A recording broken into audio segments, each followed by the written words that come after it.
I'll see you guys. This is like 8, 9 a.m. Just play Animal Planet.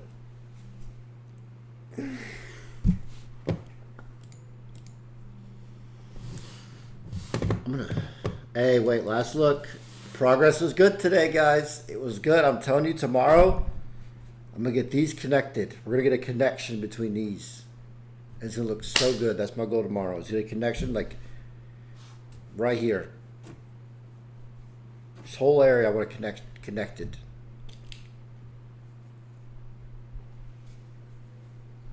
This area is connected now.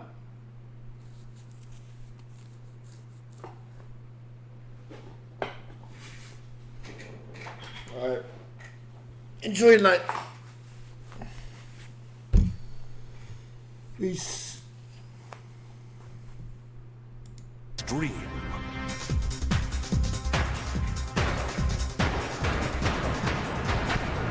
Number 10. Leaping straight into the countdown at number 10 are animals born to be jumpers. This is. Rabbits and hares can't walk. They can't trot. They have to jump. All the time.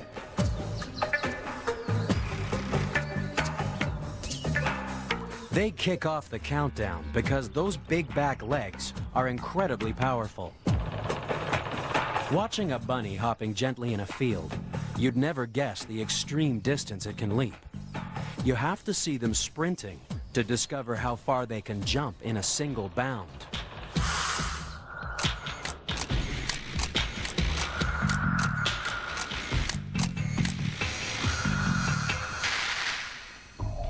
The rabbit's back legs are like coiled springs.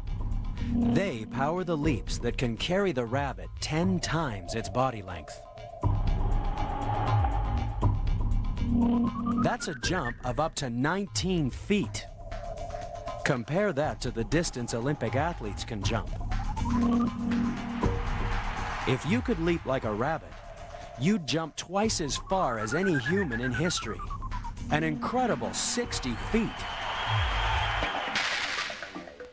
Our leg muscles are about the same strength as a rabbit's, so how can they jump so much further than us? Well, it all comes down to body weight.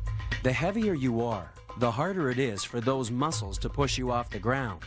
That's why lightweight bunnies are such extreme jumpers. But our next contender could never compete in the Animal Olympics for the simple reason that it isn't an animal. Or is it?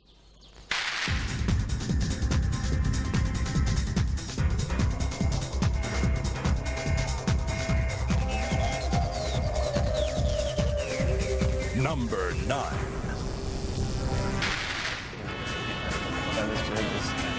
To find the next contender in our countdown, biologists Dave Reiher and Paul Hahn have hopped down to Little Mexico in Los Angeles.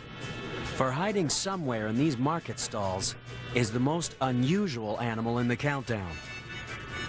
Our number 9 is truly extreme because these guys first have to find a plant. Well, a bean, actually. But no ordinary bean. These are Mexican jumping beans. But surely jumping beans are just a joke. A novelty you only see in old comedies. You like the beans, huh? Very fine, huh?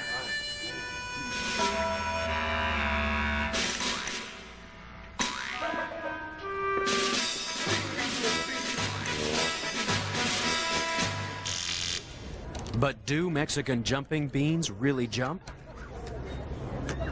Ah! Look at him go. It didn't take long. Look at that. That one's really Wow, going. that big one is really hopping. For these beans, jumping is no joke. It's a matter of survival. But how do they do it? What makes a bean jump?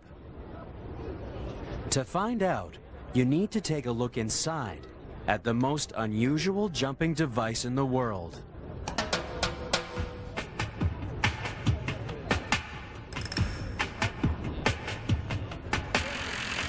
It's a caterpillar. Welcome to the world. These are larvae. of little bugs, and what they do is they crawl around inside of the fruit of the bean and they eat it, and that sustains them until the springtime when they hatch out. And it's this caterpillar that makes the bean jump because it hates getting hot. It'll throw itself around inside the shell to get the bean on the move. The Mexican jumping caterpillar is just trying to get its house back in the shade. For a bug in a bean, this is a pretty extreme jumping ability. But our countdown of the most extreme jumping animals on the planet is just warming up. Forget about bouncing bugs and hopping hares. Coming up are creatures that'll get you screaming for more, while others will get you hopping mad or even diving for cover. That's coming up next on Animal Planet's The Most.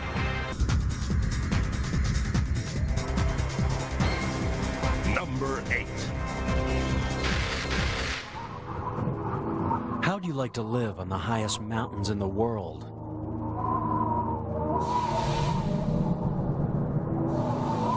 It's a land of ice and precipice.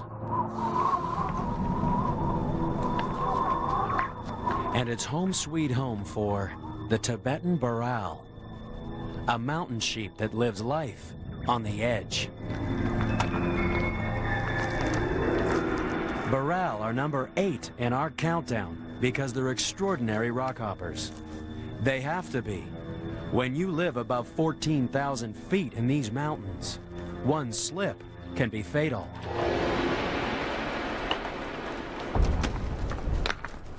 Male Baral are extremely confident in their jumping ability. In fact, once their testosterone starts pumping, they show off by trying to knock each other off the cliff.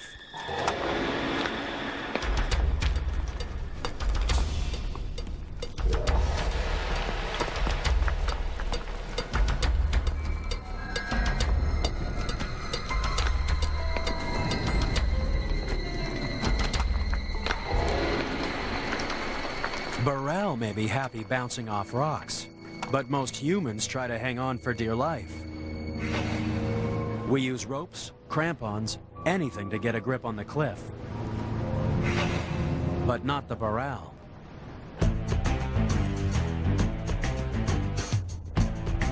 All their climbing equipment is packed into their feet. Those hooves are rubbery to increase their gripping potential, and they're flexible. They can spread their toes out to grasp the ground and to act as brakes when sliding down an icy slope.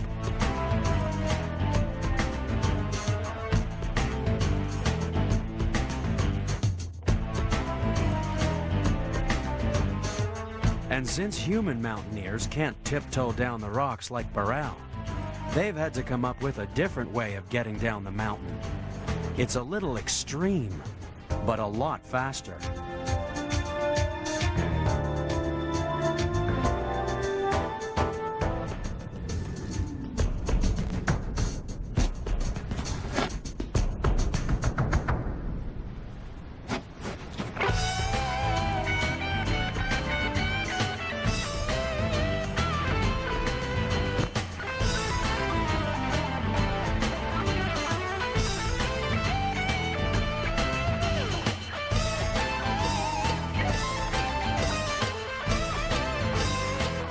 This is the extreme sport of base jumping. You find a cliff and you jump off. Kids, don't try this at home. But of course this is home for Baral kids. And these kids don't have a parachute if they fall. These impossibly high cliffs are a dangerous place to grow up. In fact, only half the kids born each year will celebrate their first birthday.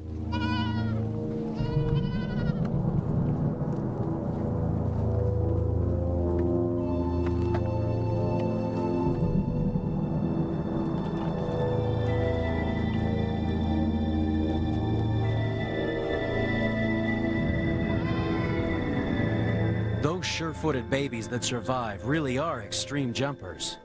In fact, sometimes they seem to take as much pleasure in leaping down the mountain as any adrenaline junkie with a parachute.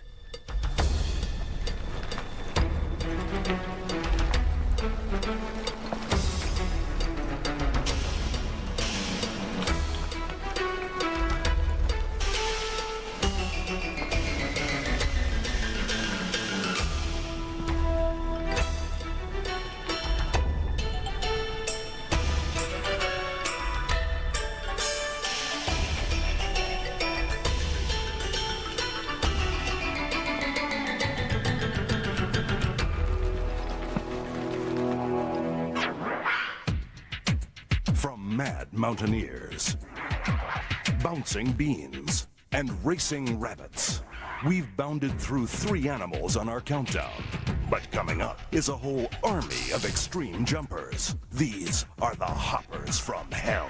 And they're next on Animal Planet's The Most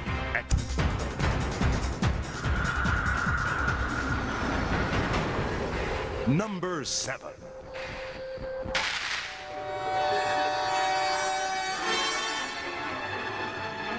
Number 7 in our extreme countdown may be small, but what it lacks in size, it makes up for in sheer numbers.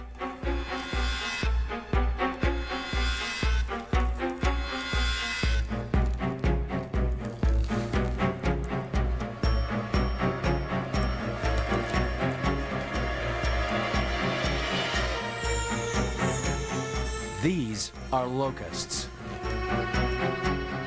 It's a good old-fashioned biblical plague of horrible hoppers.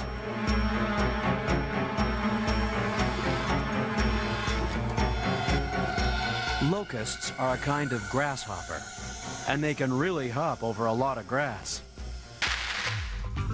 The locust's huge hind legs can kick them over 3 feet, or 20 times their body length. Imagine if a basketball player could jump like a locust.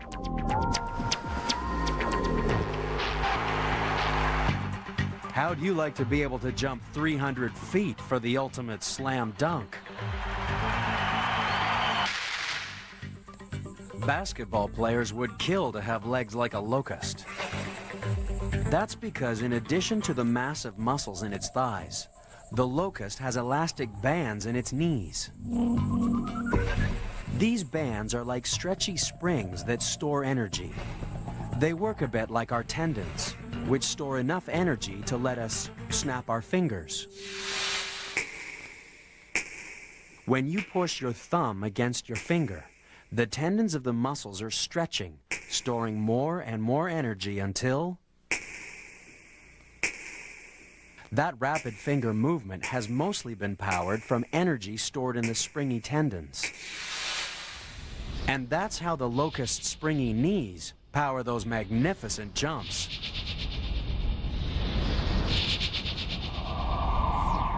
And now, it may be possible for everyone to put a little extra spring in their stride.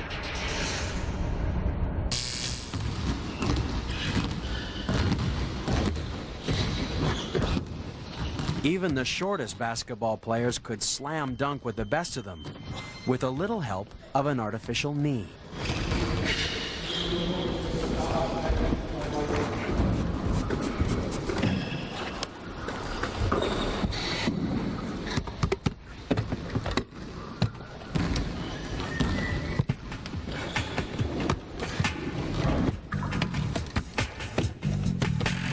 The flexible bands of the power skipper store energy like the locust's knee.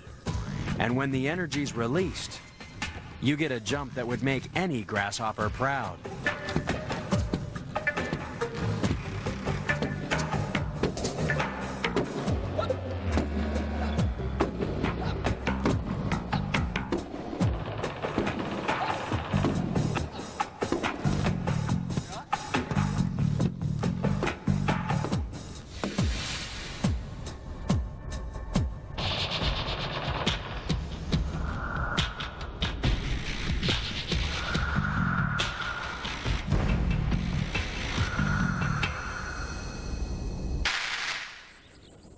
But believe it or not, grasshoppers can also have trouble scoring.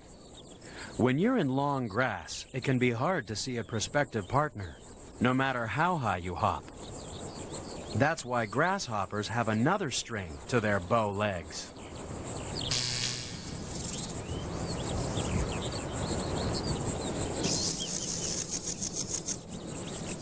Males make music with those bulging thighs.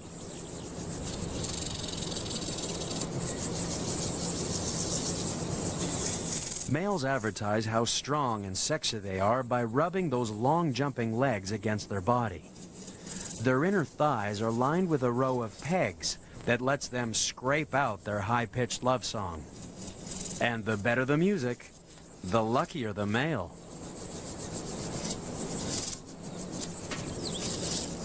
The male grasshopper's musical thighs have impressed more than just their mates.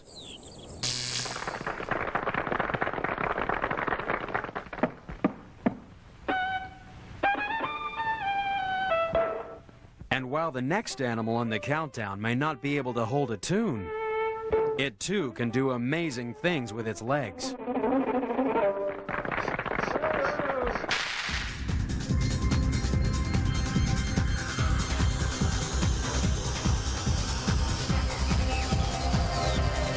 Number 6. At number 6 in the countdown is an animal the Western world only discovered when European explorers first arrived in Australia. According to legend, when they first set foot on this bizarre new land, they saw a strange animal hopping about. So they asked a local Aboriginal what it was called. The Aboriginal said, "Kangaroo." Unfortunately, in Aboriginal, kangaroo doesn't mean large jumping animal, but translates as, "I don't understand your question." So now Australia's home to more than 60 species of, "I don't understand your questions." But no matter what they're called, kangaroos are extreme athletes.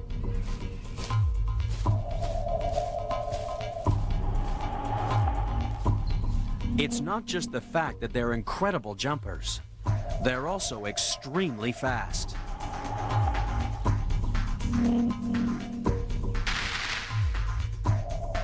A sprinting kangaroo would clean up at the Olympics. It travels twice the speed of the world's fastest sprinters. That means it would win the Olympic 100-meter sprint in a time of 4 seconds. And then over in the long jump pit, every 30-foot bounce would win an Olympic gold medal. But the really amazing thing about these extreme athletes is that the faster a kangaroo travels, the less energy it uses.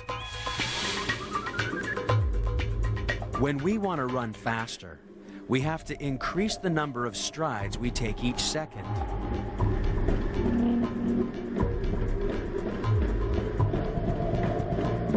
All this extra effort means we burn much more energy sprinting than walking. But kangaroos are different.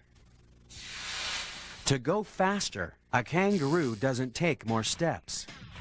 It simply increases the length of its jump. And the further the kangaroo jumps, the more energy it's able to store in the massive tendons of its legs and tail. In fact, it's so good at storing jumping energy that it's actually easier for a kangaroo to run than to walk.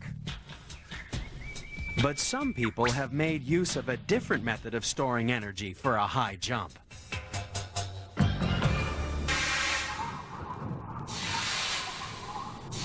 In the frozen lands of the Arctic, hunters had a problem. The sea ice was so flat that it was really hard to get high enough to be able to see things in the distance. Their solution was to get 50 friends and a really big blanket. The blanket toss is now a favorite event in the Eskimo Indian Olympics. Judges award points according to grace, height, and smoothness of landing.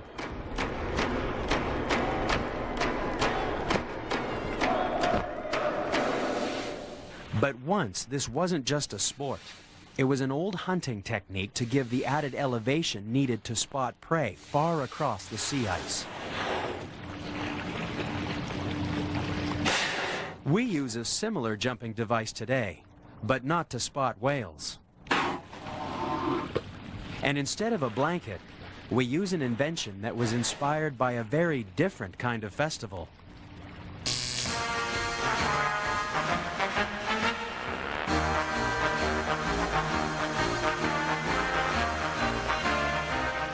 In Iowa back in 1930, 11-year-old George Nissen loved watching circus trapeze artists bounce into the safety nets.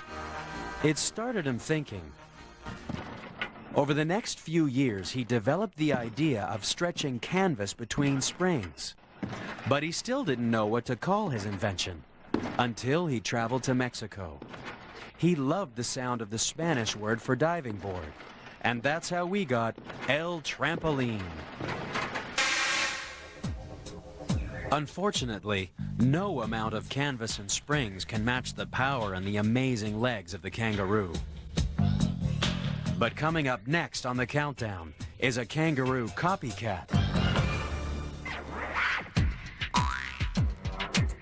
What animal jumps like a kangaroo, looks like a rat, and stayed one jump ahead of the German army in World War II?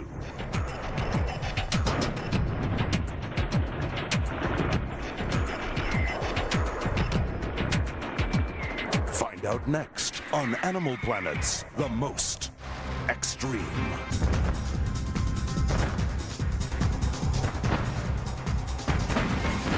Number 5. We're halfway through the countdown, and our search for the 5th most extreme jumping animal on the planet has taken us to the heart of Mongolia and the Gobi Desert. The kangaroos of Australia are half a world away. Or are they?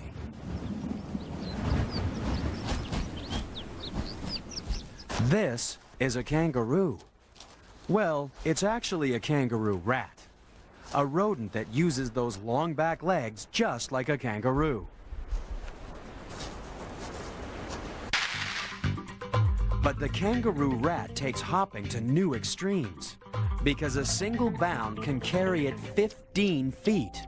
That's an incredible 45 times its body length. Imagine if a tall football player could jump that far. It's hard to defend against a player that could leap from end zone to end zone. Such extreme jumping hasn't gone unnoticed. In fact, these desert athletes once caught the eye of an army. In World War II, a division of the British Army was proud to be called the Desert Rats. Come on, you holes, you desert rats! Let's go! This is the story of Tobruk and the men who made up its garrison, of the fight they made against the pick of the Africa Corps, and of the nickname they bore with pride, the Desert Rats. The nickname came from German propaganda that called the soldiers rats, hiding in holes in the desert. It didn't take long for the division to adopt the kangaroo rat as their mascot. As the Desert Rats continued fighting, they took with them their mascot, the kangaroo rat, painted on the sides of their vehicles. The kangaroo rat may have been popular with the troops in World War II, but coming in at number 4 in the countdown is an animal that would be a star on any stage in the world.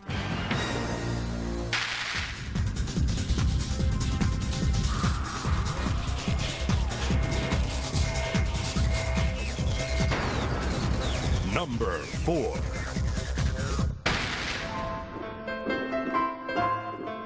Ballet dancers are the most graceful professional jumpers in the world.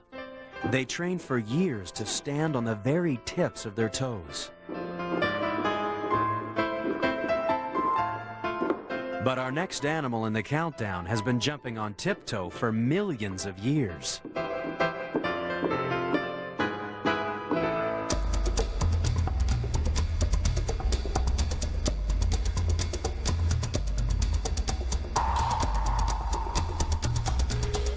This is a klipspringer, the ballerina of the rocks.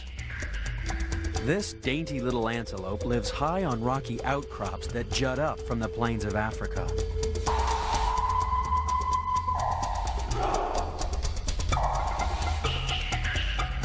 Early Dutch settlers named them klipspringer. It literally means rock jumper, and it's easy to see how they got their name. Zowie. Their extreme jumping ability is also useful to keep out of the clutches of Honolulu zookeeper Greg Hamilton. Yeah. It's okay. It's okay.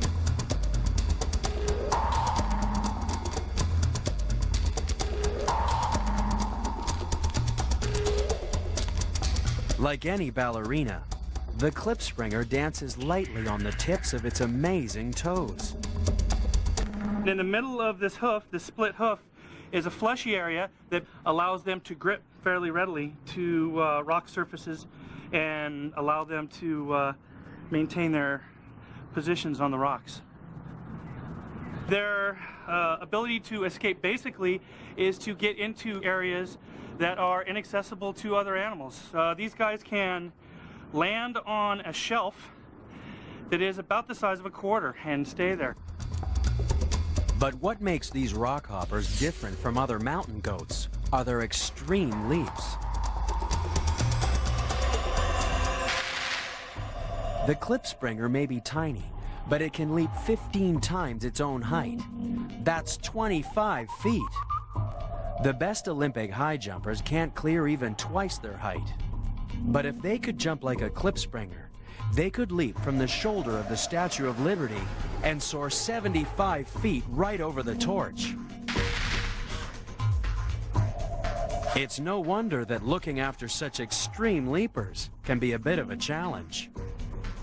One day I came in here and spooked the male, Zulu, and he started doing laps around the exhibit, came through this area, bounced off of this rock right here, and was about at least 3 feet ahead, above my head. So I'm 6'3", so that was at least 9 to 10 feet in the air, and he sailed with perfect ease. It was really amazing to watch him jump to that height. We could never rock hop like a klipspringer, but there is one invention that sure makes it fun to try.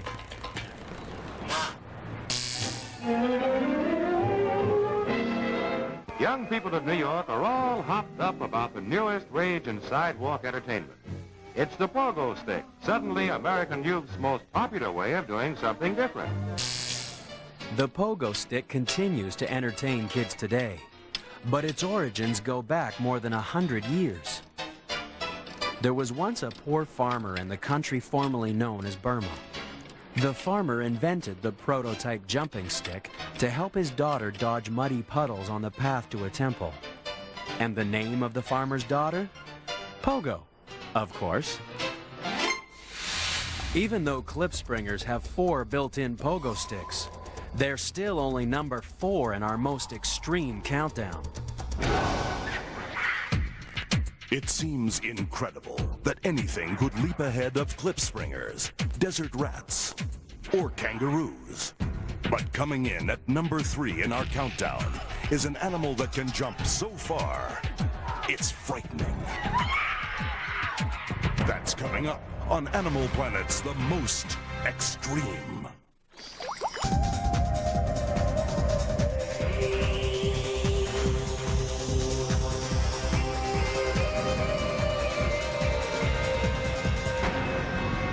Number 3.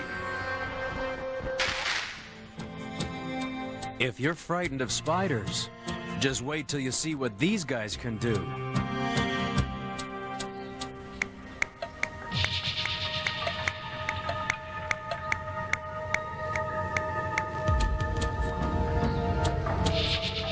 Leaping in at number 3 in the countdown are the jumping spiders. These guys are the lions of the spider world. They have exceptional eyesight, which means they can spot their lunch from a long way off.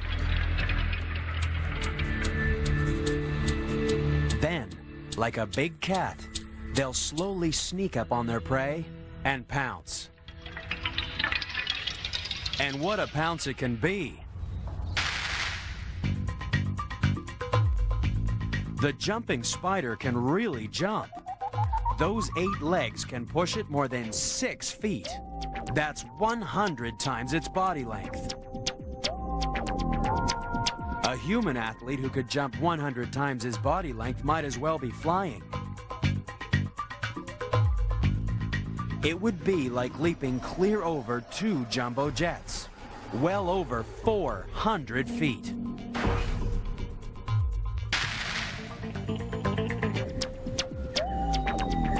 You'd think that to jump such enormous distances, the spider's legs would be amazing. They'd have to have bulging thighs packed with muscles. That's what human jumpers need.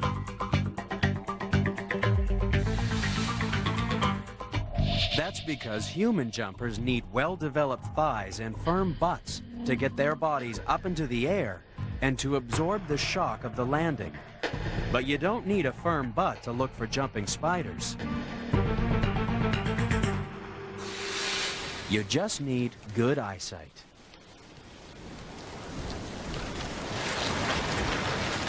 Luckily, Canterbury Museum spider expert Simon Pollard has a good set of glasses, a firm butt, and an excellent understanding of how spiders and humans move. The way that we use our muscles is we tend to have 2 pairs. We have muscles that do this, and we have muscles that do that. But in the case of spiders, they have muscles that do this, but they rely on fluid under pressure to push the muscles out and the leg out. And so when it comes to jumping, what these spiders do is they increase the pressure of the fluid in the back legs, making them go straight, and because they're so small, they can jump from A to B, and they can do it very, very well. Being able to go from one leaf to another to catch prey, which of course is what spiders do, they catch things, and a lot of what they catch can fly away. And so by being able to jump across this space, it's effectively like flying, and then they can catch a flying insect that could, if it detected the spider, fly away. The best part about being a jumping spider is that it doesn't matter if you miss your landing zone. These guys spin their own safety harness out of silk.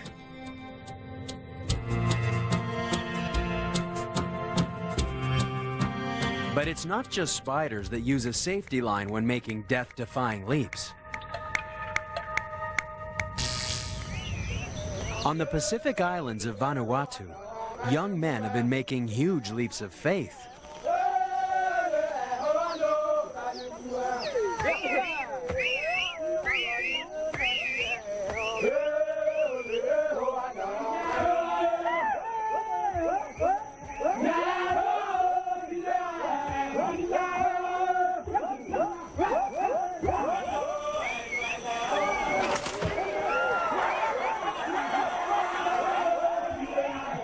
These guys don't use silk safety lines. They leap with nothing but 2 slim tree vines tied around their ankles.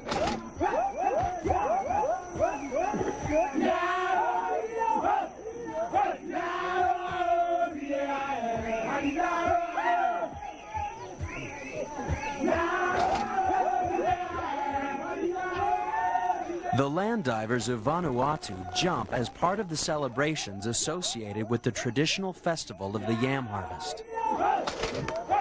It's a celebration that's caught on elsewhere, but not using tree vines. Here we go. 5, 4, 3, 2, 1! Bungee jumping uses a latex rubber cord instead of tree vines, or spider silk. But the advantage spiders have over bungee jumpers is that once they've made their death-defying leap, they can eat their silk safety line.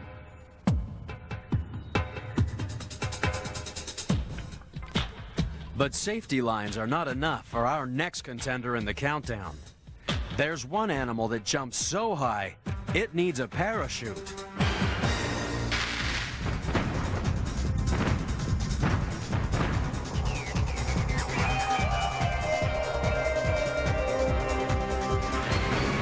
Number 2. At number 2 in our countdown is an animal that lives in some truly disgusting places.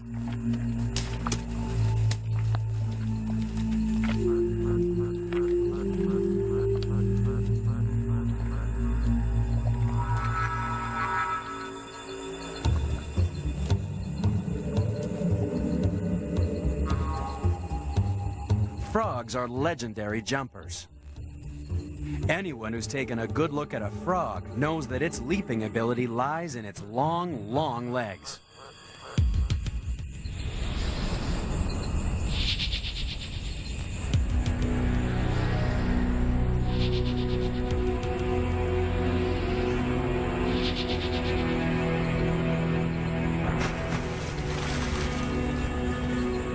When scientists compared the power available in the frog's leg muscles to the distance they jumped, they discovered a frog can leap up to 7 times further than was thought physically possible.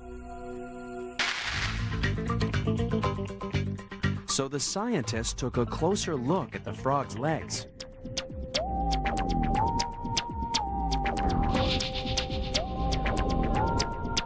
They discovered a trigger mechanism that allows the muscles to stretch the tendons, store the energy, and release it in that explosive leap. The question is, just how far can a frog jump? Well, people have been trying to find out at the annual Frog Jumping Jubilee in Calaveras County, California. For more than 70 years, frog jockeys of all ages have been encouraging their frogs to triple jump their way to glory.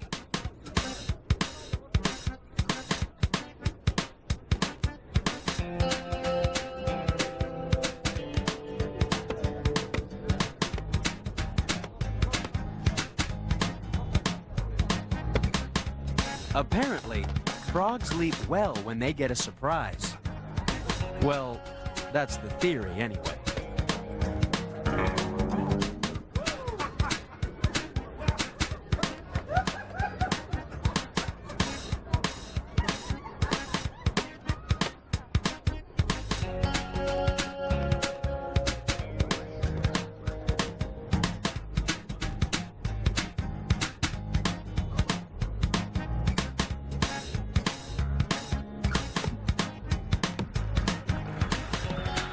The winner of the Frog Jumping Jubilee made triple jump over 20 feet. But that's not even half the distance covered by the most extreme jumping frog in the world.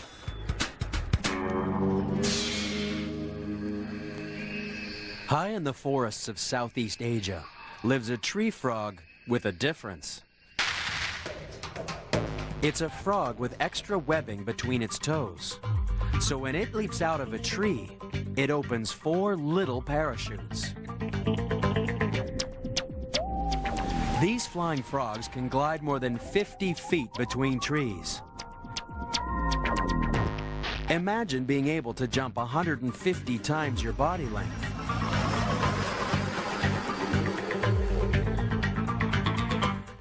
You'd be able to leap clear over the Titanic, a distance of nearly 900 feet. Then you really would be king of the world.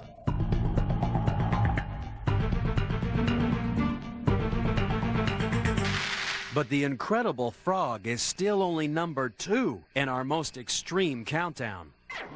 We've seen 9 contenders. They're the best of the best. But only one animal has more extraordinary powers. It's number 1, and it's coming up next on Animal Planet's The Most Extreme.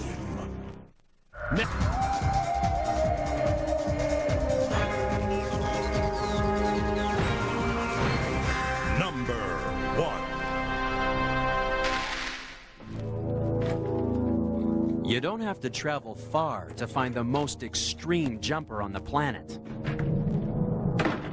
In fact, it's often too close for comfort.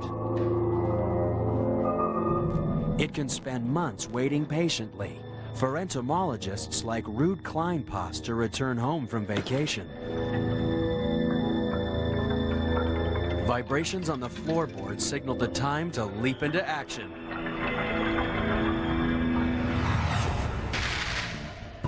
The most extreme jumper in the world is the flea.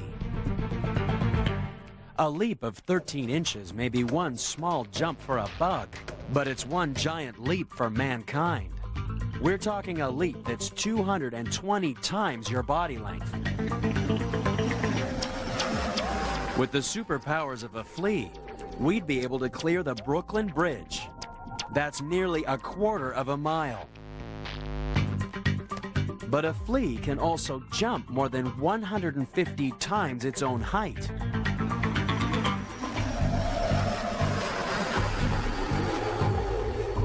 That's like jumping over not one, but 2 Statues of Liberty, more than 700 feet.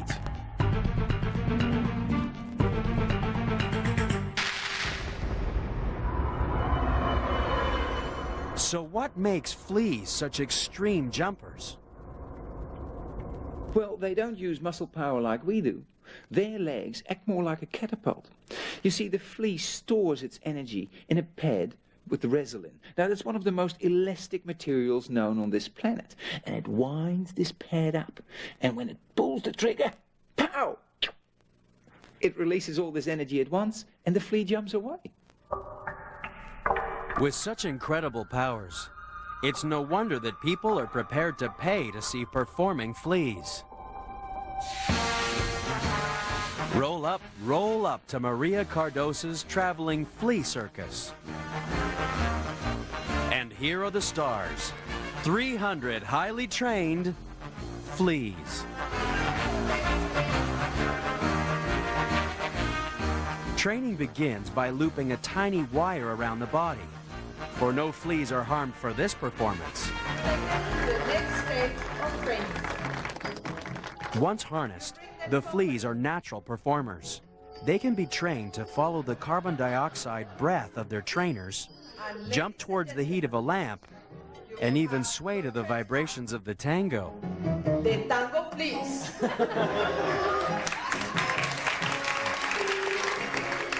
It's lucky that fleas are used to traveling at enormous speeds.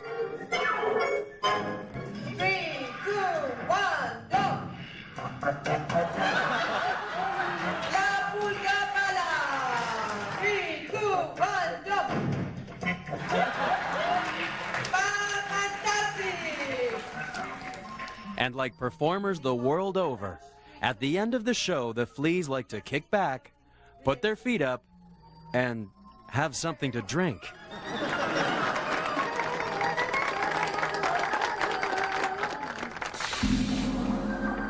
Love them or hate them, you just can't help being impressed by the flea. That's because when it comes to jumping, the flea really is the most extreme. Jeff spotlighting the wildlife. We're counting down the top 10 gluttons in the animal kingdom and comparing them to human attempts to eat their way into the record books. Find out why gluttony really is a deadly sin when it's taken to the most extreme. Earth is a planet of extremes. Extreme places. And extreme animals. But some animals are more extreme than others.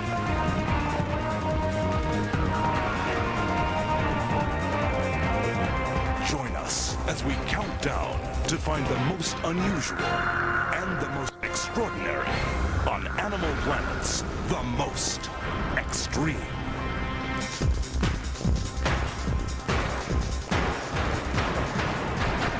Number 10. Just when you thought it was safe to get back in the water, along comes number 10 in the countdown.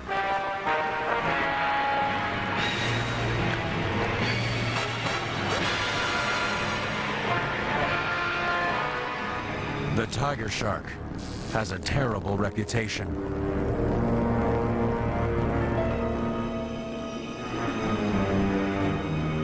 It's number 10 in our countdown of gluttony, because a tiger shark will take a bite out of anything that gets in its way.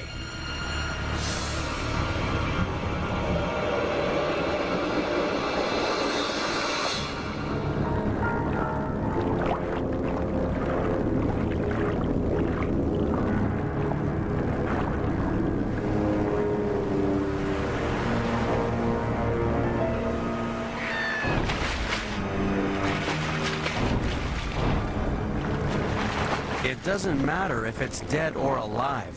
Tiger sharks will try to swallow it.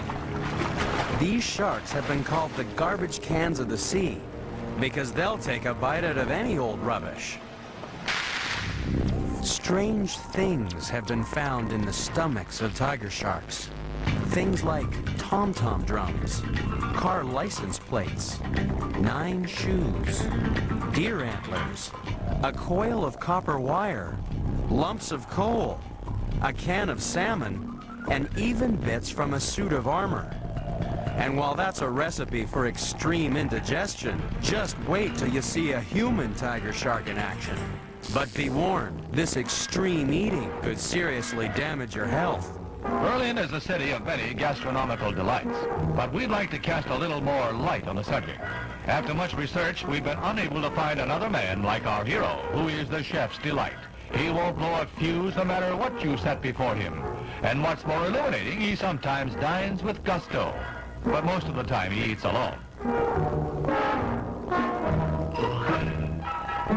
And this is the reason he usually eats alone. Steak a la glace doesn't appeal to many people.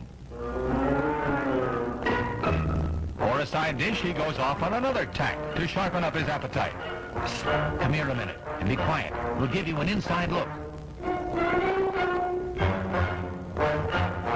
Next to throwing them in the Grand Canyon, do you know of any better way of getting rid of old blades?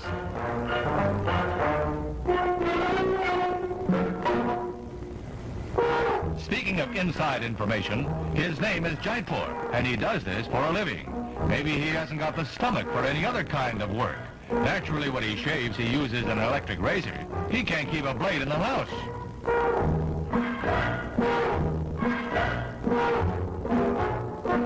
A satisfying meal calls for an after-dinner smoke. Is there a doctor in the house? Maybe a tinsmith will do. But tiger sharks don't need a tinsmith or a doctor. They have a better way of getting rid of the rubbish they eat, according to Aquarium of the Pacific curator Eric Forsman. They're actually able to regurgitate their stomach to expel any of these inedible items from their stomachs that they can't digest, more naturally turtle shells or carapaces. They're able to invert their stomach and expel the undigestible items so they can go on and continue feeding on things that will be digestible. Hurling chunks may be an extreme solution for an upset tummy, but it's no cure for the extreme gluttony found in this pregnant sand tiger shark. By using special cameras, scientists were able to peer inside the female's body cavity. Imagine their surprise when they saw the biggest unborn shark swimming around inside its mother's belly.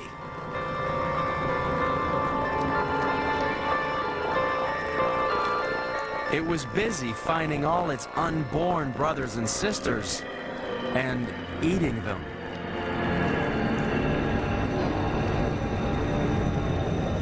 Only thanks to special equipment could scientists see the ultimate in sibling rivalry.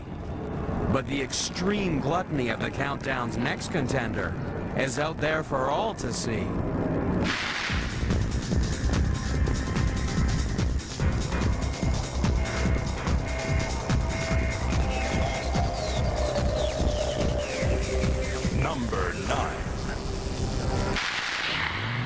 Number 9 in our gluttonous countdown really loves to pig out.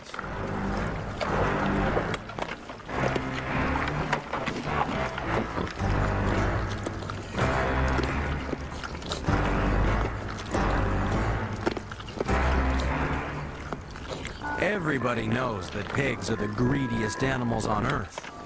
Or are they? To find out the truth about the eating habits of pigs, you just have to ask Connie Precious from Toledo, Oregon. She has to feed 18 pigs every day. That's because Connie and her husband Bob have a most unusual family.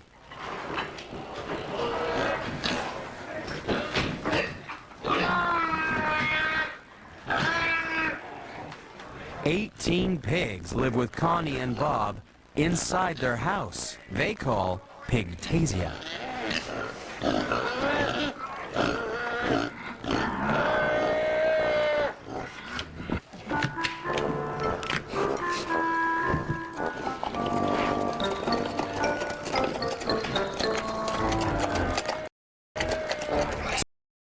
So have pigs had a bad rap? Are they really the world's most greedy gluttons? As far as people thinking that pigs will eat anything, that's not true, because if you put popcorn in Pistachio's mouth, he just spits it right out. And we used to buy the mixed veggies that you buy, you know, put it on their plates, and every night I'd go pick up his bowl out of it, and there would be like 7 or 8 green beans laying in the bottom. So then it got to be funny to bury it in their food and everything, and go back, and those green beans will be laying in that bowl. He will not eat green beans.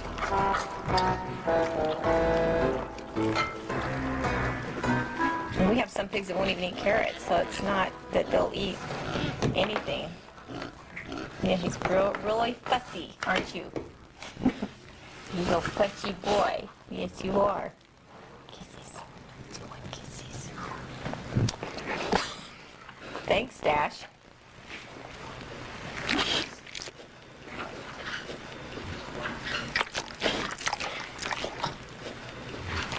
Pigs don't even pig out. They actually have quite small stomachs, unlike one of the most extreme gluttons in history. King Henry VIII of England really loved making a pig of himself. His gluttony became the scandal of Europe. And no wonder when the king and his courtiers chewed their way through mountains of food. The menu for just one banquet included 17 pigs, 11 beef, 540 chickens, 6 cranes, 72 geese, 384 pigeons, 648 larks, and 4 peacocks. For dessert, there were 1,300 apples and 3,000 loaves of bread. No wonder King Henry's waistline went from a size large to an extra, extra, extra, extra large. What? Compared to some human gluttons, the greedy pig is positively anorexic. That's why it's only number 9 in our countdown. If you thought our first 2 contenders had healthy appetites, wait till you see animals that really bite off more than they can chew. They'll leave you gasping for breath, even if you're only wanting a quick bite. That's coming up on Animal Planet's The Most Excellent. Number 8. America produces over 500,000 tons of garbage every day. For number 8 in our countdown, dinner is served. Vultures love garbage. That's because vultures eat meat. Any meat. Fresh meat, rotten meat, putrid, decaying, disgusting meat. Vultures will find it and fight for it.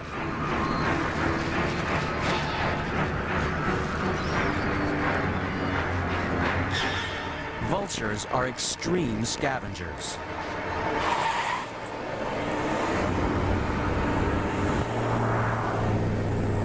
Roadkills are meals on wheels for vultures, but they have to eat fast, real fast, especially when all their friends are wanting a piece of the action. That's why vultures are extreme gluttons. They can swallow up to 20% of their body weight. Now, if that doesn't sound extreme, Just imagine if you could eat like a vulture.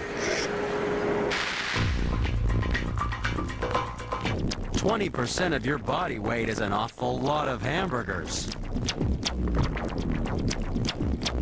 For an average-sized person, it would be like gulping down 108 hamburgers at a sitting. Would you like fries with that?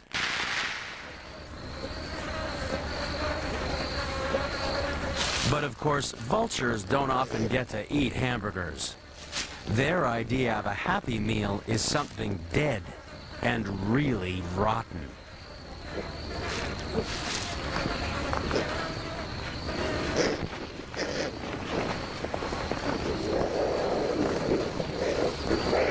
Dining on the dead is not only disgusting, it can be dangerous too. Inside rotting flesh, you can find deadly diseases like botulism and cholera. But these diseases just add a little flavor for a vulture, because these birds have stomachs of steel. Their stomach acids are so strong, they can dissolve just about any kind of bug, including anthrax. But one man shares the vulture's cast iron constitution. Meet Jed Donahue from Arlington, Texas.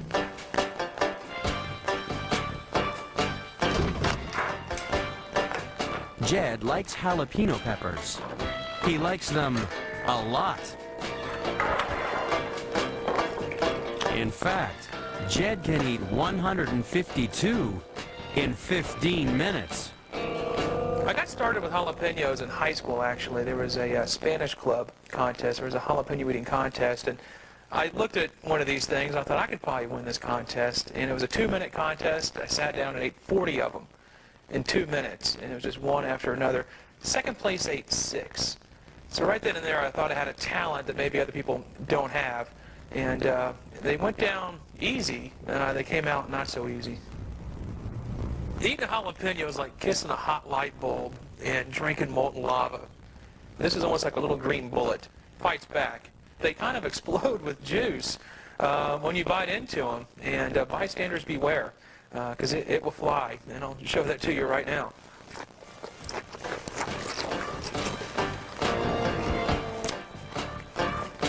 Thanks to his high tolerance of pain, Jed has won 7 jalapeno eating contests at the Glutton Bowl, run by the International Federation of Competitive Eaters. But like any athlete, Jed undergoes a rigorous training program. To prepare to eat 100 of these, you have to stretch your stomach the night before. Now, 100 of anything is going to fill you up, and your stomach is just like any other muscle. It needs to be stretched and trained to act properly. I don't want to eat 100 jalapenos the night before a contest because I'm not going to feel good the next day. So what I do is eat 5 pounds of grapes.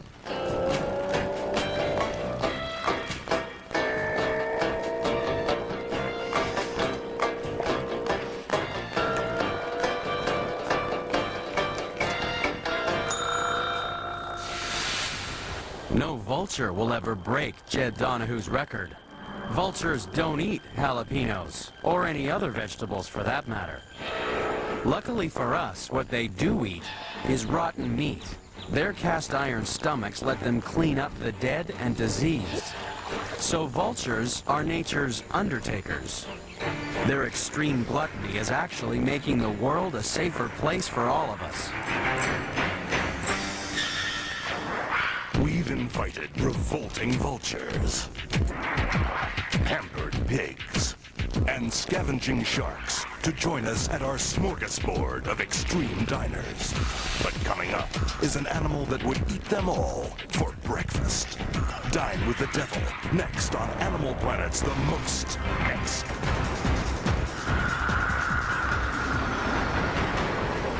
Number 7. To find number 7 in the countdown, you have to travel to the far south of Australia.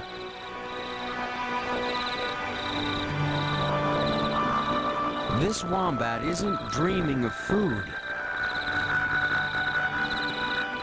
It's part of a nightmare.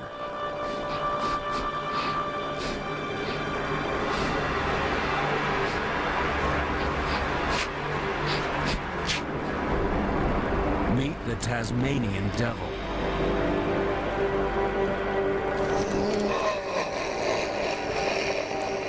This extreme glutton likes eating its food from the inside out.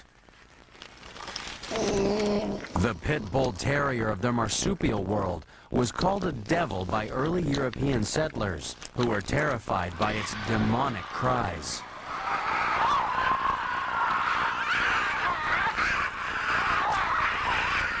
The Tasmanian devil is another scavenger ruled by its stomach. It'll eat anything that smells even remotely like flesh. Dine with the devil, and you'll feast not only on rotting carcasses, but also old boots, cartridge cases, and even smelly socks. But it's quantity, not quality, that's made the devil number 7 in our countdown. A small group of devils once completely devoured a full-grown horse in only 3 nights. Scavenging devils have to eat fast, because just like vultures, there's always someone wanting to steal food from under your nose.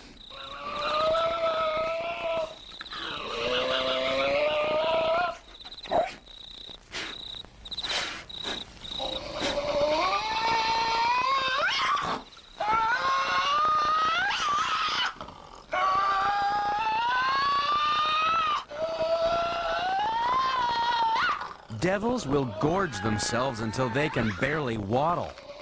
They can eat much more than vultures, because devils don't have to stay light enough to fly away. That's why they can swallow up to 40% of their body weight in only 30 minutes. Now that's extremely fast food. That would be like our average human sitting down and eating 216 hamburgers in half an hour. That's a meal that would challenge even the world's biggest professional eaters. And they don't come much bigger than sumo wrestlers. You don't get a physique like this without doing some serious eating. Sumo wrestlers eat around 20,000 calories a day. 10 times more than most people. Their aim is to put on as much weight around their stomach as possible.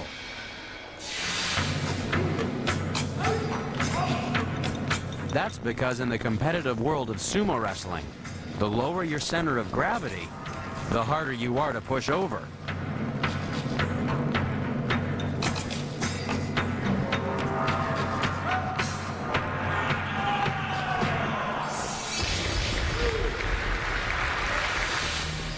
But wait for weight. Not even a sumo wrestler could compete with the devil when it comes to speed eating. But the next contender in the countdown prefers a liquid lunch.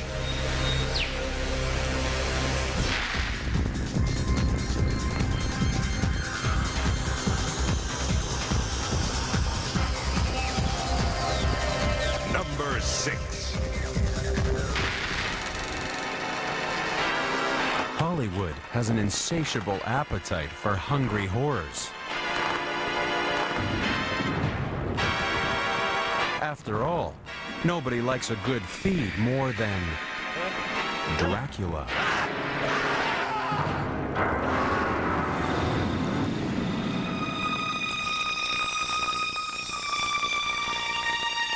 But real vampires could drink Dracula under the table any day. That's why vampire bats are number 6 in our countdown of extreme gluttony. Real vampires prefer cows to Hollywood actresses, which means they face occupational hazards Dracula never dreamed of.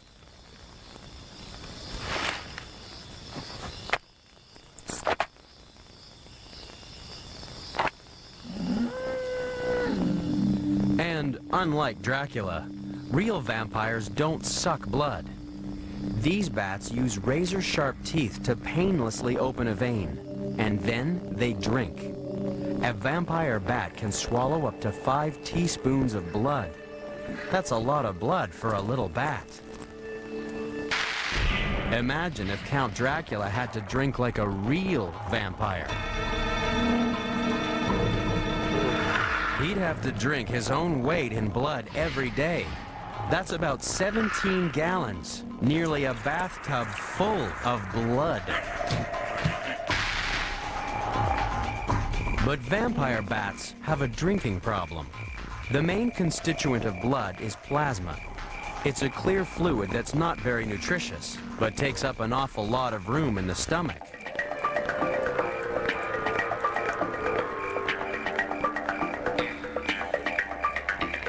That's why vampire bats are not only extreme gluttons, but extreme urinators. Almost as soon as they start drinking, bats start peeing. It's their way of getting rid of excess weight so they can get off the ground to fly home. So, next time you're at the movies, keep your eye on Dracula. See if you can spot how he gets rid of all that excess fluid from his liquid lunch.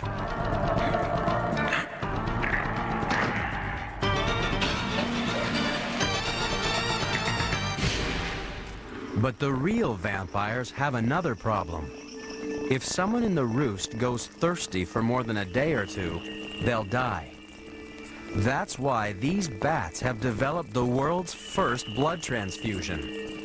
A hungry bat just has to lick the cheek of a well-fed vampire to make it throw up. The meal of regurgitated blood will keep the hungry bat alive long enough for it to find a victim of its own. Although the caring, sensitive side of the vampire is seldom seen in horror movies, the fact remains that these little bats really are extremely bloodthirsty gluttons.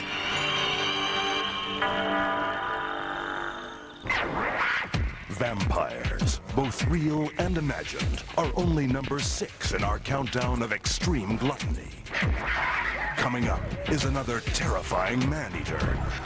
It's an animal with a truly shocking capacity to swallow everything from antelope to small children.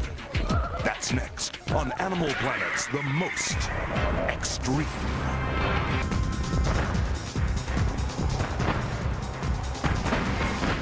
Number 5. Coming in at number 5 in the countdown is the python.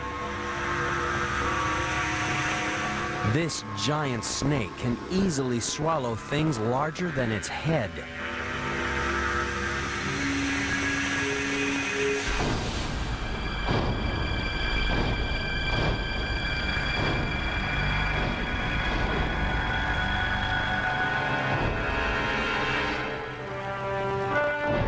If you want to eat like a python, try tying your hands behind your back and then swallow a whole watermelon without chewing.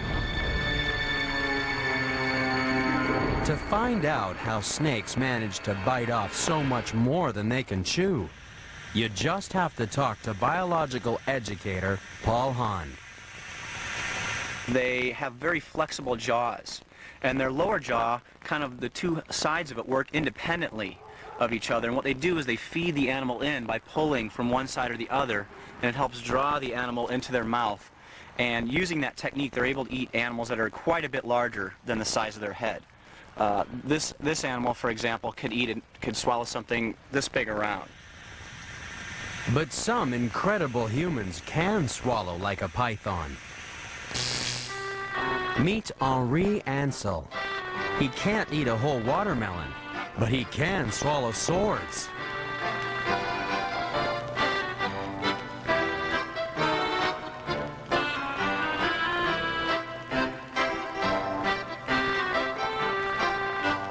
It's not magic, it's training. Sword swallowers like Henri have conditioned their throats to override the gag reflex. And kids, don't try this at home.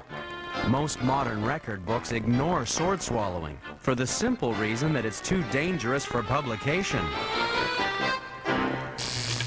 But pythons would have no trouble with swords. In fact, the biggest snakes could even swallow us.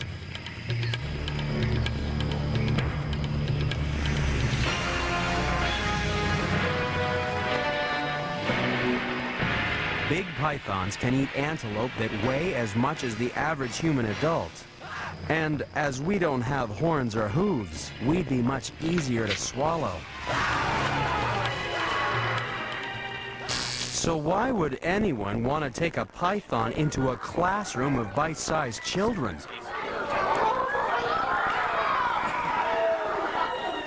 Okay. Okay, can you guys say hi to Jasmine?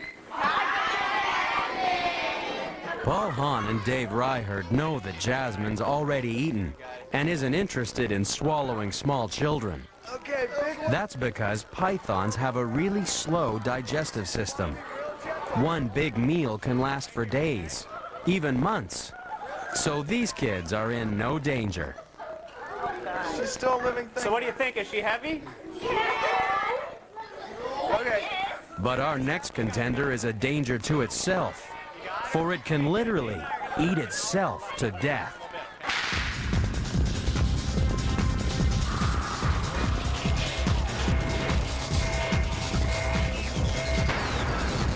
Number 4. Number 4 in the countdown really does have eyes bigger than its belly. And that's saying something, because Argentinian wide-mouthed frogs have very big bellies. These frogs will eat anything that moves.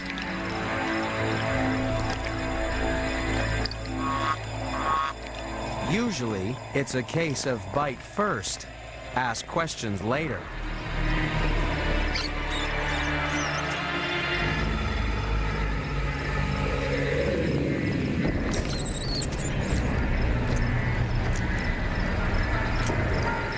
And in the world of the wide-mouthed frog, size really does matter.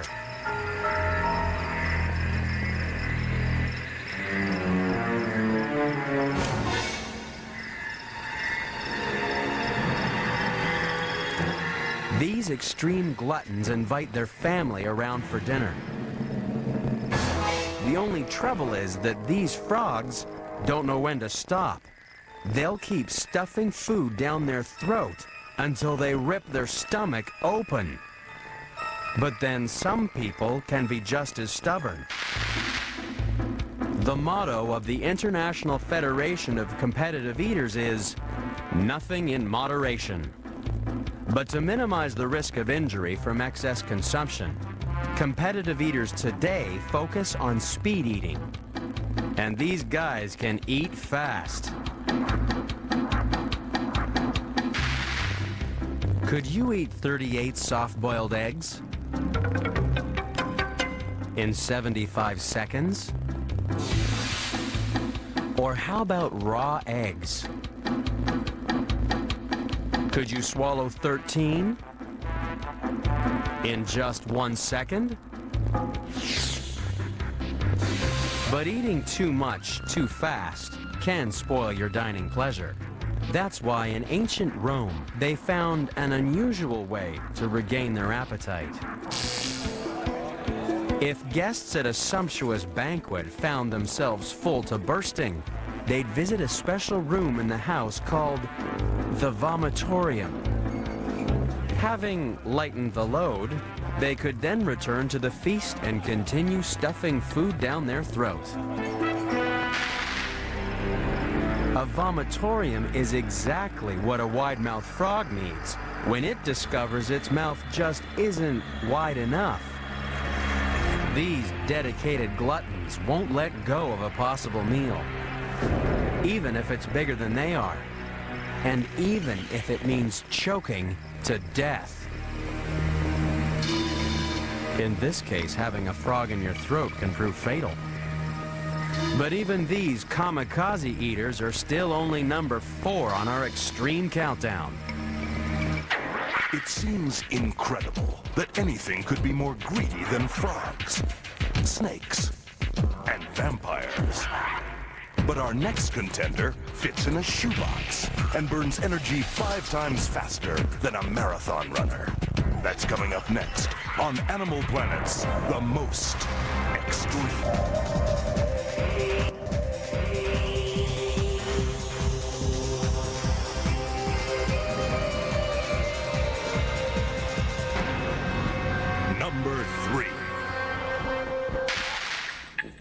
This is a gas station, but it's full of sugar instead of gasoline, because this is the fuel for a different kind of high-performance engine. At number 3 in the countdown is the hummingbird. It may be small, but it can really eat. It has to refuel constantly because it uses an incredible amount of energy. Its wings beat 200 times a second, and its heart thumps 1,200 times a minute. All those muscles need fuel, and that's why they're constantly drinking sugar water. We'd be constantly eating too if we burned energy like a hummingbird. Imagine what it's like to run a marathon. You have to lift your feet about 35,000 times, and all this extreme effort burns about 2,500 calories. But that's nothing compared to the hummingbird. In the 2 hours it would take us to run a marathon, they'd burn an amazing 14,000 calories. That's why hummingbirds are number 3 in our countdown of extreme eaters. They have to find something to eat every 10 minutes. It's a desperate search to find calories, which is why they spend so long sucking sugary nectar out of flowers.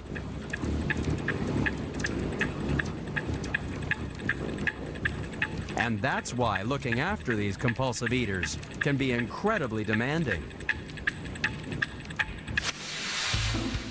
Just ask Jackie Fletch and Leslie Van Epps.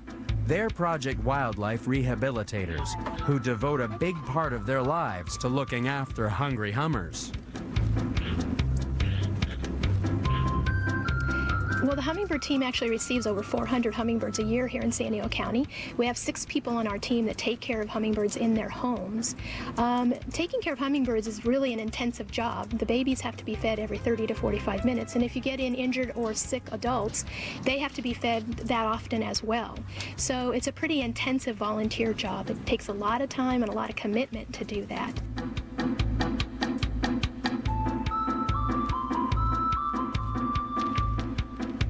But again, when we make the commitment to take care of baby hummingbirds, it's a commitment that's at least a 14-hour commitment a day. They have to be integrated in our lives. We have to be able to take them with us to work, to church, grocery shopping. We're lucky we don't give birth to such extreme gluttons. Imagine having to feed your baby every half hour, 14 hours a day. But the reward for all this dedication is an aviary full of healthy, hungry hummingbirds, ready for release into the wild.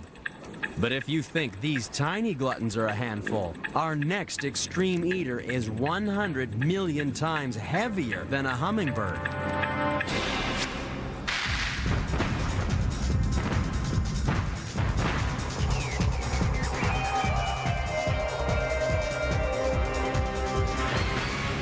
Number 2.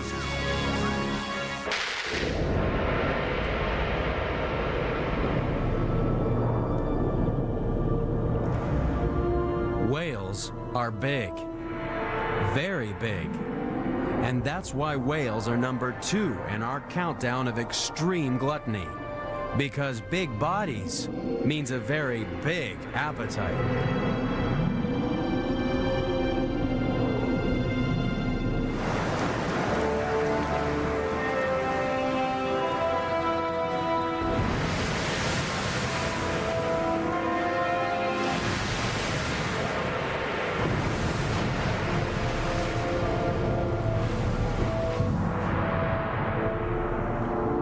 Whales are the biggest animals on the planet, and yet they eat some of the smallest things in the sea.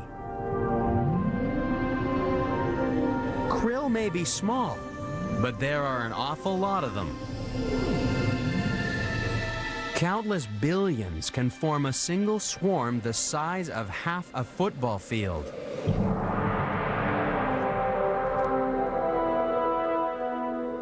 These are enormous shrimp cocktails for the right whale. It has a mouth full of long whiskers that act like a sieve, collecting the krill as its huge tongue squeezes out the water. But humpback whales like eating fish, and they've even found a way to make a fishing net out of thin air. Far beneath a school of fish, a whale breathes out, and as the ring of air bubbles rises, fish freak out and form a tightly packed school. Big mistake.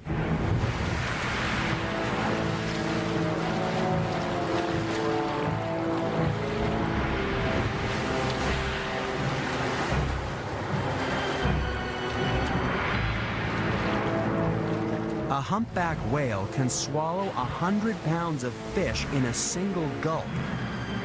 But it's still not the biggest glutton in the whale world.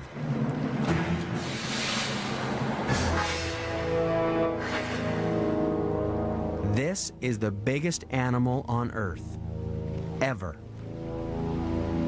It's a blue whale.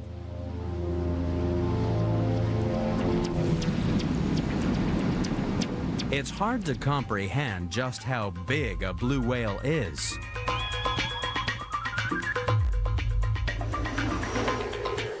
It would take up all the economy seats in a jumbo jet.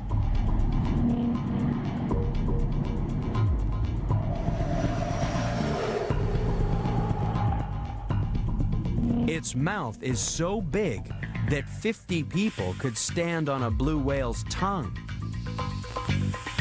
But the biggest whale of them all still only eats some of the smallest creatures in the sea. It's just that the blue whale has an incredible appetite. In a single day, a blue whale can eat nearly 40 million krill. That's over 1 million calories a day, which is an awful lot of hamburgers. 2,000 burgers a day is a big serving of junk food. But then, some countries really love to snack. Each year in the United States, people eat nearly 2 billion hamburgers and 20 billion hot dogs. And some people eat more than their fair share. Champion competitive eaters can swallow 50 hot dogs in only 12 minutes. No wonder we're worried about our waistlines. But then, we're not extreme gluttons. Extreme gluttons love putting on weight. Whales are number 2 in the countdown because all that food they swallow gets turned into fat. Lots of fat. They can have 2.5 feet of blubber wrapped around their waist. And they need all the fat they can get, because come breeding season, when they leave their cold feeding grounds and swim to the tropics, whales go on the ultimate crash diet. They stop eating for 8 months. They have to live off the energy stored in all that blubber.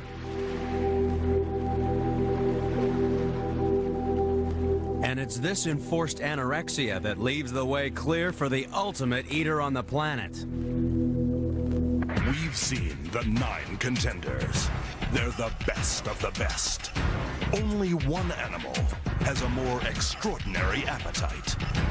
It's number 1, and it's coming up next on Animal Planet's The Most Extreme.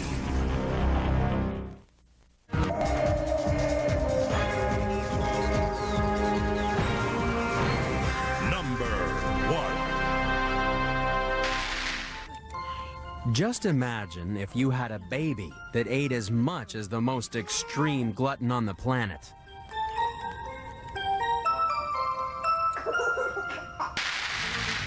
Your baby would eat 1,000 times its own weight in only 2 months.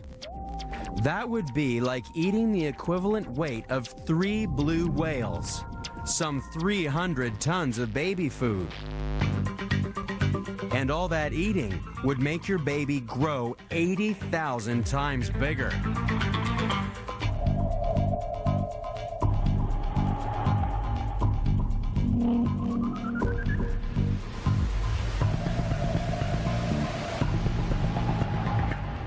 In 8 weeks, your baby would weigh more than the Statue of Liberty. The most extreme glutton in the world is the caterpillar.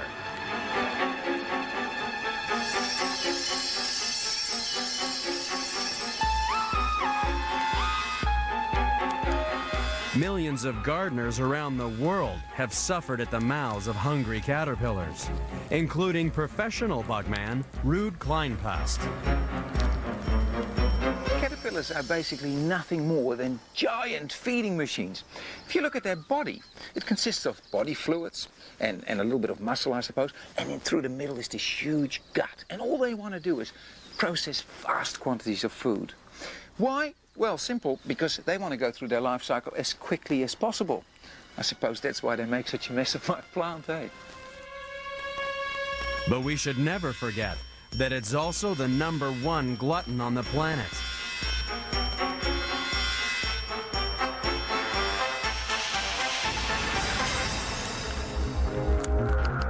After all, when it comes to eating, the caterpillar really is the most extreme. You can run, but you can't hide from the fastest animals on the planet.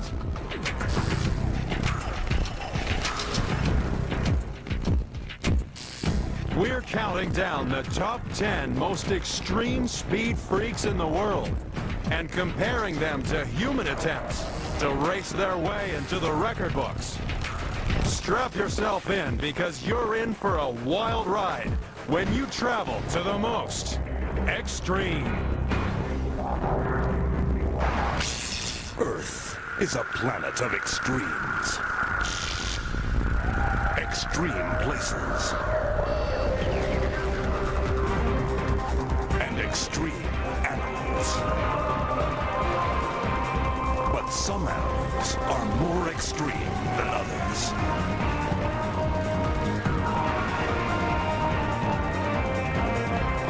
Join us as we count down to find the most unusual and the most extraordinary on Animal Planet's The Most Extreme.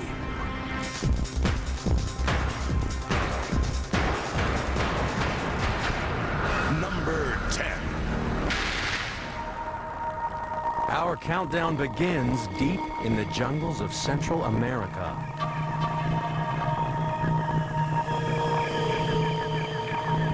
The basilisk may not look much like an athlete, but if this lizard gets a fright, it can really move.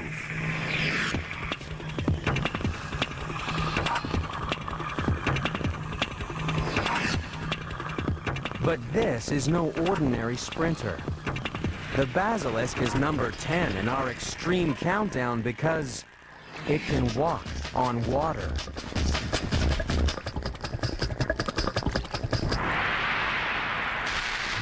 It may take a miracle for a human to walk on water, but the basilisk relies on the laws of physics. For a start, the basilisk doesn't walk. It sprints at an amazing 7 miles per hour. And running on water requires some special footwear, according to biological educator Paul Hahn.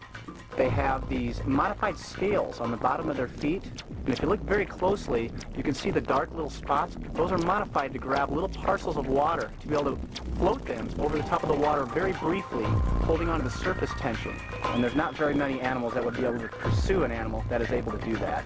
So that's quite amazing. So long as the basilisk moves fast enough, it can run over the surface of the water as if it were solid ground. Anyone who slapped their hand on water knows how hard it can be.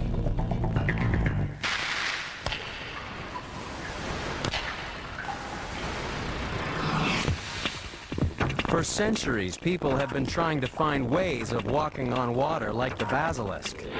Leonardo da Vinci was one of the first to put his mind to the task. Unfortunately, he was too busy painting to test his design. 500 years later, someone finally got round to making them, and they were hardly worth the wait.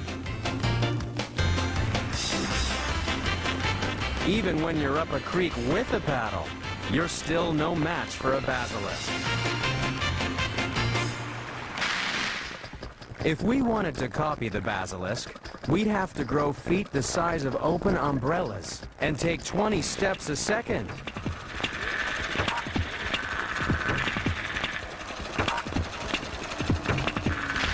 But walking on water is hard work.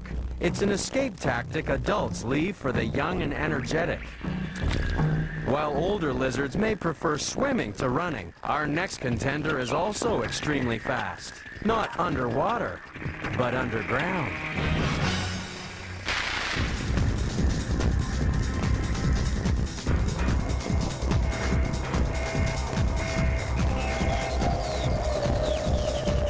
Number 9. You have to get up pretty early in the morning to catch number 9 in our countdown. And today, that's exactly what's happening in the Australian town of Crow's Nest. For today is race day.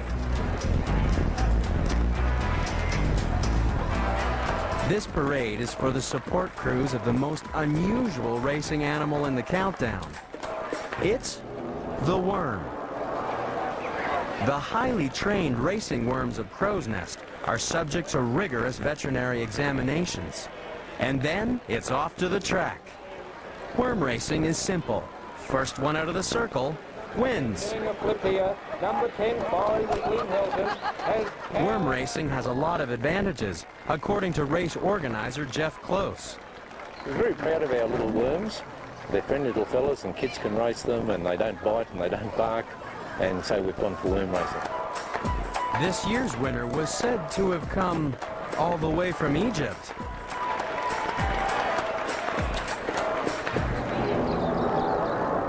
But you don't have to travel to exotic locations to find champion racers. The masters of limbless locomotion live right under our feet.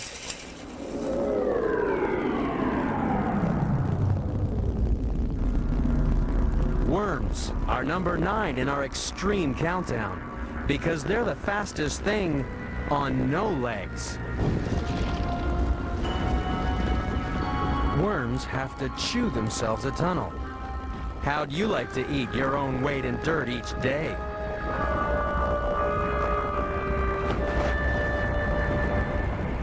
And who needs legs when you live in a burrow? Worms just need tiny bristles to grip the wall as they push themselves through the soil. And earthworms can travel fast. 52 feet per hour may not sound very extreme, but you try wiggling that far through solid ground without using your arms or legs. But another kind of worm has started burrowing through cyberspace. And it's so fast, it can race around the world at the touch of a button. A computer worm is a kind of virus that travels at extreme speed thanks to email. And when it burrows into a hard drive, terrible things can happen. One of the most infamous was the I love you computer worm. Hurtling through cyberspace, this worm took only a few hours to travel from Asia to America. And while the real racing worms of Crow's Nest may lack the speed of their computer counterparts, they can still hold their heads up high. For an animal with no legs, they show extreme speed, although some will never be quick enough for the early bird. We've sped past the first 2 contenders, but as the competition heats up, we'll smash all the records. There's no escape from frighteningly fast fish on our race to number 1 on Animal Planet's The Most Extreme. Number 8. At number 8 in the countdown is an animal that has to run for its life.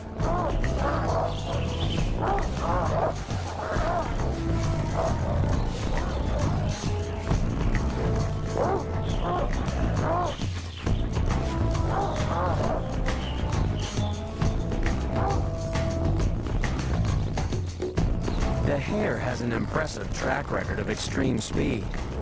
It has to be fast, just to survive.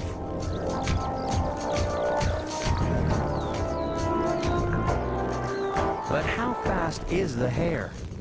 How would it stack up against the fastest human athletes?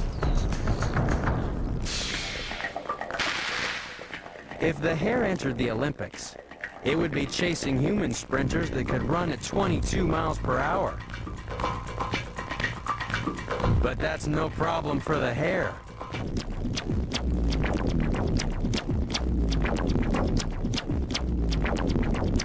The hare can hit a top speed of 45 miles per hour, which would mean it would win the Olympic 100 meters in a time of just 5 seconds. Such extreme speeds would be useful in another famous race.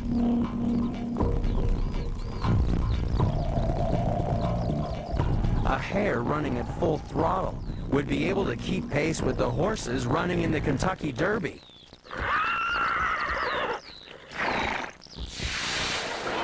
So how can hares run so fast? After all, horses and humans have much longer legs and much more muscle.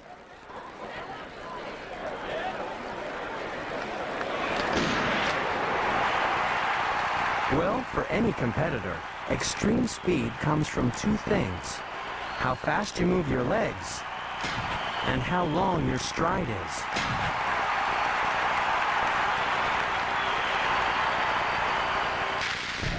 Top athletes may take around 4 strides each second, and so can the hare. It's just that the hare can cover so much more ground with each stride.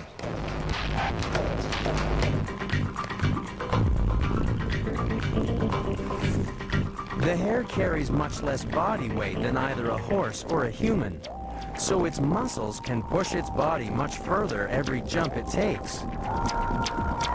The hare is also extremely flexible. This means it can maximize its stride length by stretching out those powerful back legs and then bringing them up in front of its chin. That's how the sprinting hare covers the ground so much faster than we do. Each hop can cover almost twice the distance down the track. But there is one way we can extend our stride length. Strap on a pair of power walkers. It's amazing how much faster you can run if you stride like a hare. By extending the length of our legs, these super stilts let us cover far more ground with each step. So simply by taking bigger strides, you can power past all opposition.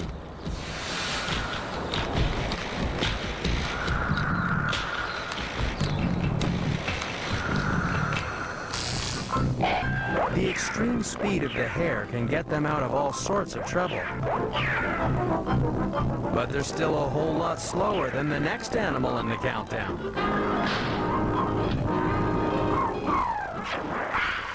We've raced through 3 animals on our way to find the most extreme speed freak on the planet. But coming up, we'll discover there's only a fraction of a second between the quick and the dead. That's next on Animal Planet's The Most. Number 7.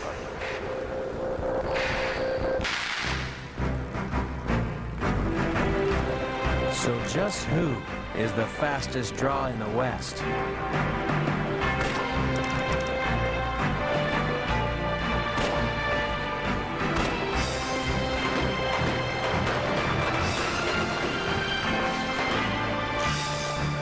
For the cowboys of the Wild West, extreme speed was the difference between life and death.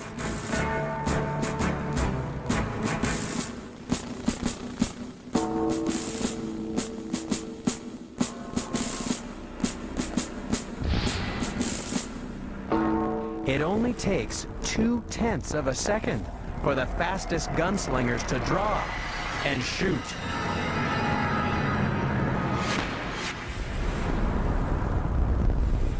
But the cowboys have competition.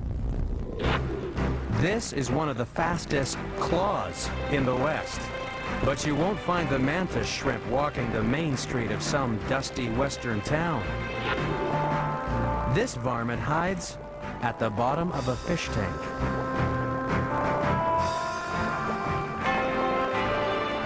The mantis shrimp is number 7 on the countdown because it's a real sharp shooter.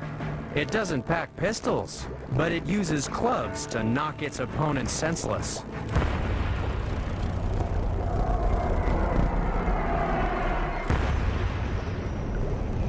Those front legs move as fast as a speeding bullet and cause about as much damage, according to Australian museum scientist Dr. Shane Ayong. The strike of the mantis shrimp is one of the fastest known animal movements. It's completed within about 5 milliseconds, which is 5,000th of a second, and that's faster than the eye can see. It's been measured to approach that of a small caliber bullet, so the power is quite remarkable. If you're a crab, the only chance you have to escape from a mantis shrimp is to run before it sees you.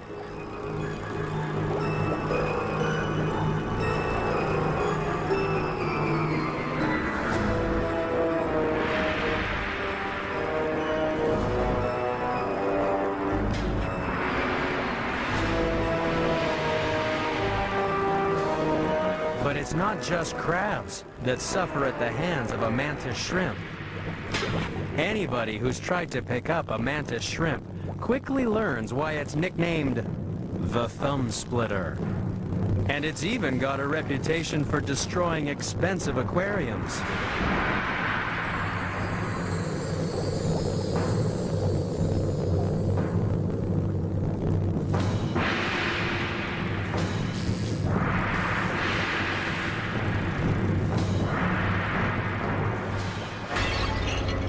But believe it or not, the mantis shrimp still isn't the fastest claw in the sea. That honor belongs to its cousin, the snapping shrimp. It's not as big and dangerous as the mantis, but it's quicker on the draw. The snapping shrimp is armed with one huge claw. In the past, people assumed that when the ends of this claw clicked together, it created the snapping noise from which the shrimp got its name. But the snapping shrimp has a secret weapon.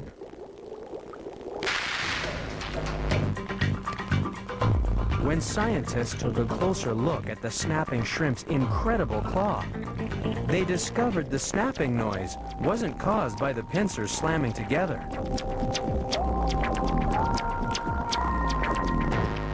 When the shrimp closes its claw, it shoots out a jet of water that moves so fast, it creates an air bubble in the sea. When this cavitation bubble implodes, it creates a massive shock wave and a loud bang.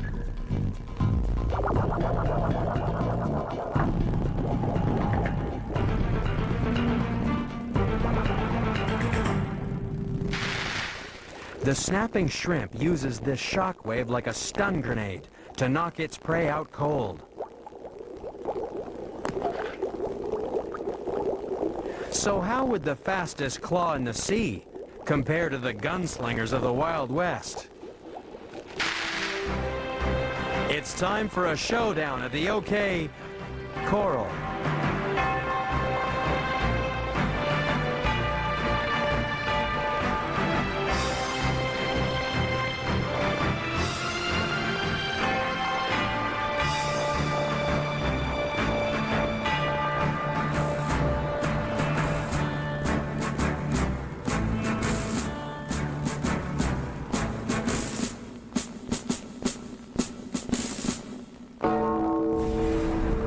The snapping shrimp is almost 100 times faster than the best gunslinger in town.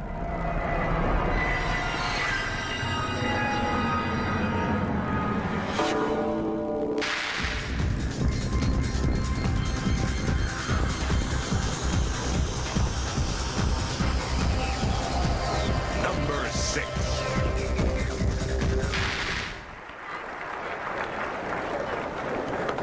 The world's top athletes would try just about anything to win a gold medal. They've got high-tech suits, scientific training regimes, and space-age shoes. But what they really need is a pair of these legs.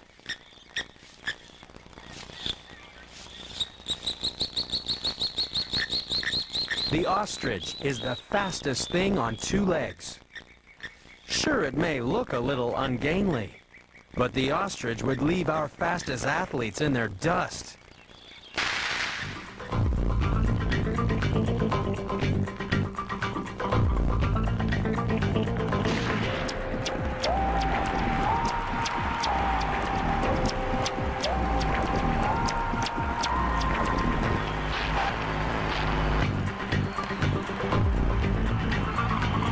At 50 miles per hour, they're more than twice the speed of our fastest Olympic sprinters. We'd need mechanical assistance just to keep up.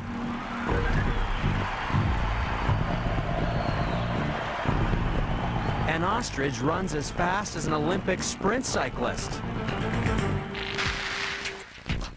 Ostriches belong to a group of flightless birds called ratites. All ratites have long legs built for speed. After all, they can't fly away from danger. Humans could never run like an ostrich without some extreme surgery, according to Mike Archer from the Australian Museum. What do we have to do as humans to keep up with these gigantic, fast-running ratites? What if we wanted to catch them, eat them, or whatever, or get out of their way if they're predators? We'd have to redesign ourselves fundamentally. We'd basically have to give ourselves shrimpy little warty arms that would sort of dangle up in front of our chests, little bitty things. We'd have to get rid of all these big muscles at the top and put all the effort on the thigh bones, thunder thighs. Human sprinters already have thunder thighs. Their bulky leg muscles are made for powerful acceleration, but they can only maintain top speeds for very short distances. Long-distance runners are much leaner and meaner. Their skinny legs have muscles that can work for a long time, but they generate slower speeds.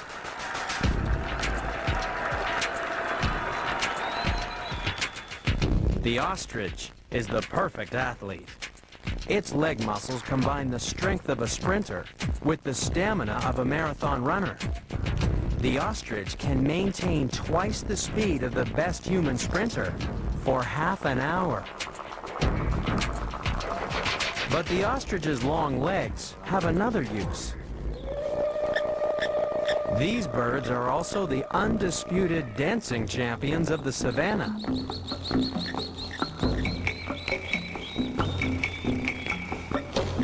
Although not everyone's so impressed by the male's sexy legs.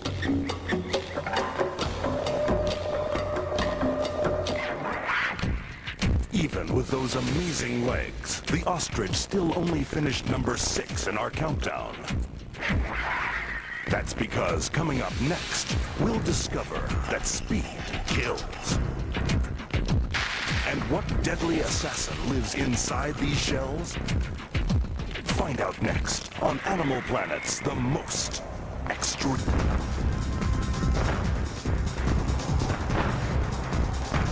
Number 5.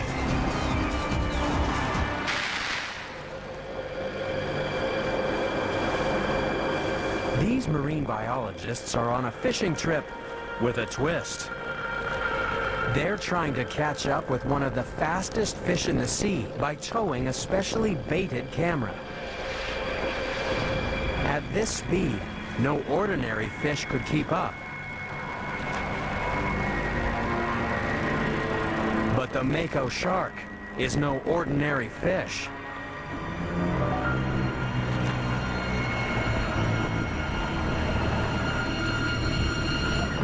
The ultimate underwater predator has extreme speed.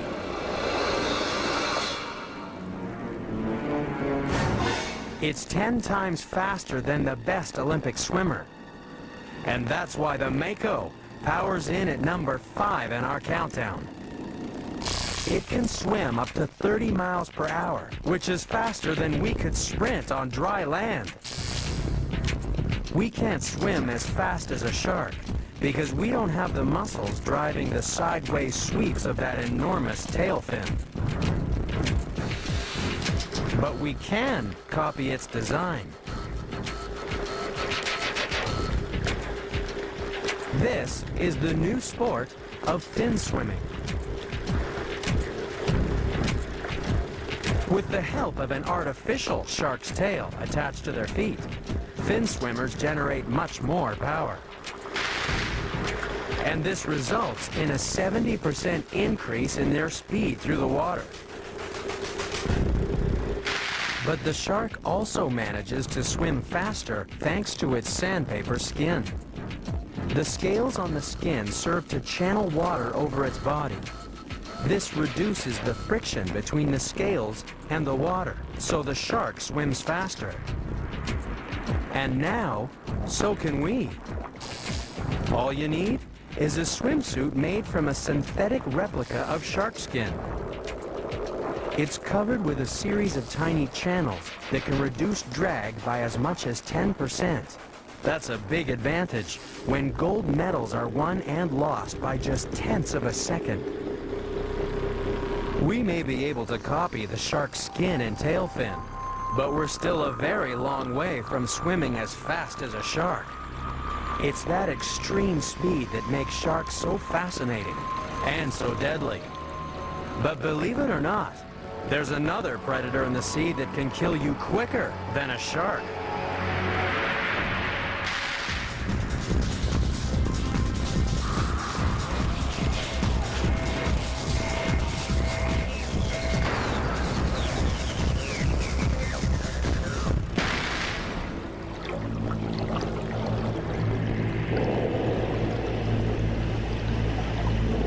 You can find number 4 in the countdown, lurking in tropical waters around the world. It's an animal that moves really fast. For a snail. It may look harmless, but hiding inside that shell is a deadly assassin. For this is a cone snail. It's a hunter that stalks its prey with a poison dagger.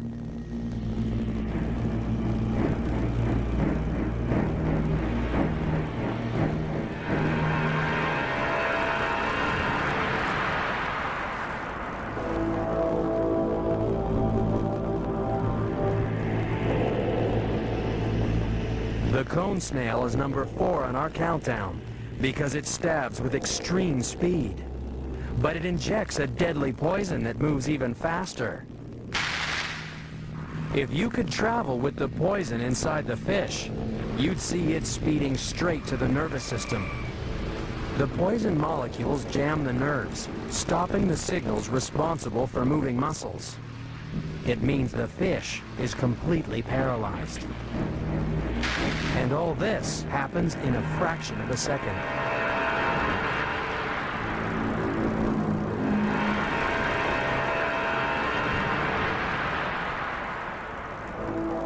But fish are not the cone snail's only targets.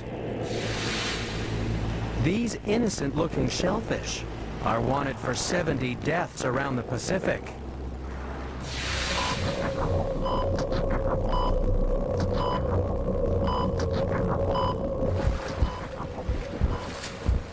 A U.S. Marine based in Guam was posing for a photograph with 2 cone snails when both simultaneously struck him in the neck.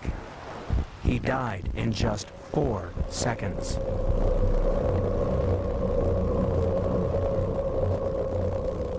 So next time you see one of these assassins in the water, just remember that speed kills. We've raced past killer snails, speedy sharks, and ostriches in overdrive. But coming up is the fastest thing on 4 legs. That's next on Animal Planet's The Most.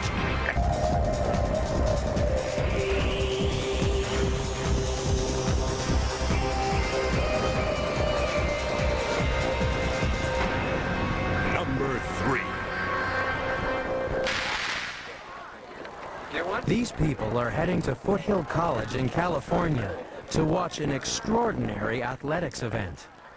Today, track records will be broken, but it'll take a law enforcement officer to measure the extreme speeds.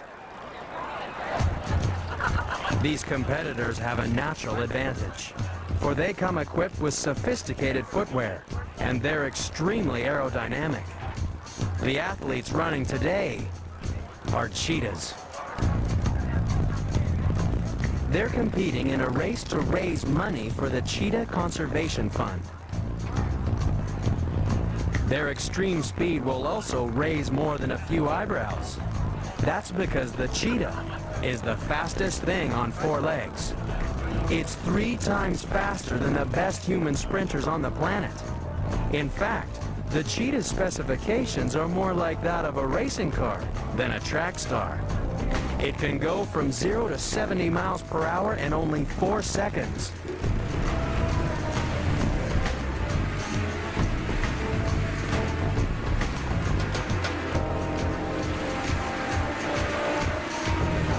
The cheetah really is a high-performance racing machine.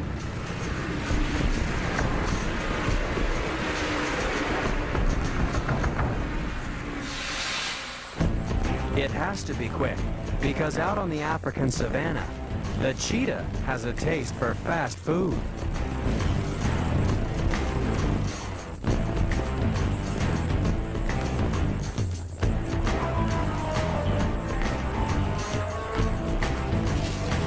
It's the cheetah's advanced engineering that gives it the edge. Its engine is powered by an enlarged heart and lungs, and air-cooled by the largest nostrils in the cat family. Its chassis is lightweight and flexible to ensure the greatest stride length possible. And cheetahs are the only cats that always have their claws fully extended. That's because they need all the traction they can get as they race for food. We could learn a lot from the cheetah's design. We may not be able to grow bigger hearts or lungs, but we can improve our footwear to help us run faster. That's what Mario LaFortune does at the Nike Sport Research Lab in Oregon. We are collecting information about the motion and motion of the foot with respect to motion of the legs. When we are talking about sprinter, we know that in the first 30 meters per second, they have to build up from a 0 velocity to 12 to 13 meters per second.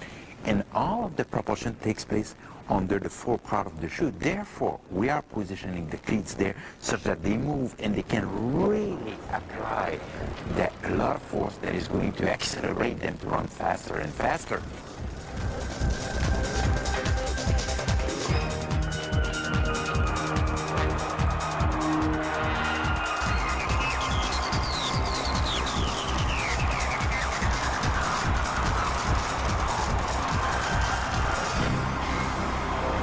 Back at the Cheetah Grand Prix, people are waiting to find out which cat is the fastest. Shaka is the favorite for this year's meeting, but Zulu will be pushing for pole position.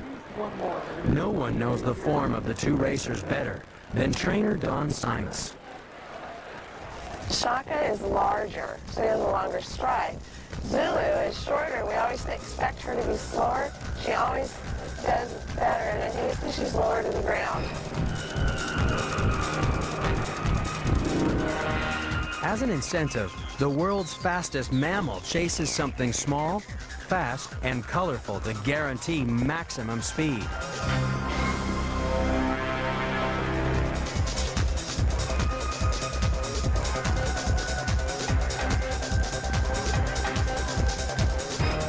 First on the starting line is Zulu.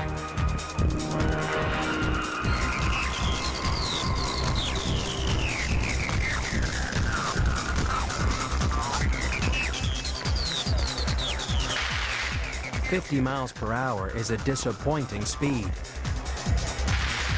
Can Shaka do better?"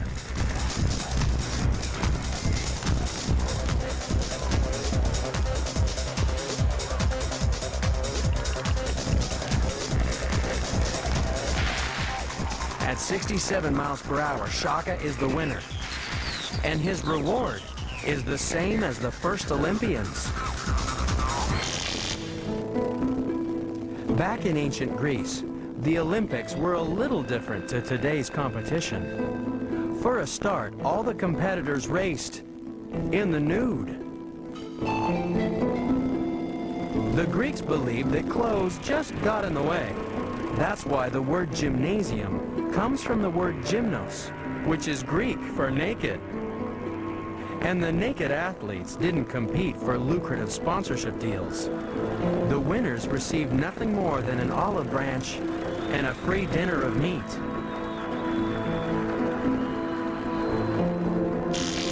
And while Shaka also dined on meat, our next contender feeds on speeds that blow all competition out of the sky.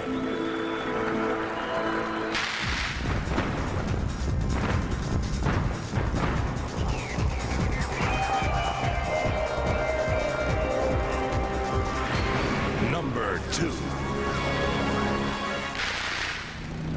To reach extreme speeds, you have to take extreme risks.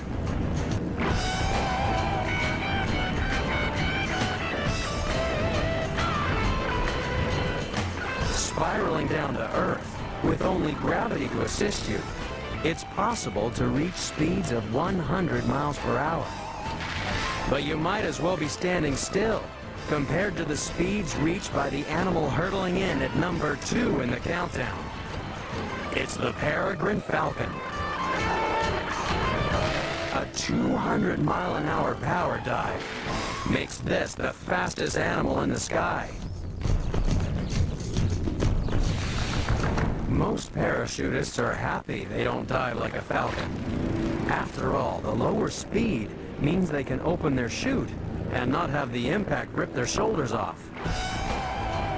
But some people are looking for the ultimate head rush. Welcome to the extreme sport of speed skydiving. Competitors wear special suits to reduce wind resistance and aim head first for the ground, falling as fast as a falcon. Of course, the tricky part is slowing down enough to be able to open your own parachute. But peregrine falcons don't slow down until they hit something. Mid-air collisions are devastating for anything that takes to the sky.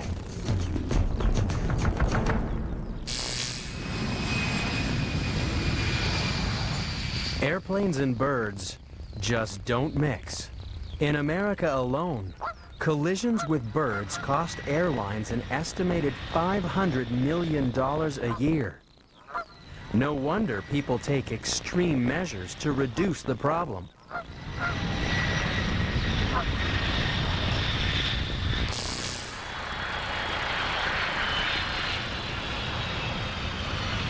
Commercial airports and Air Force bases have recruited a special breed of fighter to patrol their airspace. Meet Tom Steffen. He's not the pilot. He's the ground crew for a real Top Gun. Brooke, the peregrine falcon.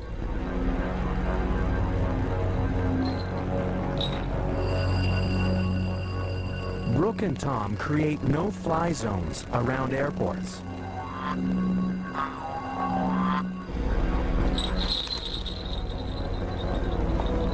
Their job is to clear the area of flocks that cause bird strikes. But Brooke isn't a killer. She's been trained to attack Tom. And we lure fly the falcon. We get it to dive at that effigy of a bird with meat tied on it. And they repeatedly stoop at it, they dive at it. And the birds in the area see that. They know that falcon is working and is hungry, and so they leave.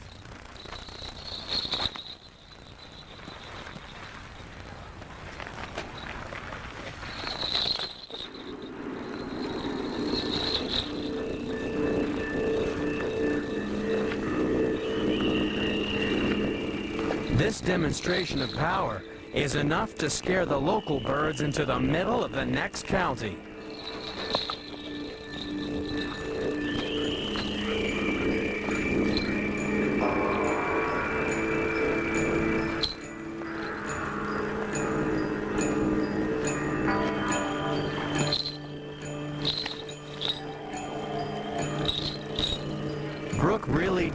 have the right stuff.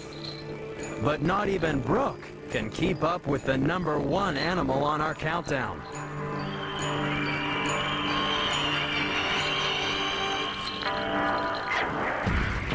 We've seen the 9 contenders. They're the best of the best. Only one animal moves faster. It's #1, and it's coming up next on Animal Planet's The Most.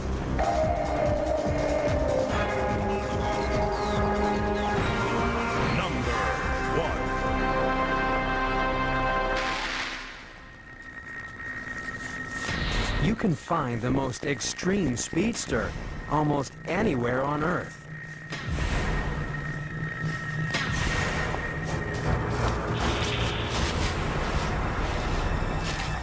It may be the fastest thing on 6 legs, but it still can't outrun St. Louis Zoo entomologist Jane Stevens. Tiger beetle. The tiger beetle is a pocket rocket, the fastest insect on Earth, and probably one of the most ferocious. Tiger beetles got the name probably because they're predaceous in many ways. I've seen adults grab a hold of things as a tiger would, and sometimes a sit-and-wait posture as tigers might do. The tiger beetle uses its incredible eyesight to pick out a target. Then, it takes full advantage of its extreme speed to run down its prey.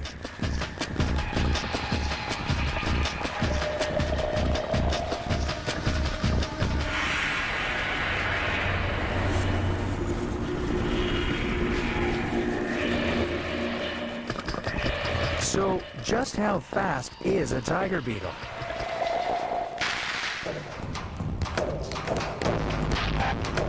If you put a tiger beetle on a racetrack, it would sprint at the same speed as a human out for a brisk walk. Now, 5 miles per hour doesn't sound very extreme, but imagine if it was the same size as a human. It would take only half a second to win the 100-meter sprint. To catch a beetle moving at over 300 miles per hour, we'd need a drag racer.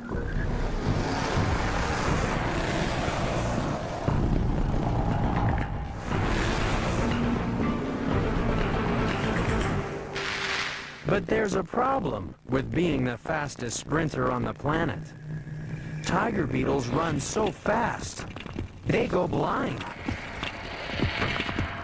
Watch a tiger beetle hunting, and you'll see it sprint and stop, then sprint and stop. Those enormous eyes work well when the beetle sits still, but once the beetle starts running, its eyes can't process information fast enough to see its surroundings.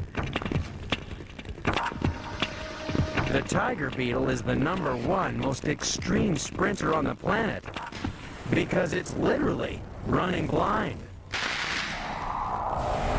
Imagine what it must be like to be a tiger beetle. When you sit still, you can see perfectly.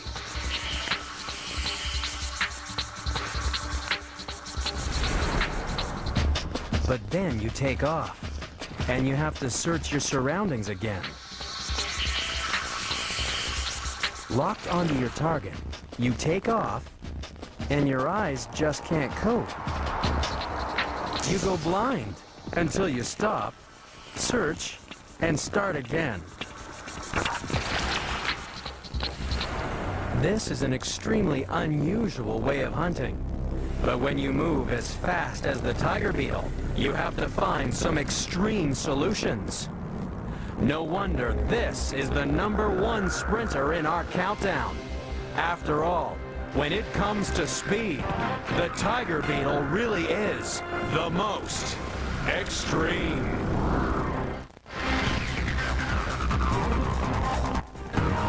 Superheroes of the animal world, so powerful, so indestructible. Guess which of these guys came back from the dead after 100 years? On the next episode of Animal Planet's The Most Extreme.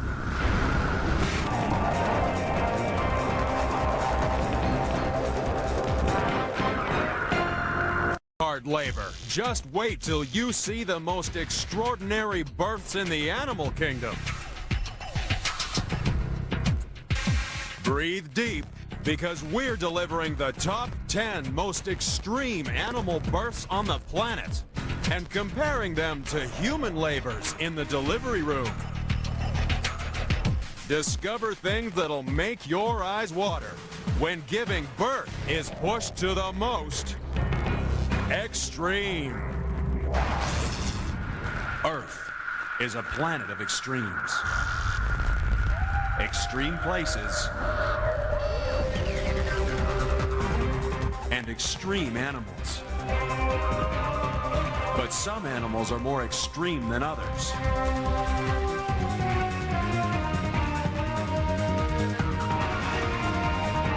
Join us as we count down to find the most unusual and the most extraordinary on Animal Planet's The Most Extreme.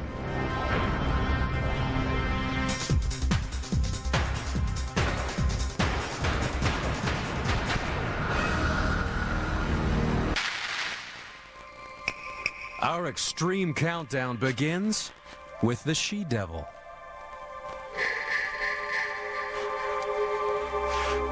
This Tasmanian devil is pregnant, and she's collecting bedding for her underground lair. For in Australia, devils do live underground, but they prefer a soft bed of leaf litter to the fiery pits of hell.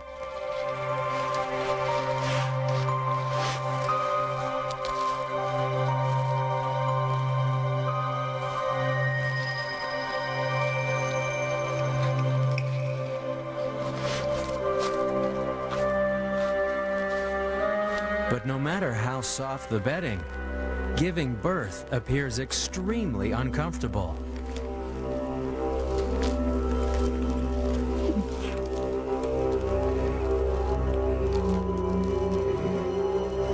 And yet, for all this effort, the Tasmanian devil gives birth to joeys that are no bigger than a grain of rice.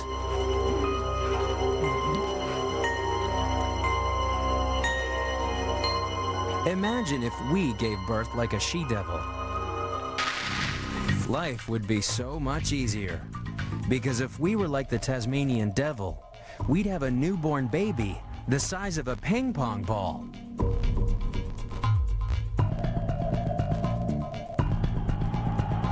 How'd you like to deliver a baby that weighed 1/10 of an ounce? For the Tasmanian devil, giving birth may be easy. But now the blind, hairless, helpless joeys must make a dash across their mother's belly to the safety of her pouch. The trouble is that there may be 30 joeys and only 4 nipples. Aren't you glad you're not a Tasmanian devil baby? Imagine what it would be like to be a helpless baby, thrown into a race for survival against all your brothers and sisters. That's because only the first 4 babies to get to the milk will survive. The Tasmanian devil is number 10 in the countdown because it's not easy for a helpless infant to find its way to the booby prize of life.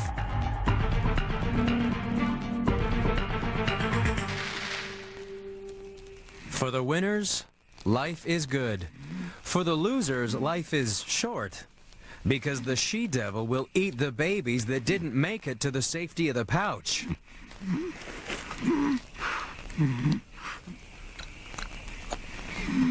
While our babies may not face a sprint for survival, every one of us started life with a race of a different kind. Every human male puts 500 million sperm on the starting line. In theory, that's enough sperm to impregnate every woman in North, Central, and South America. But just like the Tasmanian devil, only the fastest will survive, because the finish line consists of only 1 egg. Only 1 sperm will make it. All the rest will die.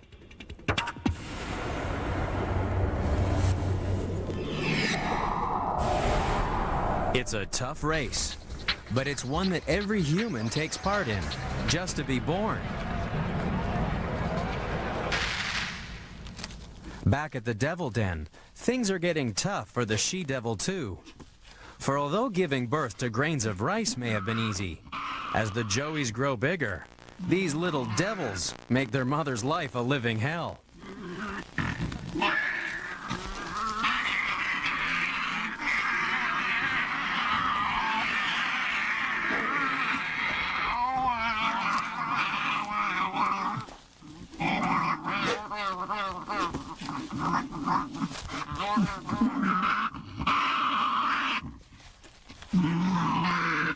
She has to put up with these little imps for 28 weeks, which would be enough to try the patience of a saint, let alone a devil.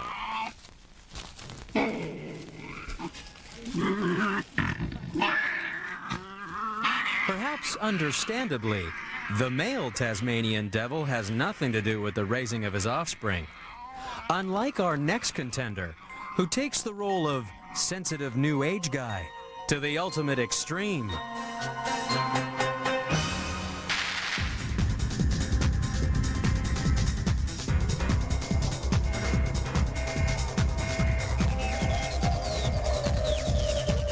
Number 9.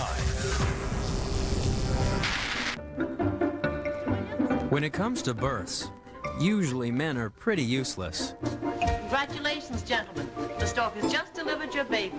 Yours, Mr. Williams, weighs 6 3/4 pounds. And yours, Mr. Smith, 9 pounds. Now, if you'll step out here to the nursery window, you can see your babies. But there's one animal that changed the role of fatherhood forever. The seahorse is number 9 in the countdown because this most unusual fish has a most unusual way of giving birth. It all starts off as normal. Boy fish meets girl fish and they form a pair bond. It's all very romantic because they're completely monogamous and share everything together. But then, the female seahorse goes on the world's most extreme form of maternity leave, as Kirsty Forsgren from the Long Beach Aquarium explains. Seahorses are probably one of the most extreme examples of parental care in the animal kingdom. It is the male that actually becomes pregnant. He actually holds the eggs within a pouch, nurtures them. When they're ready to be born, he actually goes through labor and contractions while having the babies. It's a strategy designed to lighten the female's workload. Once she's carefully deposited the eggs in the male's pouch for him to look after, the female's able to concentrate on making more eggs.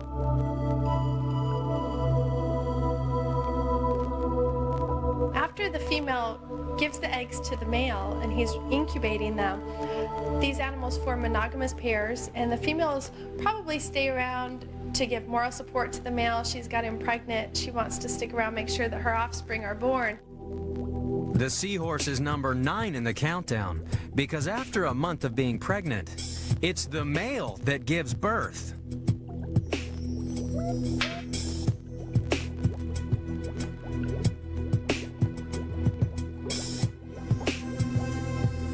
His big belly can carry up to 500 tiny seahorses.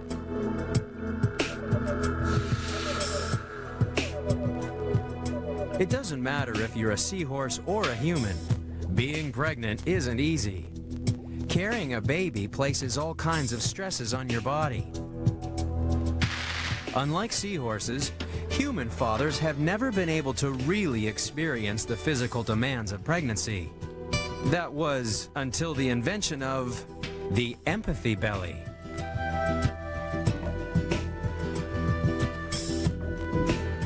Wear this suit, and you can discover what it's like to waddle around carrying an extra 30 pounds. You'll also discover it increases both your blood pressure and the pressure on your bladder.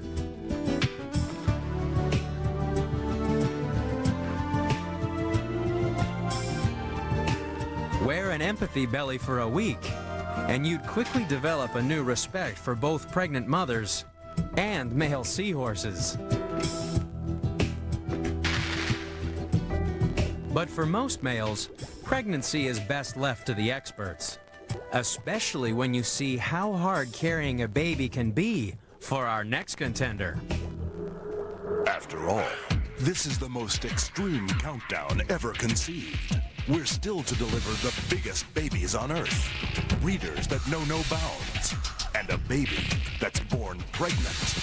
That's next on Animal Planet's The Most Extreme.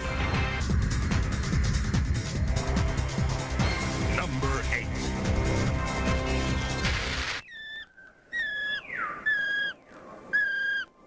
The kiwi is the strangest bird in the forests of New Zealand. It only comes out at night. It can't fly, and it's the only bird in the world to have nostrils at the end of its beak, which is extremely useful when it's digging for worms. But the kiwi is number 8 in our countdown because everything about its reproduction is extremely difficult. Even the moment of conception is a tricky balancing act when you have no wings.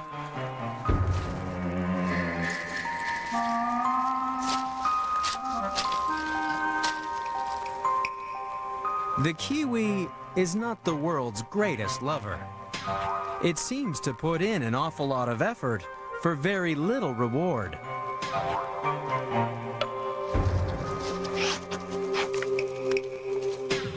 But these bad lovers are great layers. The kiwi produces one of the largest eggs in the world.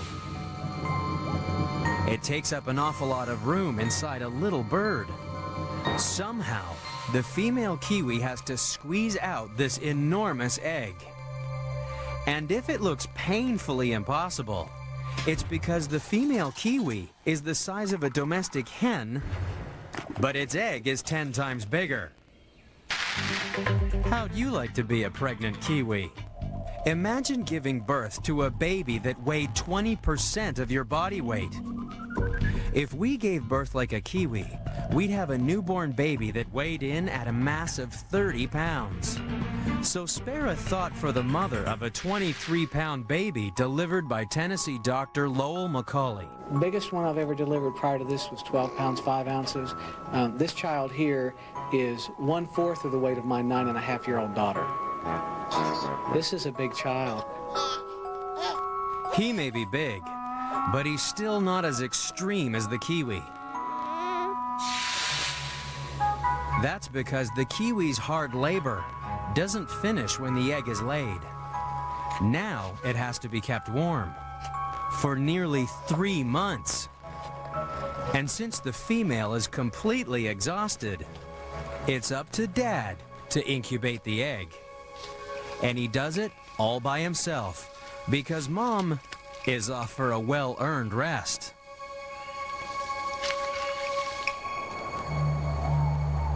Keeping the egg warm is almost as much work as laying it. The male seldom leaves the nest to feed. He'll spend up to 80 days on the egg and lose 20% of his body weight by the time the egg's ready to hatch.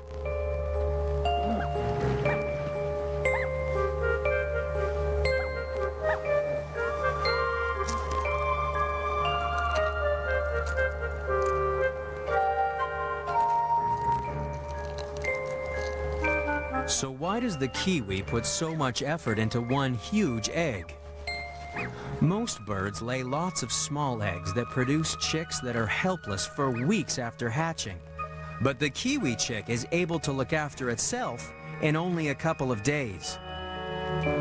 The parents' long struggle with the egg means they don't have to spend any time looking after an unruly teenager. By comparison, humans are very slow developers. It can take years for our babies to leave the nest. But thanks to the massive eggs, the kiwi's big babies are able to look after themselves. Size may be important to the kiwi, but next, we'll meet an animal that favors birth on an even bigger scale. We've witnessed 3 amazing births so far on the countdown, but there are still another 6 to arrive before we can name the most extreme breeder on the planet. Coming up, We'll be the judge as we count down to find out who really is Animal Planet's the most.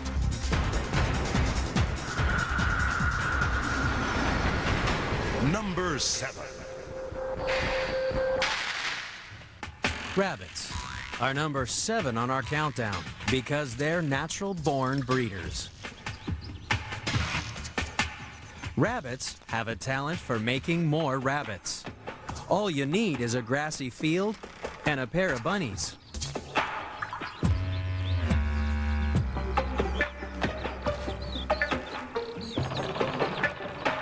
If conditions are favorable, rabbits can start a new family every month. And they can do it over and over again for at least a decade. Imagine what would happen if we started to breed like rabbits. The average couple can only give birth to 1 baby a year. If we could breed at the rate of a rabbit, we'd have 6 babies every month.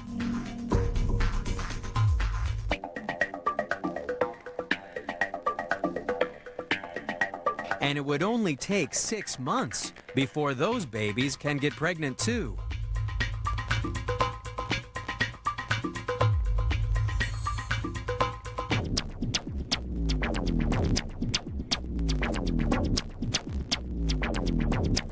If we bred like rabbits, in only a year, we could end up with an extended family of 414 babies.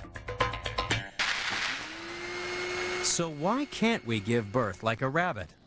While rabbits lay multiple eggs every month, we can only produce 1, and it takes 10 times longer to develop.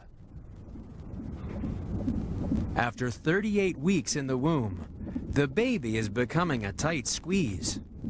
After all, they're 600 billion times bigger than they were as a fertilized egg.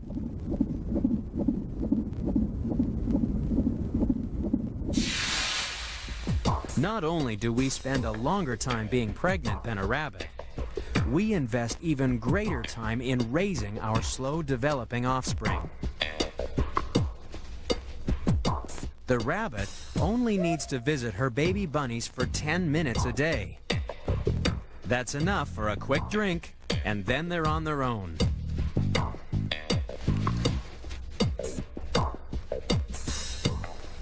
But some humans turn raising bunnies into a full-time job.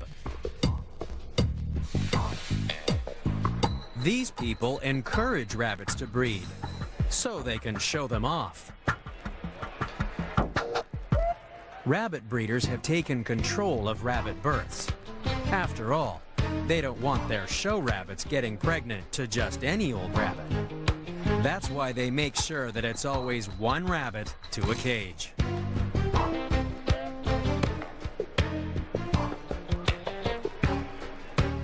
Rabbits may not measure up to our next heavyweight contender, but that won't stop these bunnies from doing what they do best.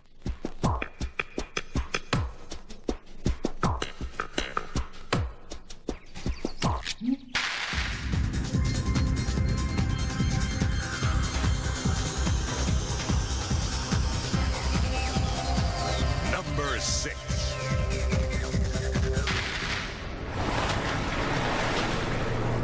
Making a splash at number 6 in the countdown is the whale. That's because when it comes to breeding, whales do everything on a big scale.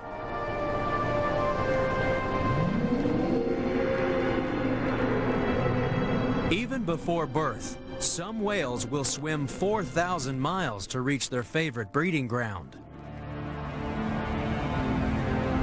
These southern right whales have chosen New Zealand's sub-Antarctic islands. The warm water bays make an ideal nursery to raise young whale calves. It's also the perfect location to find out what the big deal is about whale birth.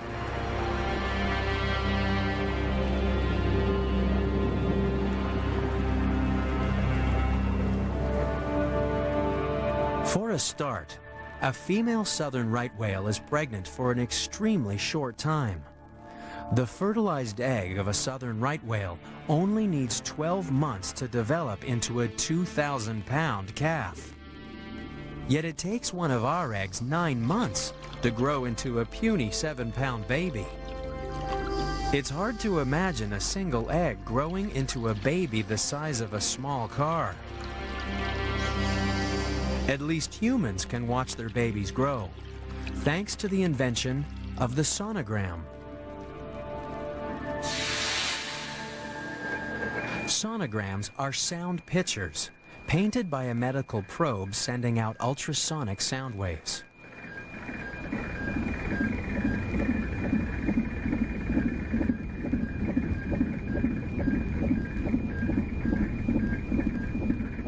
The beam of high-frequency sound is able to pass right through the mother's skin and bounce back off the baby inside the womb.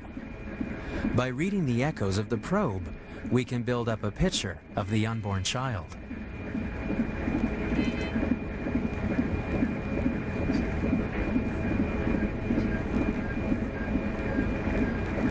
Imagine if we could give a right whale a sonogram. We'd be able to see that the enormous baby gets all its nutrients from its mother. Growing such a big baby in so little time puts such a tremendous strain on the female whale that it's no wonder she only gets pregnant once every 3 years. And unfortunately for this mother, life doesn't get any easier once her baby is born. Her wrinkled newborn calf is almost helpless. Its first lesson in life has to be how to breathe. Without enough blubber to be buoyant, its mother needs to give it a piggyback to the surface for air.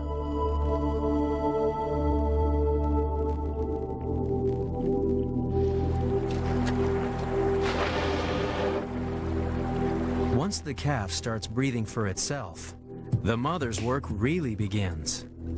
That's because baby whales drink nothing but mother's milk. An awful lot of mother's milk. In fact, a right whale calf will drink more milk in a single day than a human baby drinks in a year.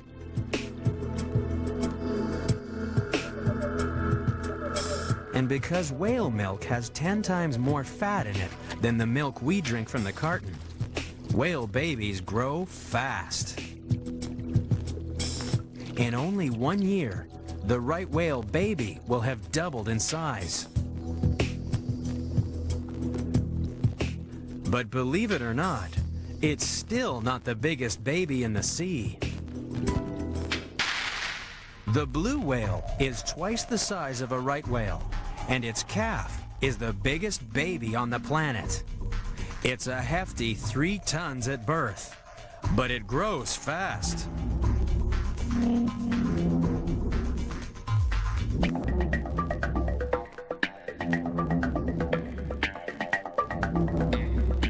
It gets 9 times bigger in only 1 year. Imagine if our babies grew like a blue whale.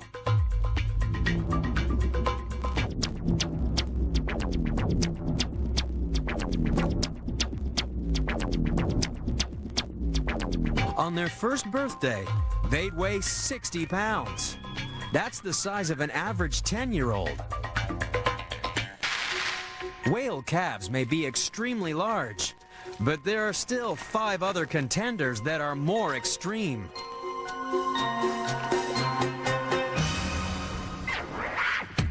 The whale is only number 6 in the countdown, because coming up, we'll push on to the most bizarre births in nature. You'll discover why this pregnant toad really will make your skin crawl. And what have these quadruplets got in common with this armadillo? Find out next on Animal Planet's The Most Extreme.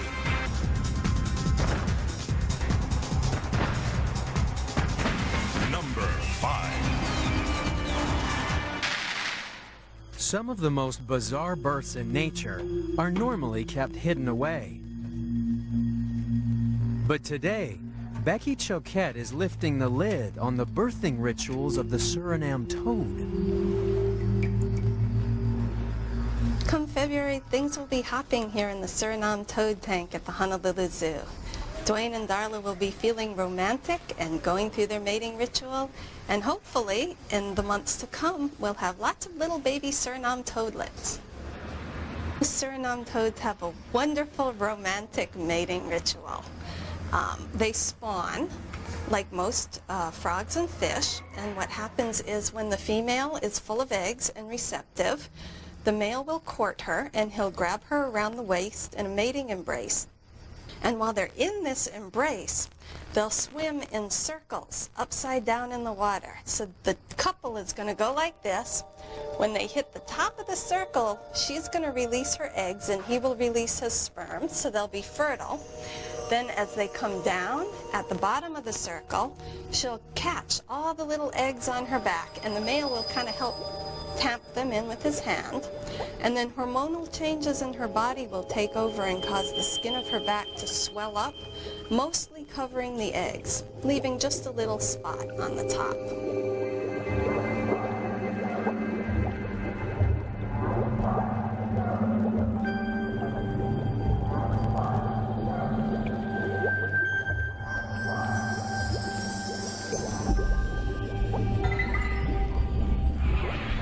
The Suriname toad is number 5 in the countdown because for them, birth really is backbreaking work. These South American toads work hard to ensure their toadlets have a head start in life. If we gave birth like the Suriname toad, we'd have to think very carefully about the arrival of 100 babies.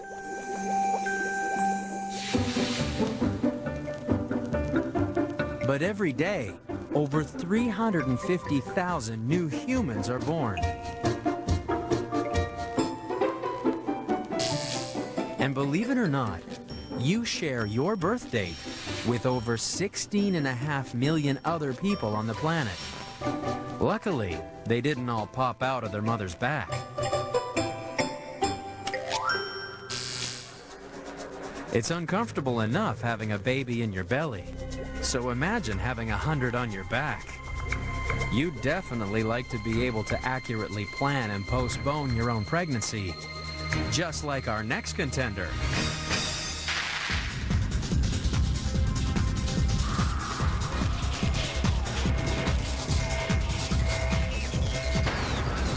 Number 4. At number 4 in the countdown is one of the most common creatures in Texas, the 9-banded armadillo. It may not be able to roll into a ball like its 3-banded cousin, but it can perform some rather remarkable reproductive tricks. To uncover the armadillo's extreme secrets, we have to go underground.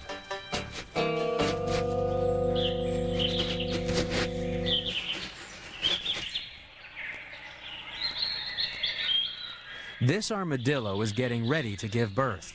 That's because, unlike us, armadillos can plan when they want to be pregnant. How'd you like to be able to delay the implantation of a fertilized embryo? If you think you're too busy for a baby, just delay it for up to 3 years.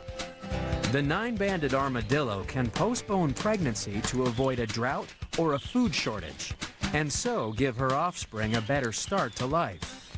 It's a nice trick, but there's something even more extreme about this pregnancy.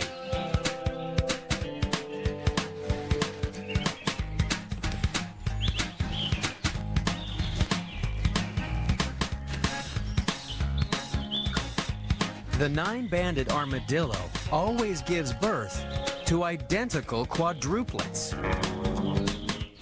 That's because the armadillo's single fertilized embryo splits into 4 before it starts to grow. So armadillos always have a family of 4 males or 4 females, and they're always genetically identical. They're always Texans are crazy about their dillos. This armadillo, called Diglet, has discovered some fellow quadruplets in the classroom. Why don't you pet her? Scratch her. She loves While they're not identical quadruplets like Diglett, they still defy the odds. You're more likely to be struck by lightning than give birth to quadruplets.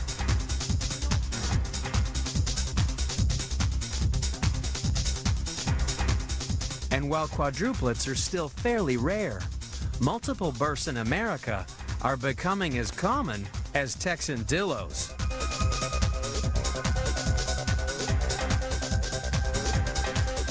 Clubs for twins, triplets, and quadruplets are getting overcrowded. And a group of researchers may have found the reason why. Artificial fertilization. In the U.S. alone, multiple births are up 1,000% since the introduction of modern fertilization techniques. To increase the chances of pregnancy, doctors implant more than one fertilized embryo in the womb at a time. And this increases the chances of a multiple birth.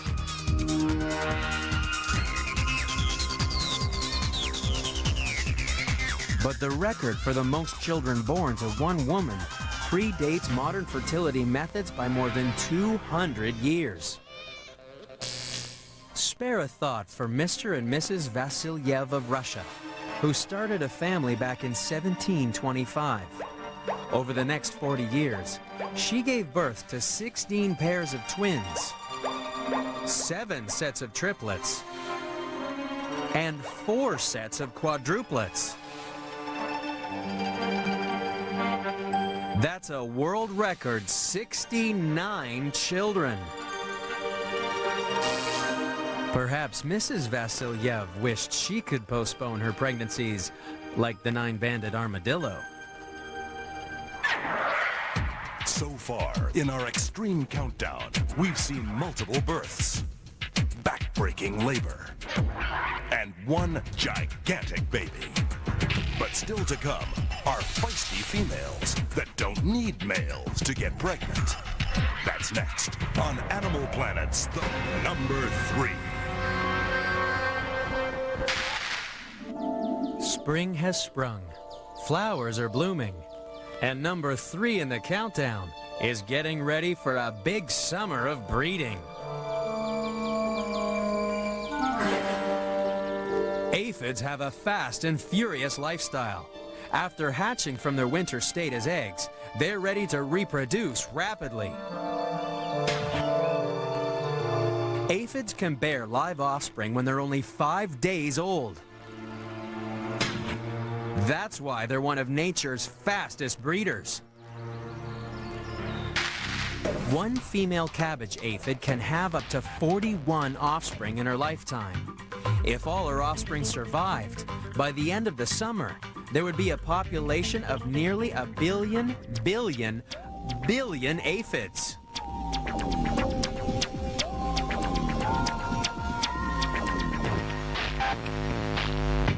That would leave America 14 feet deep in aphids.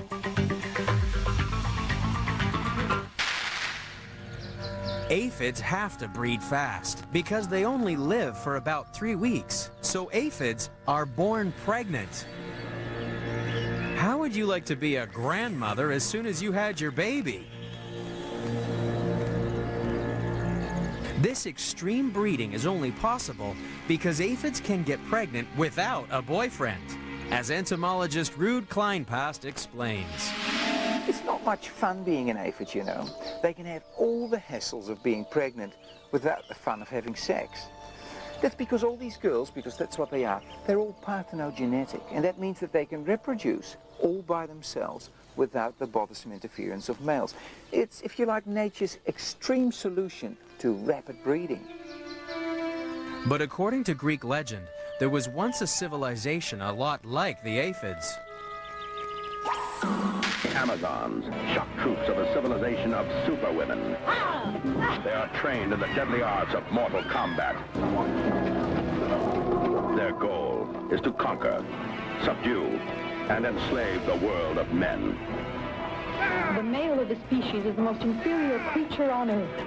That our very existence depends on them is an unfortunate reality. Hell hath no fury like 10,000 women. Battle of the Amazons. Parthenogenesis, of course, is a real worrying trend, especially if you're a male entomologist. But it gets worse. You see, towards autumn, when winter is approaching, those females will lay the odd boy baby. They grow up, and those males will mate with females, who will then lay eggs. And of course, eggs are the best overwintering stage. But think about it. That means that these aphids only make males when they really need them. Now, that's what I call a real worry. But aphids aren't the only feminists in nature. Next, we'll meet a queen who has absolute control over her subjects.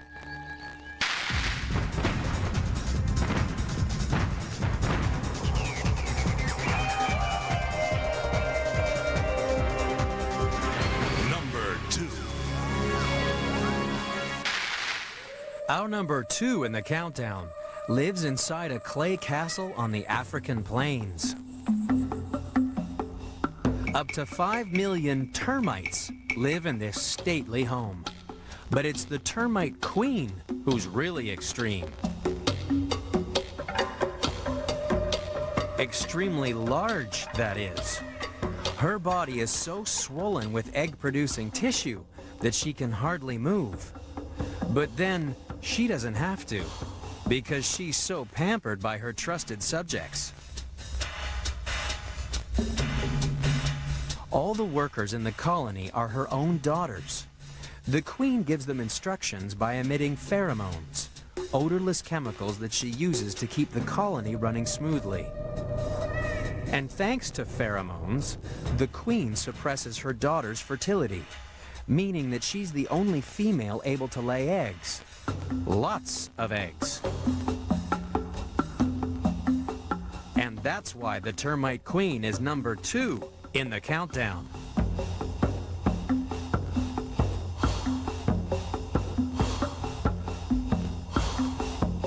Imagine if we could give birth at the same rate as a termite queen. If we were termites, our moms would be over 60 feet tall.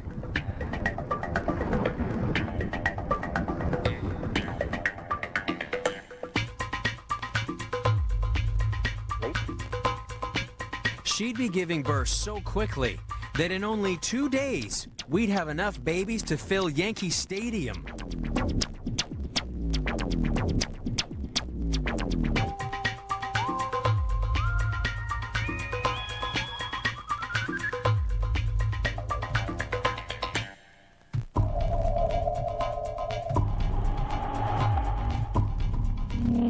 A termite mom could give birth every 15 seconds and have up to 30,000 babies a day. Imagine a city of 5 million people who all had the same mother.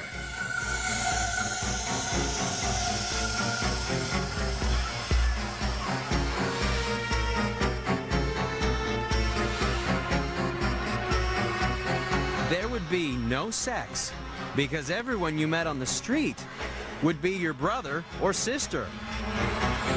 You'd think only insects could ever live in a city like that. But there is one mammal that lives like a termite.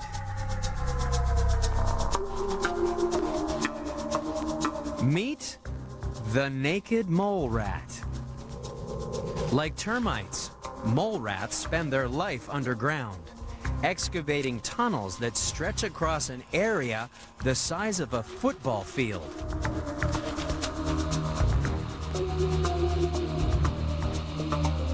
There's only one breeding female in this subterranean city, the queen mole rat. She produces a dozen babies every 3 months for a decade. She mates with her eldest sons, and just like a termite, she prevents all other females from breeding. She has all the mole rats under her control by depositing pheromones at the communal toilet. The pheromones are sure to rub off on everyone who pays a visit. But while the queen mole rat and the queen termite may reign supreme, they're still no match for the ultimate breeder on the planet.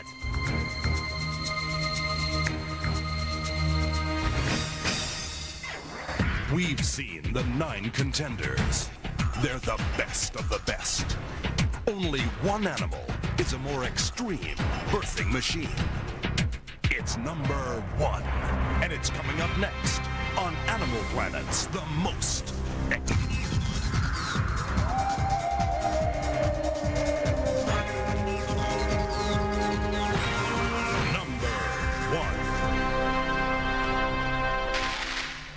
Somewhere in this room is the most extreme breeder on the planet.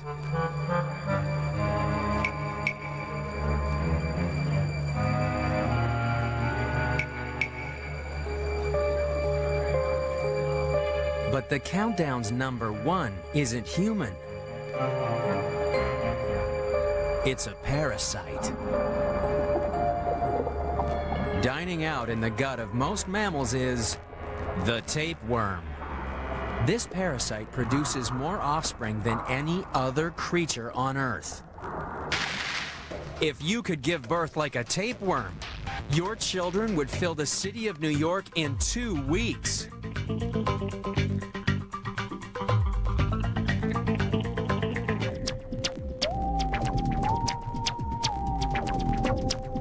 You'd be giving birth to 1 million babies a day. And if you're infected with a tapeworm, you probably do. Tapeworms are extreme breeders because they have more sexual organs than any other animal. Their body is a long chain of more than 2,000 identical segments. And each segment is almost entirely devoted to producing eggs. That's because the tapeworm's life cycle means that an egg has to be swallowed by another animal. And if we eat meat that's infected by a tapeworm, we get it too. But the chances of that happening are very, very small. That's why tapeworms release so many eggs, in the hope that one might be lucky enough to find a new home. Some of them might end up here, at the National Parasite Collection in Beltsville, Maryland. And if you ask nicely, Dr. Eric Hoberg will show you his favorite tapeworm. The Philobothrym here is a human parasite, and this is the largest of the human parasites. This is an intestinal parasite, 75 feet long, and but you may not even know that you're infected with it. Roughly about 50 million people in the world are infected with these parasites. It's a scary thought that lurking in your lower intestine could be one of 350 different species of human tapeworm. Although you may not like being the host of a parasite, you can't help but admire the tapeworm's incredible fertility. For when it comes to birth, the tapeworm really is the most extreme.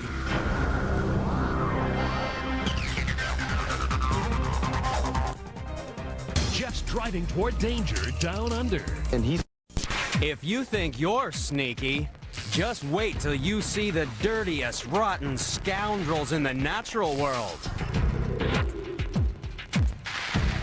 We're counting down the top 10 most extreme cheats in the animal kingdom and seeing how they compare to human cons, crooks, and swindlers.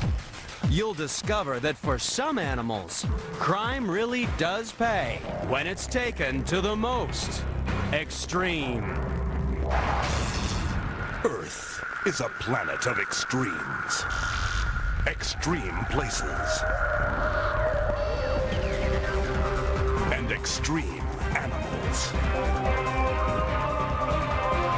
But some animals are more extreme than others.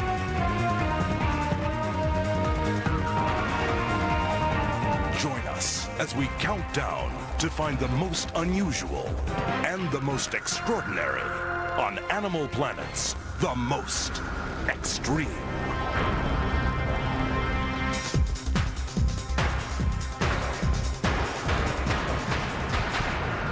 Number 10.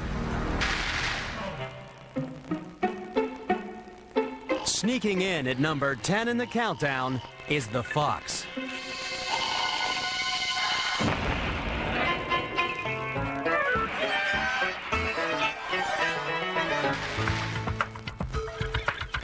In mountains of South America, the fox has to be sneaky, because around here, the birds are big.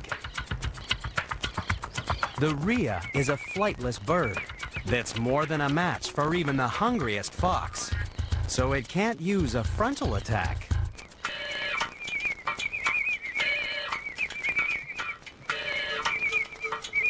By waiting for the rhea family to move on, the fox is free to make an omelet out of the eggs that failed to hatch.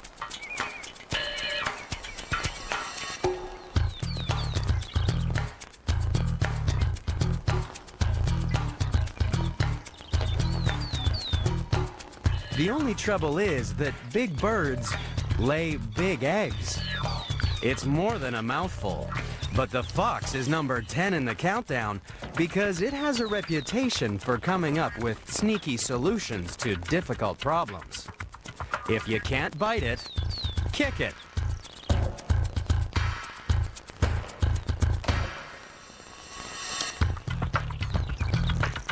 A sharp blow against a stone is enough to break the shell.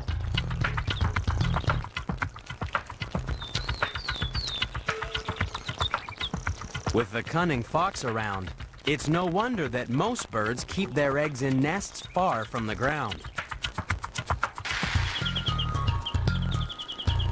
Not even the wiliest fox could reach eggs up here.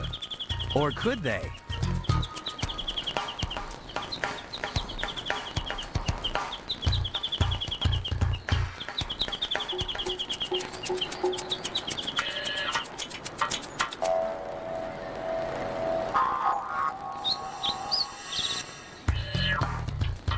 With brains, agility, and good looks, the fox is the perfect superhero.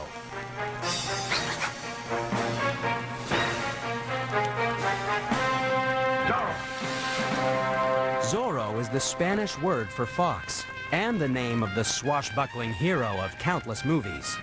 The sneakiest thing about this human fox was his ability to hide his true identity, using only the simplest disguise.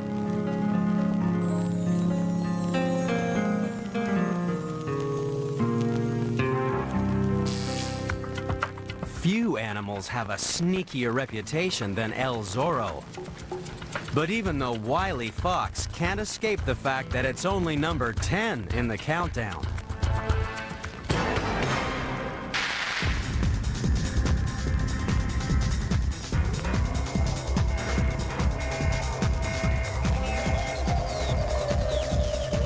Number 9.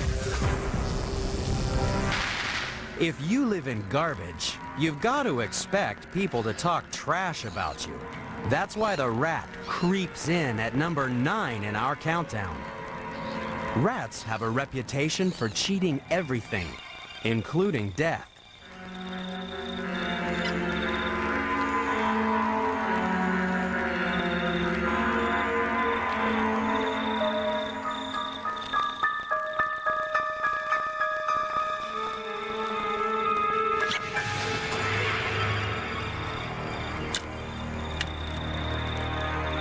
We hate rats because they're such extreme cheats. They cheat us out of food and they cheat us out of money. Each year in the United States alone, damage caused by rats costs an estimated $19 billion. No wonder a group of rats is called a mischief. So why do we think rats are so sneaky? Well, for a start, they're stealing from right under our noses. It's estimated that there are 70 million rats in New York. That's almost 10 rats for every person in the city. But it's the rat's speed and agility that makes this cheat hard to beat. After all, it takes rat-like cunning to be able to solve the problem of how to steal food suspended from a bird feeder. Rats will go to extreme lengths for a free meal, but then That's why some people love the clever little rodents. Meet Larry the hairless rat and his devoted owner, Debbie Ducommon. As founder of California's Rat Fan Club, it's not surprising that Debbie is the champion of all things ratty.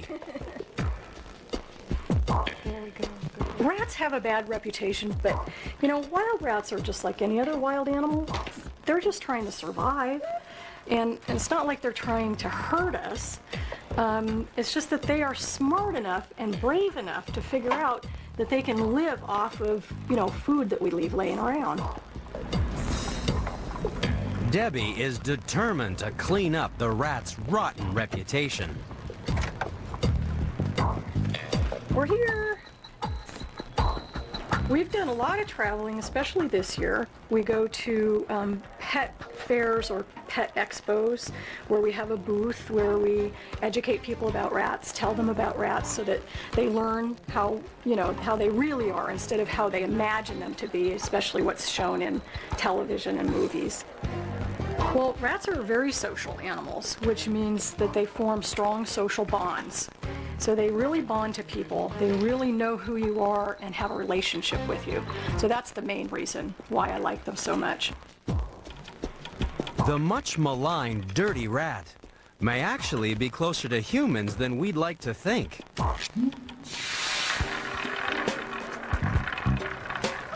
Deception comes naturally to all living things, including humans. Chances are, according to one psychologist, that you are lied to about 200 times a day. That's roughly one untruth every 5 minutes. So why do we cheat? Well, nature rewards successful cheats by allowing them to survive long enough to reproduce. So, just like the rest of the animal kingdom, humans cheat either to avoid trouble or to get something we can't have by other means. And for some people, the thing they want most is money. More than 150 million people visit U.S. casinos each year, and some resort to cheating to beat the odds. A common con is to try to place a bet on a winner after the game is over. The cheat waits until the dealer is distracted and then makes his move. If the pit boss suspects a cheat is at work, he can call for video evidence. The biggest casinos have literally thousands of security cameras waiting to catch a cheat in the act.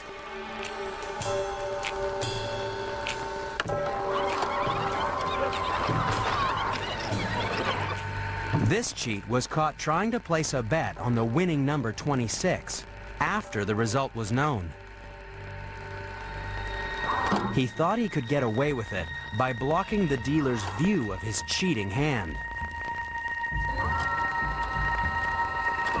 But this is one rat fink who couldn't cheat the system.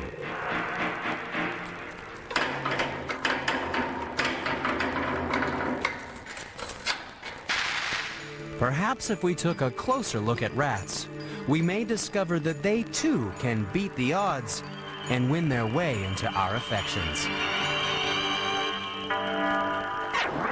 Don't be fooled by our first two contenders. For coming up are animals that can teach us a thing or two. And there's no escaping these clever cons. That's next on Animal Planet's The Most Extreme. Number 8. In parts of Africa, people are afraid of number 8 in the countdown. They just don't trust the chameleon. In some languages, the word for chameleon and liar is the same thing. And like all good liars, you can hardly believe what comes out of its mouth.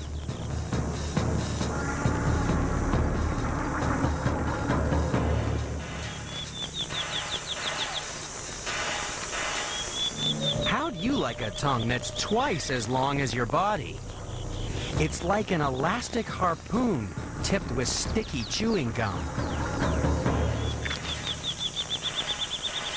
But most people distrust chameleons because they're masters of disguise. Here in this Los Angeles classroom, biological educator Dave Ryherd is conducting an experiment to see if the chameleon really can change color to match even the most extreme background. Do you think he'll turn this color? All different colors?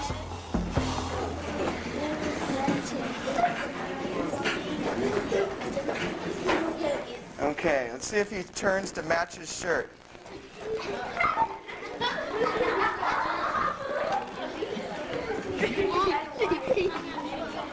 Let's see if we put him on a green shirt and see if he turns green, because that's usually where they're found. They're found in the trees with all those green leaves. So that might be where he's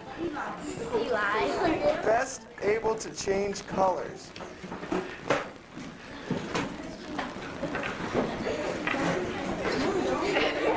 Is he green yet? No. All green?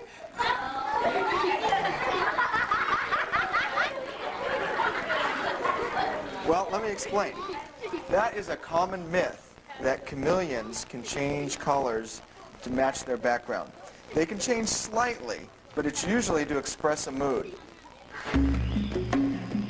When the mood is good, the chameleon is a camouflaged green.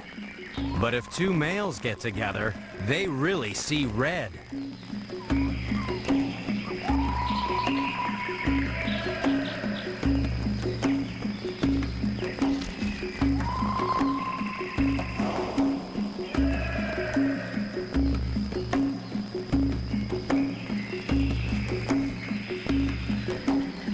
It's easy to spot an angry chameleon.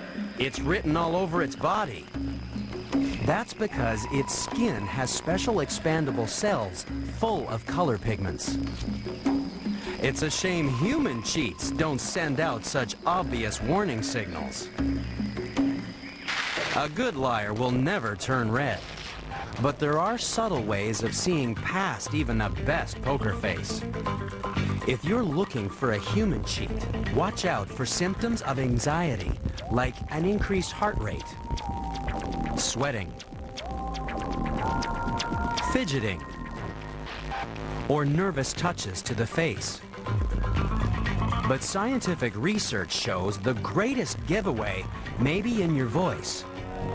Anxiety causes muscle tension and reduces blood flow to the vocal cords. This produces a distinctive pattern of sound waves that can give away even the best cheats.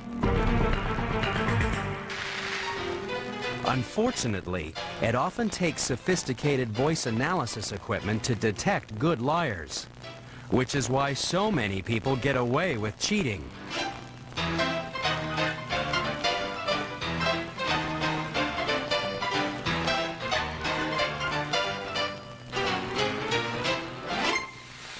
Imagine if we were like chameleons and could use people's skin color to tell what they were really thinking. I welcome this kind of examination because people have got to know whether or not their president's a crook. Well, I'm not a crook. I'm not a crook. I'm not a crook. I've earned everything I've got. Contrary to popular opinion, it seems the chameleon's not a crook either. But even this legendary liar has to keep its eyes on the next contender. We've been conned by chameleons, ratted on by rodents, and fooled by foxes. But don't let appearances fool you. Our next cheat is hard to beat, and even harder to eat. That's next on Animal Planet's The Most Extreme. Number 7. At number 7 in the countdown is a master of disguise.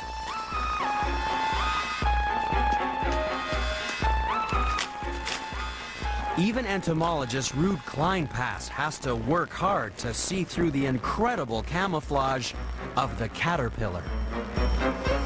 It's not easy being a caterpillar. You're soft, you're juicy, and you're a nice one-bite cracker for anything that loves caterpillars. That's why caterpillars are masters of disguise. They look like anything but food. And that's why if you're on the bottom of the food chain, it pays to look like something that comes out of a bird's bottom. This is the bird-dropping caterpillar. It avoids being eaten by disguising itself as something that a bird's already eaten. Caterpillars are number 7 in the countdown because of the vast array of tricks they use to fool hungry eyes. Other caterpillars are thieves. They steal poisons from the plants they eat and use them to tip their spines with toxins. And if the going gets really tough, some caterpillars pretend to be much tougher than they really are. After all, a bird may not be so hungry if it thinks it's attacking a tiny snake.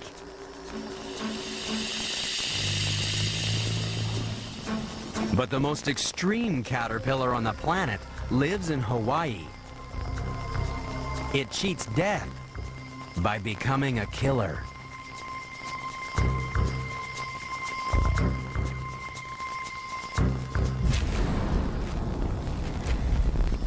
These are the only caterpillars in the world that eat flesh. Now their cunning camouflage lets the hunted become the hunter.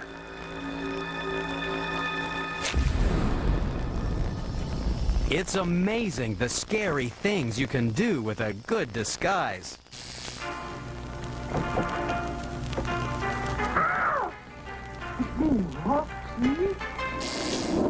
This is the caterpillar of the air. A stealth aircraft is so well disguised that it has the radar signature of a small bird rather than an airplane. That's how it can launch such devastating attacks.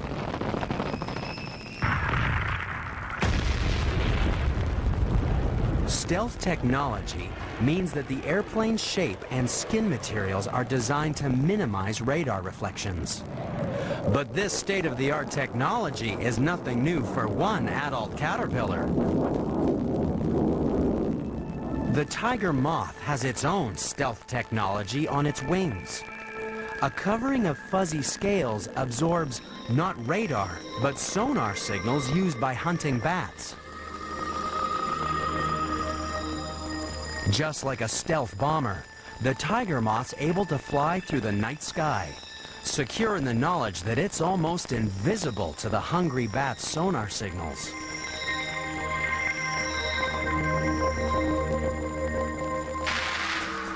Thanks to cunning camouflage, moths and caterpillars may be able to stay off the menu. So why would our next contender disguise its tongue not as a caterpillar, but a worm?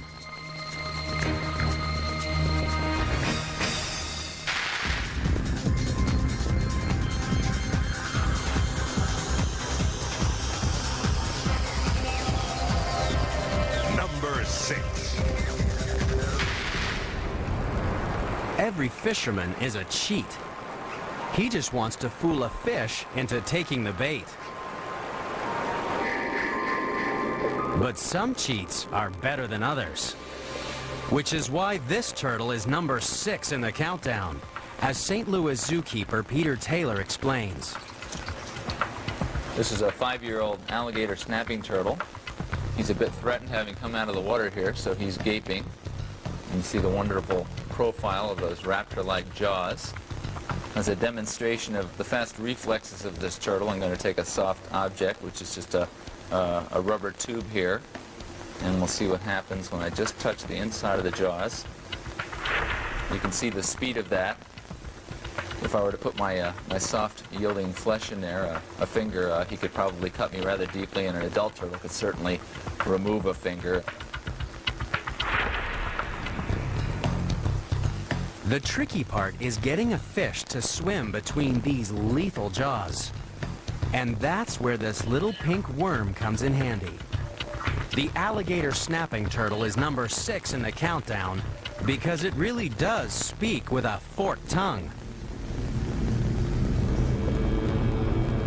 Fish are easily fooled into believing that the turtle is just another log in the pond. But this log is armed and dangerous.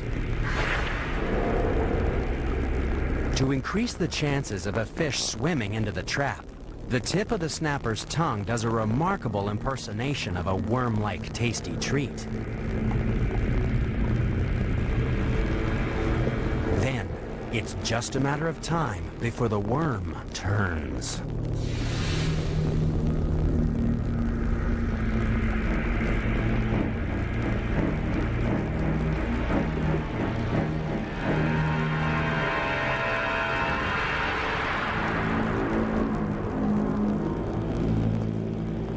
Some human criminals went one step further and used not only the worm, but the whole snapping turtle to go fishing for money.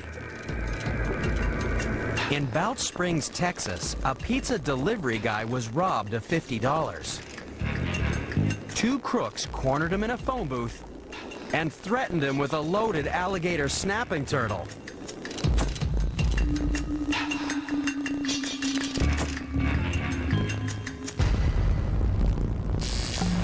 So be careful the next time you find a turtle.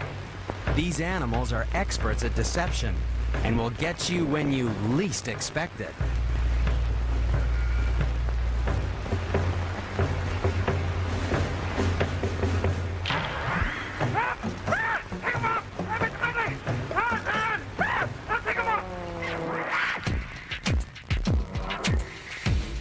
The alligator snapping turtle may have a mouthful of trouble, but coming up is a flashy female who tells lies to get a free meal. And we'll meet a group of monkeys that will steal your heart, and then anything else they can get their hands on. That's next on Animal Planet's The Most Extreme. Number 5. At number 5 in the countdown is a story of sex and greed. For as Jane Stevens of the St. Louis Zoo explains, the firefly knows it pays to advertise. It's sort of like the female sits quietly. She usually doesn't have wings, but she blinks from a leaf or a branch. It's like saying, "Hey, sailor, I'm over here." And then the males go, "Oh, hi, how are you?" And they come over to visit. And that's a wonderful way to communicate, and not one that's found very often in the insect world. The glow itself is a wonderful thing because if you think about it, there are about 136 species of fireflies within North America. And all of those species have their own individual glow. But it's not just the glowing that's an important part of that. It's also the shape of the glow. Sometimes they actually acquire a shape like writing your name in the sky with a sparkler at night on the 4th of July. And also the ability to measure the intervals between when the lights glow. For anybody who can crack the code of the firefly, suddenly catching these bugs gets really easy. All you have to do is mimic their flashing signals, and males will fly right into your hands. Unfortunately for the males, there's one deadly female that uses a little trickery of her own. This female firefly has discovered how to mimic the flashing code of other species. So she's able to send out a glowing invitation to any males that might be passing.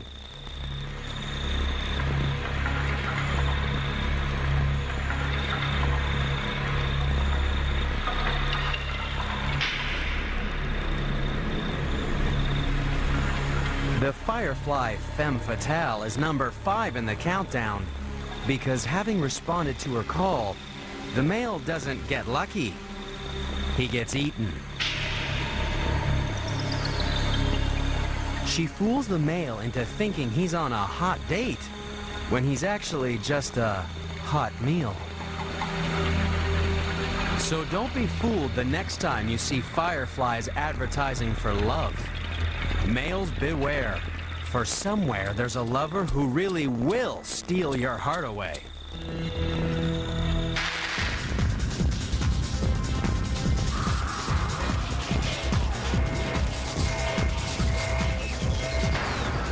Number 4.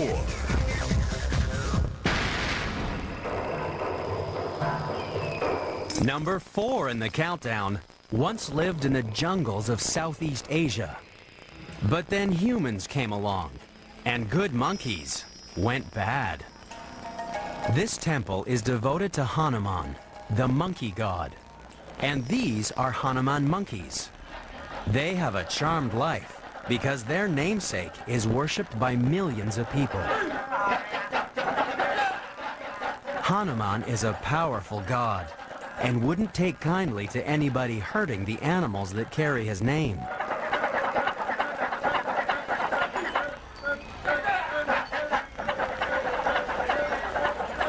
Unfortunately, some monkeys have taken advantage of their divine protection and get up to all kinds of monkey business.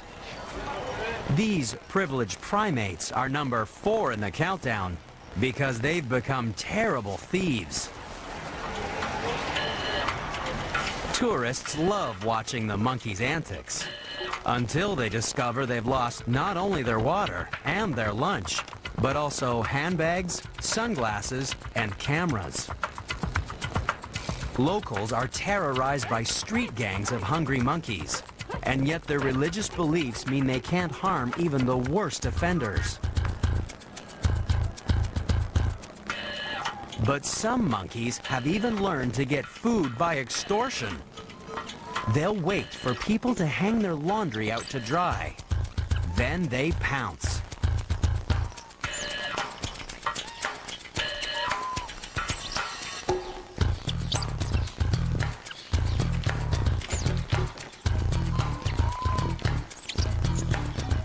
If you try to scare the monkey to get your clothes back, it'll run away and your clothes are gone forever. It's only when you throw the monkey food that you get your laundry back, more or less undamaged. Of course, using threats to get what you want is nothing new, and some people made a career of it. Butch Cassidy and the Sundance Kid were perhaps the most legendary thieves in the world.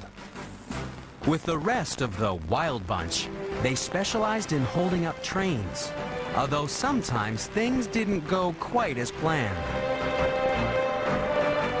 In 1899, they stopped a train in the wilds of Wyoming.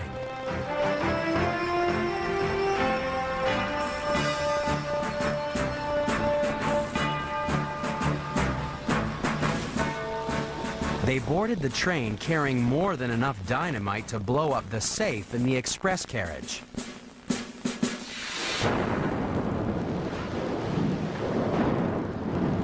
The blast destroyed the carriage, but the safe was unharmed. So they used more dynamite. This time it worked so well that $30,000 were blown into the sky.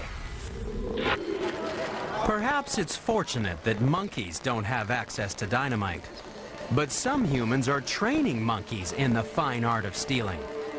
They've taken the monkey's natural talent for mischief and taught them to steal for their trainers.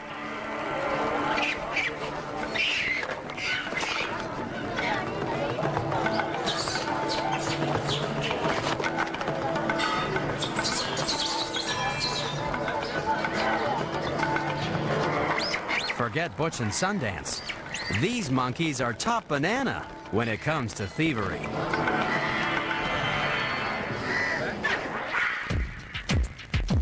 We've seen monkeys on the make, bugs that bamboozle, and a turtle that cheats for its supper. But coming up is the Great Pretender. That's next on Animal Planet's The Most Extreme.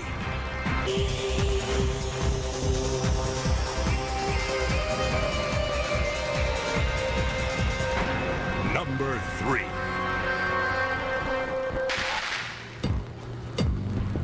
Dogs can be taught to do just about anything.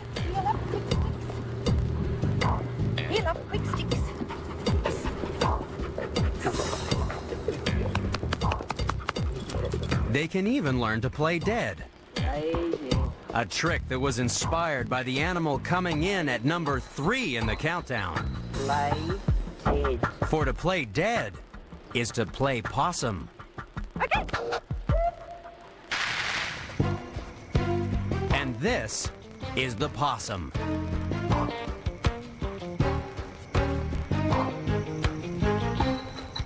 The Virginia opossum is America's only native marsupial. It's not much bigger than a house cat, and it's a slow mover. So when a possum thinks it's in trouble, it usually heads for the trees. But sometimes even that can be dangerous.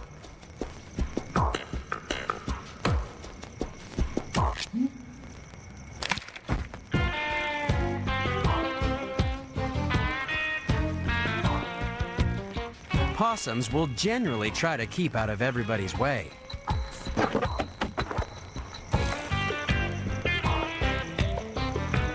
But if they're cornered, possums will play possum. Imagine if you could play dead like a possum. If you were like a possum, you'd have no trouble winning the Academy Award for Best Performance as a Dead Person. That's because possums don't play dead at all. If you were a possum and you were in a dangerous situation, you'd go into a voluntary coma.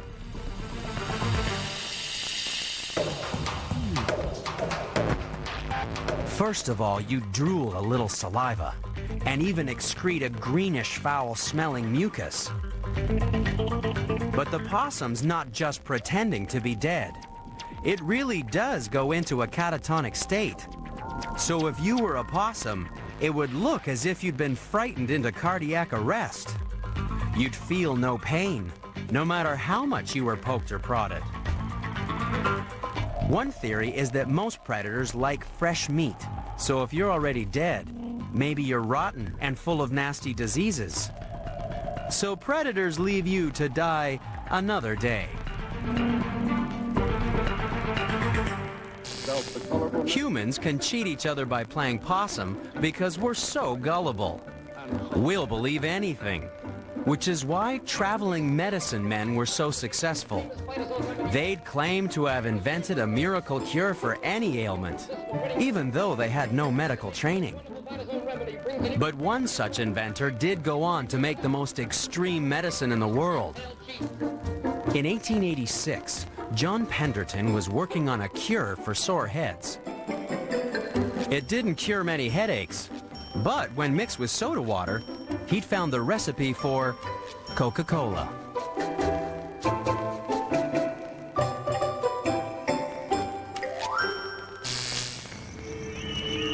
Possums have also invented a way of fooling even the hungriest predator. Their brand of deception has let them survive more or less unchanged for 70 million years. But unfortunately, ancient tricks don't always work so well in the modern world. That's because playing possum with a car can be deadly.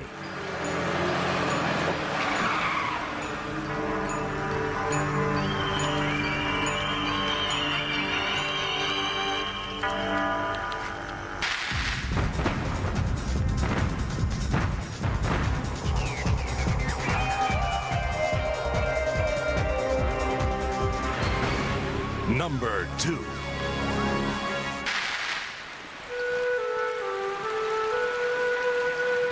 The orangutan gets its name from two Malay words that mean old man of the forest. And just like us, this old man is smart enough to know how to get out of the rain.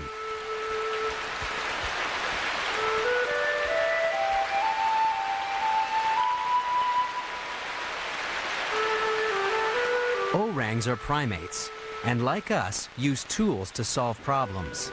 In fact, it's because of this intelligence that orangs are number 2 in our countdown of extreme deceivers.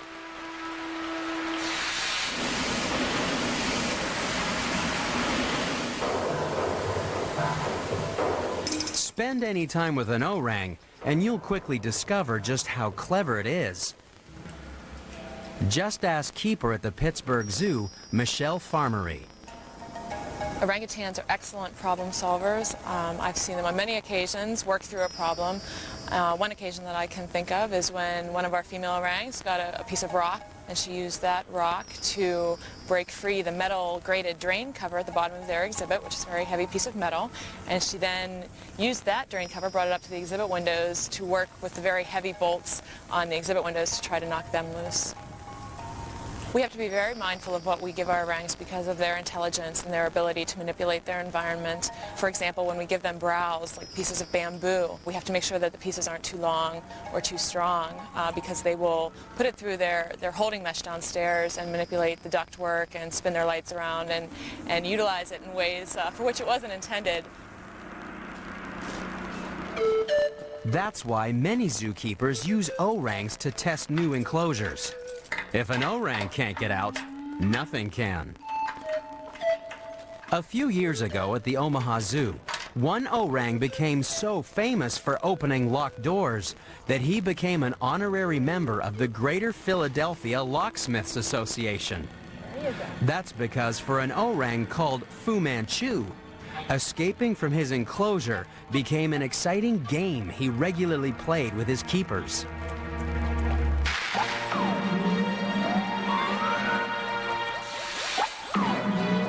Fu Manchu had secretly made himself a wire lockpick and kept it hidden by storing it between his lip and gum. He'd use it to open his door, and then he'd go let all his friends out. While they ran around the zoo causing trouble, Fu would head back to his room and sit innocently waiting for the keepers to find him.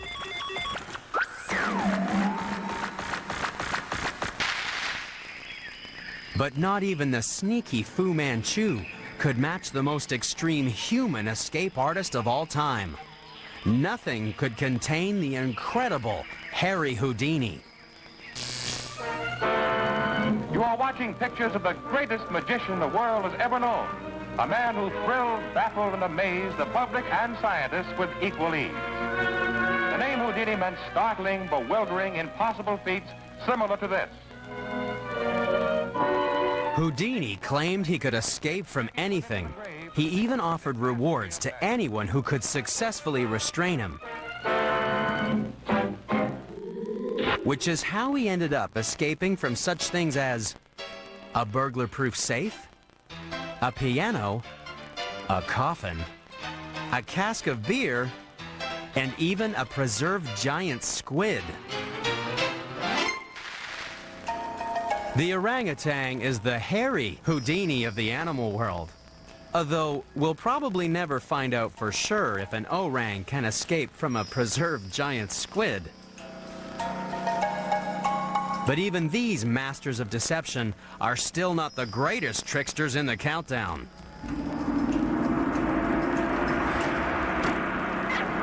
We've seen the 9 contenders. They're the worst of the worst. Only one animal is a bigger cheat. It's coming up next on Animal Planet's The Most Extreme.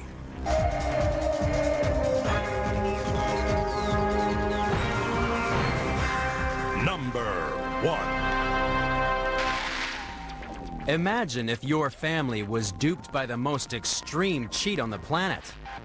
How'd you like it if your baby was swapped for an infant that grows much, much bigger?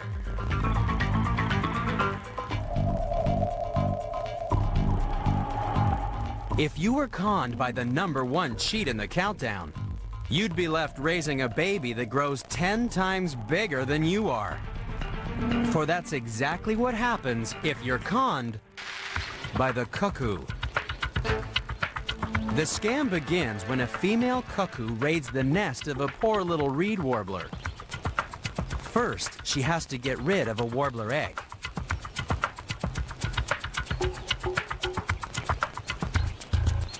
Then she replaces the warbler egg by laying one of her own.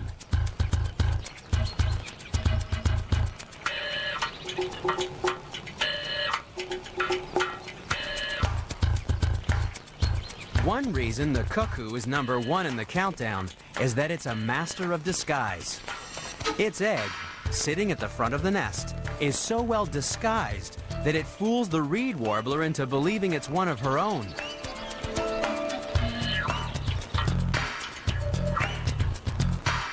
But the con doesn't end there, for baby cuckoos are nasty.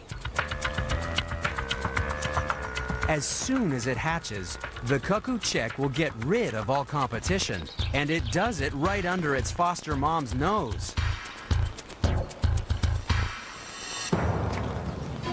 And then it literally eats its parents out of house and home. The poor reed warblers end up feeding a baby that's 10 times heavier than they are.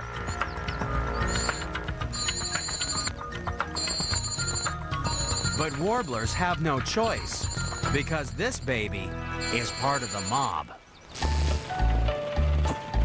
Mobsters were big in Chicago in the 1920s. His business card may have read second-hand furniture dealer, but in reality, Al Capone was a gangster. He ruled Chicago, because if you messed with Capone, he messed with you.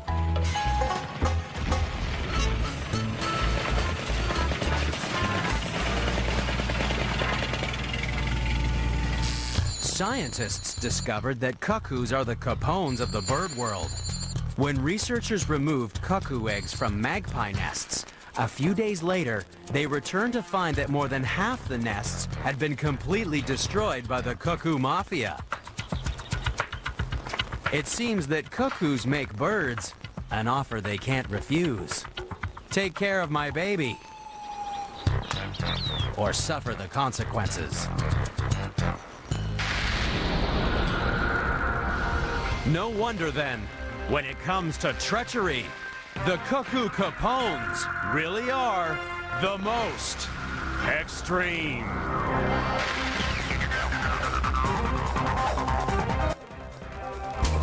Jeff's having a devil of a time in Tasmania, where he's searching for a... Tough, with animals living in the worst conditions on the planet.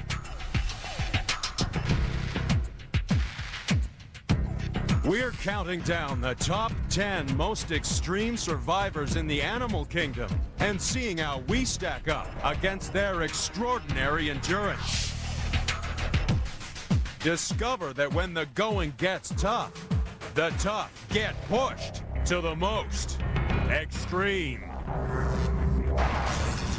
Earth is a planet of extremes. Extreme places and extreme animals. But some animals are more extreme than others. Join us as we count down to find the most unusual and the most extraordinary on Animal Planet's The Most Extreme.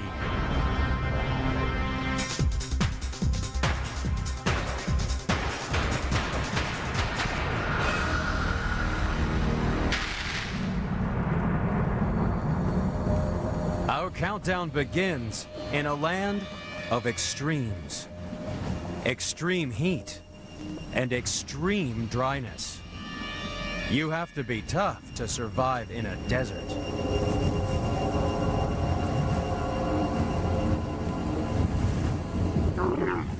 That's why camels are coming in at number 10 in our countdown of extreme survivors. For thousands of years, people have been crossing the arid wastelands of Arabia on these animals known as ships of the desert.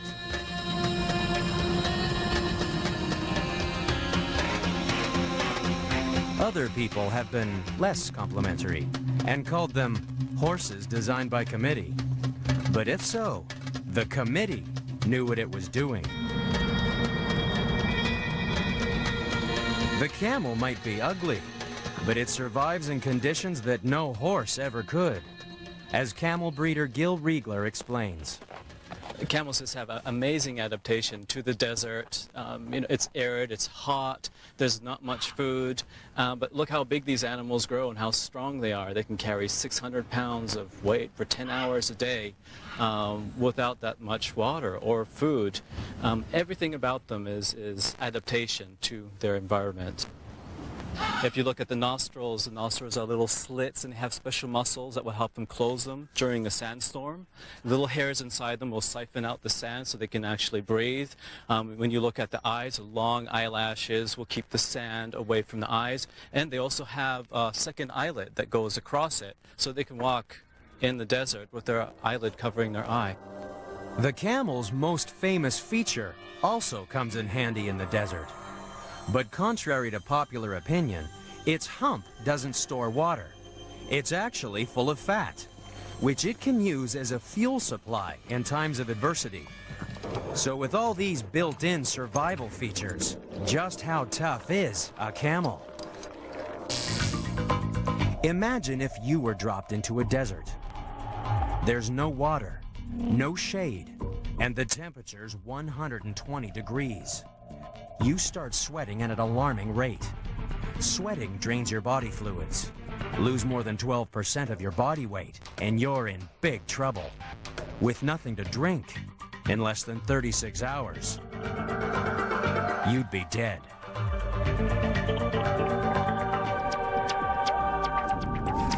But imagine if we had the super survival skills of the camel. We'd be able to endure the extreme heat much longer than an ordinary human. That's because not only is the camel better at conserving water, it can lose more than 25% of its body weight and still survive. It can go without a drink for an incredible 8 days. So when it finally finds water, it's no wonder it can drink 21 gallons in 10 minutes. But it's a different kind of drinking that may take the camel out of the desert and into our homes. Camel milk is very nutritious. When you think about the desert, there really isn't anything there, especially when you think about fruits or vegetables that can supply vitamin C for the young baby camels. Camel milk will contain triple the amount of vitamin C that cow milk will have in it. It also has insulin, and we're very interested in doing the research to find out how this insulin works with diabetics. Okay, come on in. Of course, the tricky part is getting the milk out of the camel. Good girl.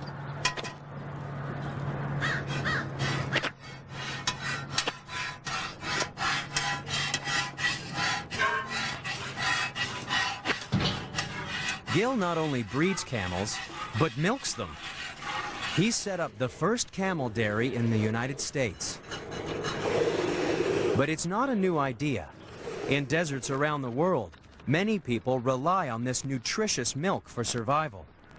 And Gil's discovered that camel milk has 40% less cholesterol than cow's milk and will keep for 4 months in the fridge. It's a long way from the deserts of Arabia to the fridges of America. But who knows? Maybe one day we'll be calling the camel the cow of the desert. If only our next contender in the countdown was as kissable as a camel.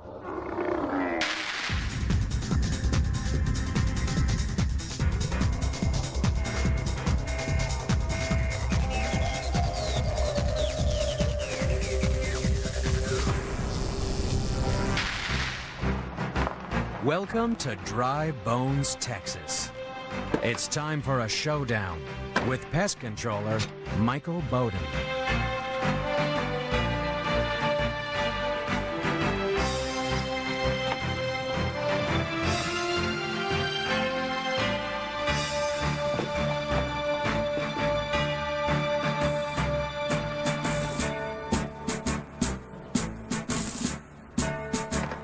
The rat may be number 9 in our countdown, but it's also public enemy number 1.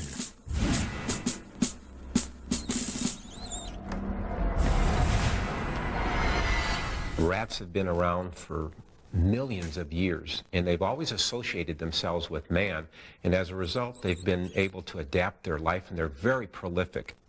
It doesn't take very long for a rodent to be born, and then let's say 30, 45 days later it starts having young of its own. At this rate, a single pair of rats could have 15,000 offspring in a year if they all survived. And surviving is what rats do best.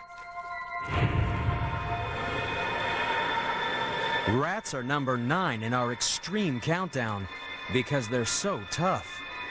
They have to be, because we try really hard to get rid of them and the diseases they carry.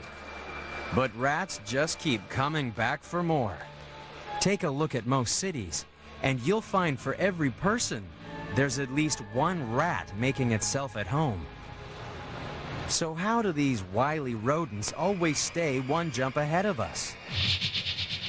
Well, for a start, rats are incredible athletes. Their superhuman powers mean they can come into our lives through even the most unsavory entrances. They may be your worst nightmare, but have you ever dreamt of what it would be like to have the superpowers of a rat? If you were a rat, you'd be able to squeeze into some very small spaces. Thanks to the flexible bones in your skull, you'd be able to squeeze through any hole that's just slightly bigger than the width of your head. And you'd never get stuck in a pipe, because the jaws of the rat are 120 times stronger than ours. That means you could easily gnaw a hole in a lead pipe, or a garbage can, or even cinder blocks. And if there isn't a handy toilet to escape down, don't panic, because rats are so much smaller and lighter than humans, they have no trouble falling great distances.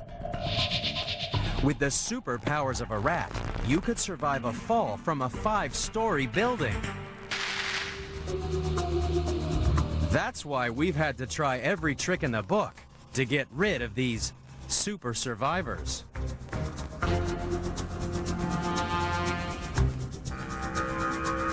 Poisons are our favorite weapon. But rats have even found ways to survive this chemical warfare. It seems rats take tiny bites of any new food they find, including poisons, which may help them build up an immunity.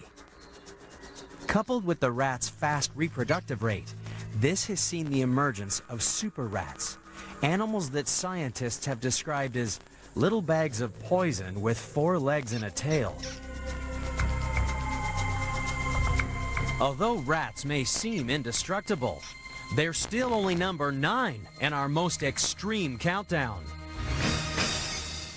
We've survived the first 2 contenders, but coming up are animals so tough they don't need health insurance, because they can walk away from any disaster, even the end of the world.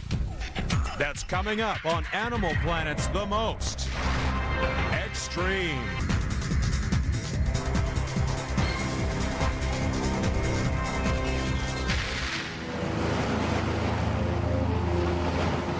The sea can be extremely dangerous, especially if you're a gannet.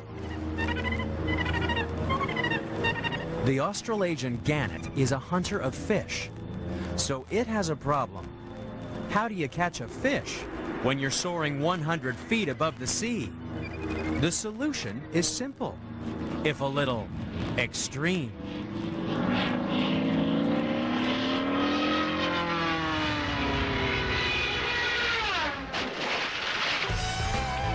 The gannet is number 8 in the countdown because no ordinary animal could survive hitting the sea at 90 miles per hour. Hitting anything at that speed is usually fatal.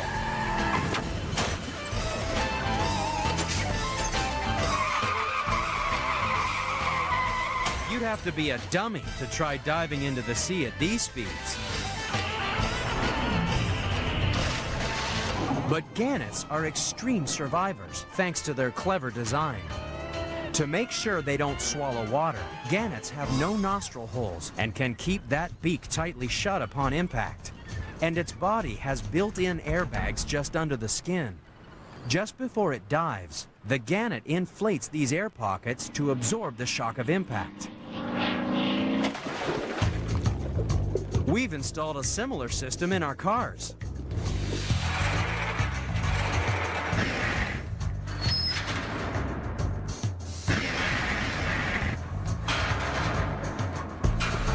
Unlike gannets, the human body's not built for these extreme impacts. So why would anyone make a career of diving into the water at 60 miles an hour? Welcome to the extreme sport of professional cliff diving. These guys jump from more than twice the height of an Olympic high diver, and they hit the water 9 times harder.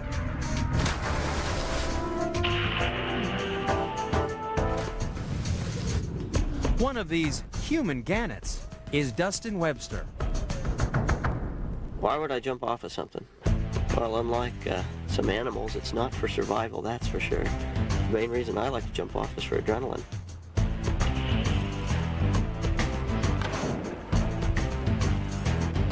First look over the edge. It's a long way down. You can't imagine how far down it is.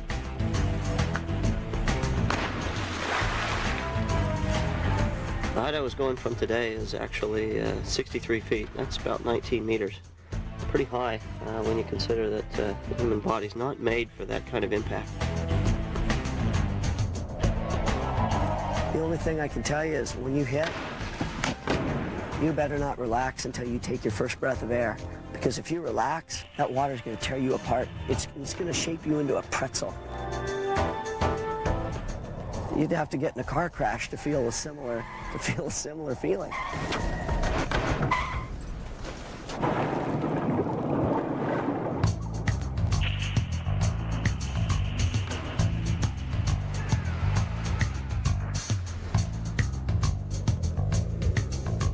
When you're in the air, you don't have time to think about, oh, I'm scared or anything. It's business at that point. You got to be paying attention, otherwise you're going to get hurt. Cliff diving is really a mental game. Jumping from that height, that's extreme. Personally, I feel lucky that I've been able to do this for so long. I have a great life, traveling the world and jumping off of stuff. It may be fun, but cliff diving is also extremely dangerous, even when going feet first. That's why it's best left to those animals with built-in safety equipment and an appetite for extreme speed. If you think that daredevil divers, incredible climbers, and deep drinking survivors are tough, just wait till you meet an animal that loves the high life so much, it'll take your breath away. That's next on Animal Planet's The Most Extreme.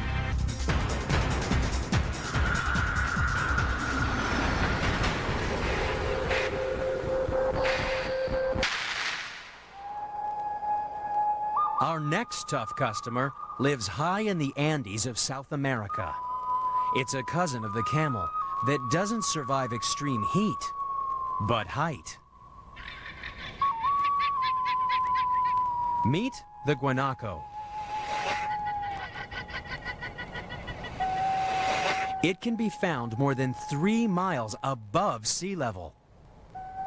Up here, the air is dangerously thin.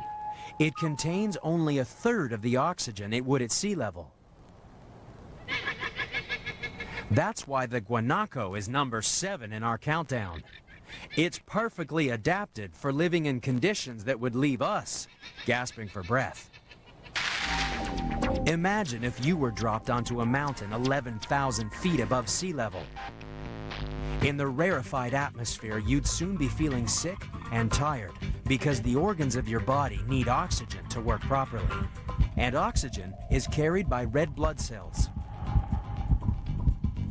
In a teaspoon of blood, there are about 19 billion of them, which sounds like a lot.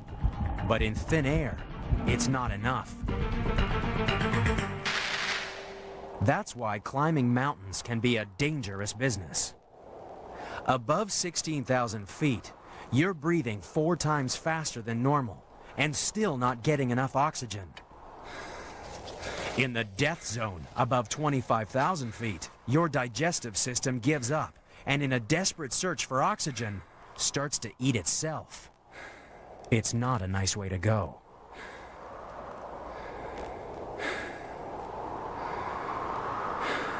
But imagine if we were like the guanaco.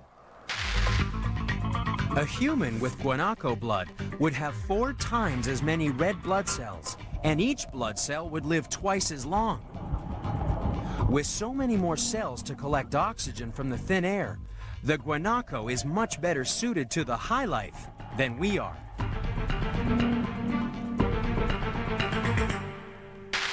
The guanaco was once described as a careless mixture of parts intended for other beasts and turned down as below standard. But like all our other contenders in our countdown, when it comes to extreme survival, this careless mixture can teach us a thing or two.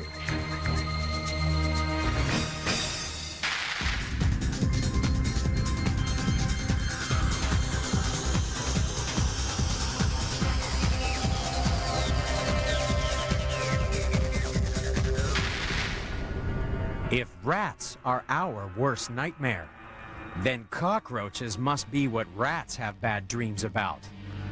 These belligerent bugs are number 6 in our countdown because they'll survive just about anything we throw at them. And no wonder. Thanks to super sensitive antennae and an extra brain in their rear, cockroaches can dodge just about anything. But then they've had plenty of practice. Some 400 million years, in fact. Cockroaches were bugging dinosaurs long before they set foot in your kitchen. But from the suburban kitchens of Natick, Massachusetts, comes the ultimate cockroach survival story. 30 years ago, scientists at the local army base were carrying out experiments on giant Madagascan hissing cockroaches. They exposed the bugs to doses of radiation.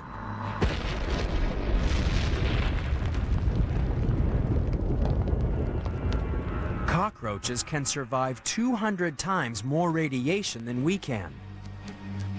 But at the end of the experiment, the scientists were left with a colony of radioactive roaches.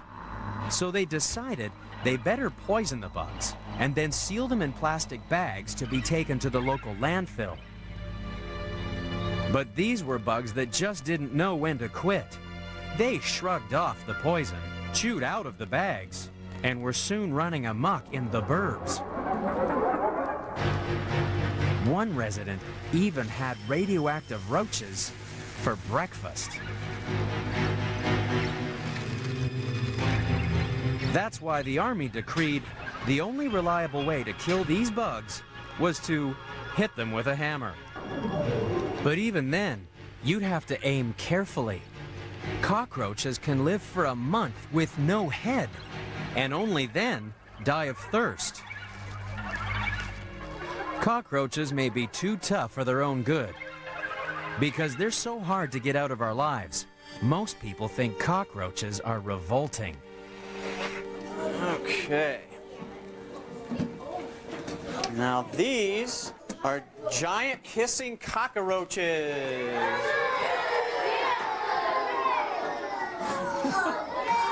I told you guys would like these. Even wildlife educators like Paul Hahn have trouble getting people to appreciate the truly incredible survival skills of the cockroach. If you think the cockroach was disgusting, just wait till we sink even lower in the search for our next contender in the countdown.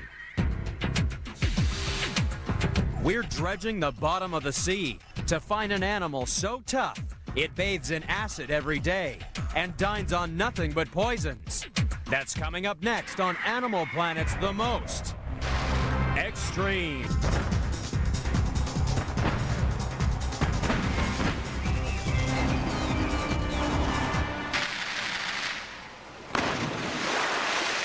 You can't find number 5 in the countdown with a snorkel. You need Alvin. Alvin is a deep-sea exploration vehicle. The deep sea is just like deep space, dark, dangerous, and unknown. So Alvin has to be built to withstand the most extreme conditions nature can throw at it. Imagine traveling 1.5 miles straight down. Sunlight disappears after only a few hundred feet. You'd think nothing could survive down here. And then, out of the barren wastes, rises a miniature volcano. It's a chimney called a black smoker that spews boiling hot toxic chemicals into the sea. It would take something really tough to survive here. Something as tough as the tube worm. Tube worms are very strange animals. They're full of billions of bacteria that convert the black smoker's toxic chemicals into food for the worm. That's why the tube worm has no mouth, no stomach, and no rear end. Yet it survives horrific conditions that would kill any other animal. Imagine if you were as tough as a tube worm. You'd spend your life sitting in a bath of vinegar, just like the acid waters of the black smoker. And you'd be breathing hydrogen sulfide, a gas as deadly as cyanide. Your feet would be in water just above freezing, but your head would be cooking in wafts of boiling water coming from the vent. But the most deadly of all is the extreme pressure of all that water above you. It's like trying to breathe with a blue whale on your chest, pushing down at more than 3,000 pounds per square inch. We may not be able to survive 2 miles under the surface, but Tanya Streeter from the Cayman Islands gives it her best shot. Tanya is a freediver. That means she takes one big breath and finds out how low she can go. Can you imagine holding your breath for 2.5 minutes?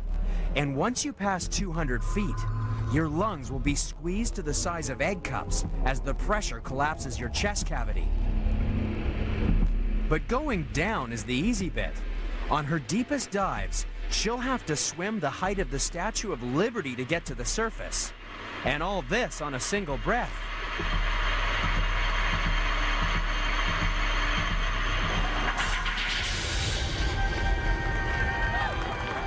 Tanya Streeter takes snorkeling to the extreme.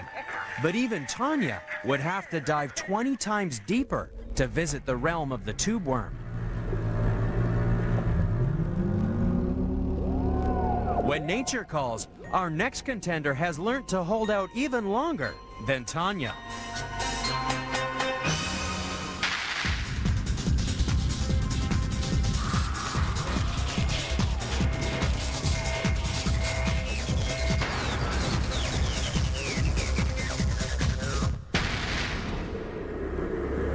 Welcome to the Arctic.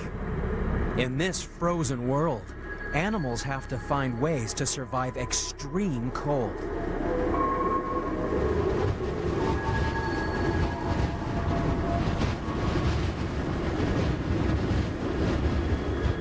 Coming in at number 4 are the biggest survivors on our extreme countdown. Polar bears. Your average polar bear has a 5-inch layer of fat and 2 coats of fur to keep it warm. In fact, an adult bear will suffer more from overheating in the summer than being cold in the winter. But baby bears are not so well insulated. That's why pregnant females have to find another way to escape the worst of the Arctic weather. Female polar bears go underground. Hey, bear! Alaskan wildlife biologist Steve Amstrup is looking for a polar bear den. Hey, bear! Woo! Deep inside this snow cave, a female polar bear will tuck herself away from the worst of the Arctic winter. Boy, this is a narrow little spot here. She'll spend 4 months in this den, saving energy by falling into a deep, deep sleep.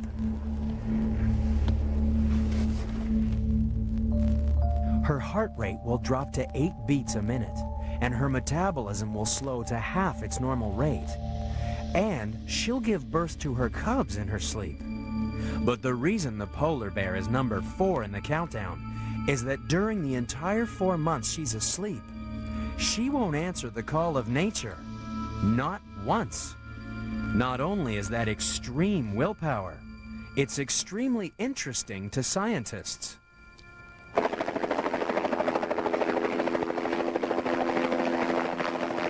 That's because scientists believe that the polar bear's ability to grin and bear it may help sick humans as well. It's just a matter of hunting down the secrets of the bear's metabolism.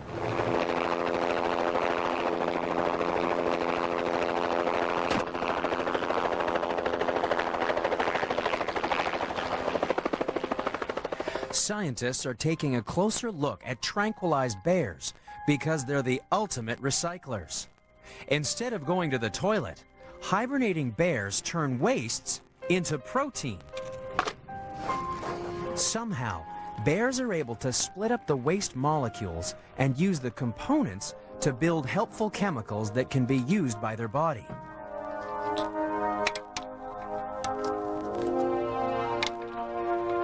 Scientists are hoping that by analyzing the bear's chemical recycling process, we could develop drugs for people with kidney failure.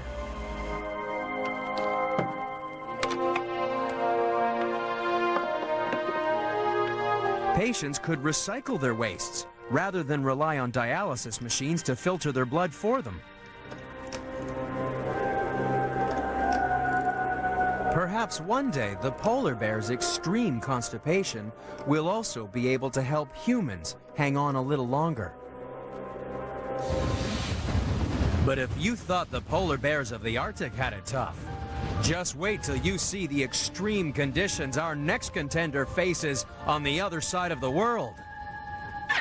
It seems incredible that anything could be tougher than polar bears, tube worms, and cockroaches. But number 3 in our countdown is an animal that makes the coldest place on Earth seem like a tropical paradise.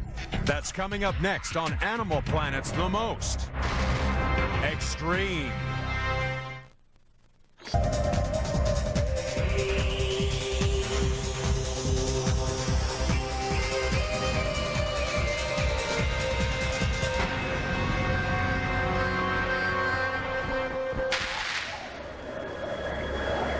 In Antarctica, cold is taken to the most extreme.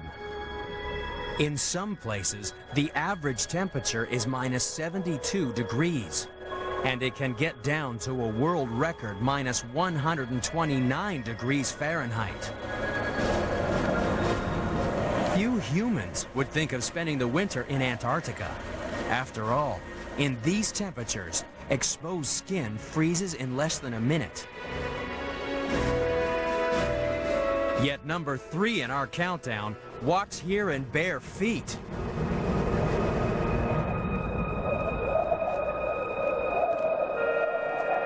These are emperor penguins. At the beginning of the winter, when the sea freezes over and the going gets tough, most animals head north for warmer places. But not the emperors.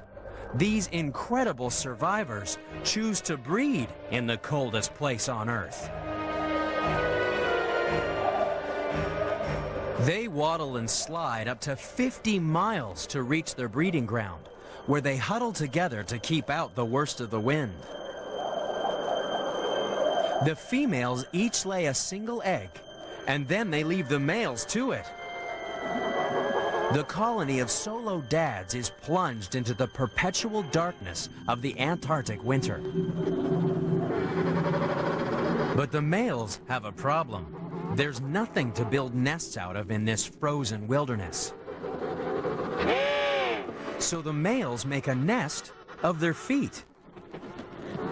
They balance the precious egg on the tops of their toes and cover it with a warm pouch of skin. and then they settle down for the winter. They barely move for 65 days. They keep that egg on their toes despite freezing temperatures, cruel winds, and blinding storms. And throughout it all, they don't eat a mouthful of food. When the sun finally returns, it's a huge relief for everyone who spent the winter on the ice. We'll move all the rocks and plywood over this way so that they don't clutter the picture. It's very warm, right place. The arrival of spring signals the annual Scott Base Polar Plunge. The rules are simple. No clothes allowed, and you must go completely under.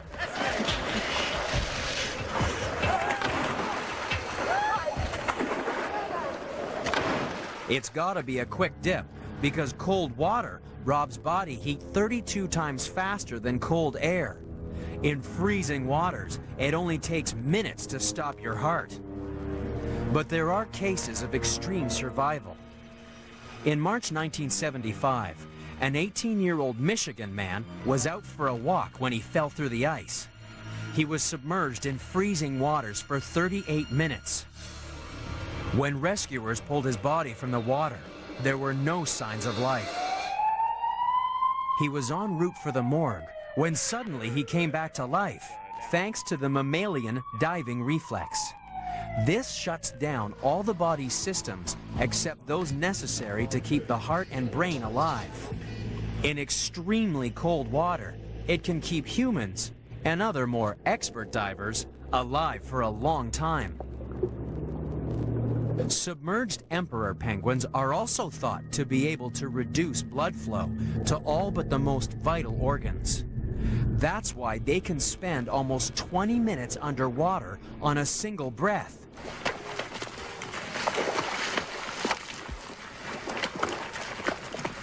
Once back on the ice, the female emperors head back to their hungry males. It's a good thing the females spent the winter feeding, because now the eggs have hatched, and there's an extra mouth to feed.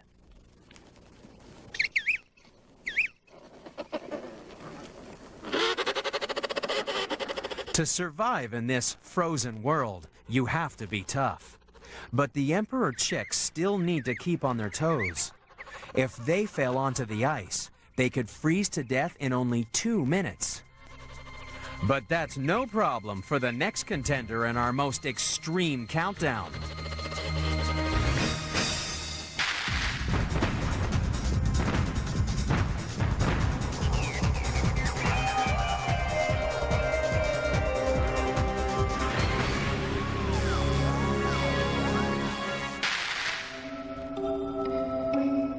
In the mountains of New Zealand, number 2 in our countdown has a truly extreme solution to surviving the cold winter. This is a huge flightless cricket called a weta. It's one tough insect with an armor-plated body and massive jaws. But unlike polar bears or penguins, it's cold-blooded.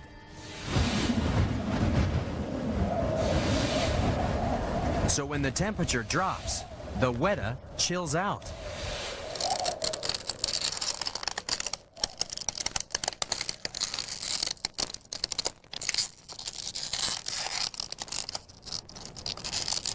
The weta freezes solid.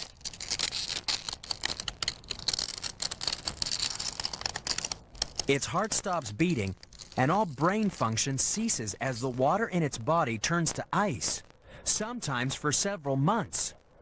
It takes a very special kind of animal to survive these freezing conditions.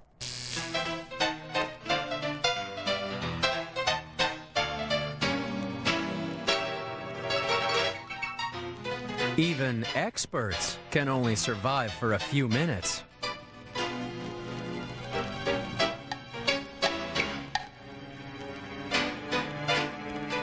Unlike the weta, if ice crystals start forming in our cells, we're in big trouble. Ice crystals are big, sharp, and destructive. When mountaineers get ice crystals forming in their body, it's called frostbite. Ice destroys every cell it touches because it ruptures delicate cell membranes.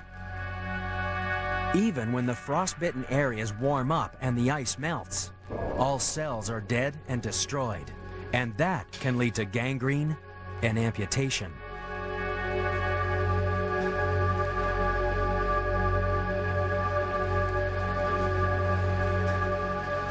But not for the Weta.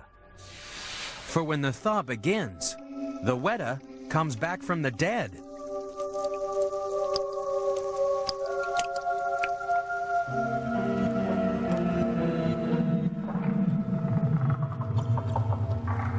There's no frostbite, there's no cell damage. The Weta's just been in suspended animation.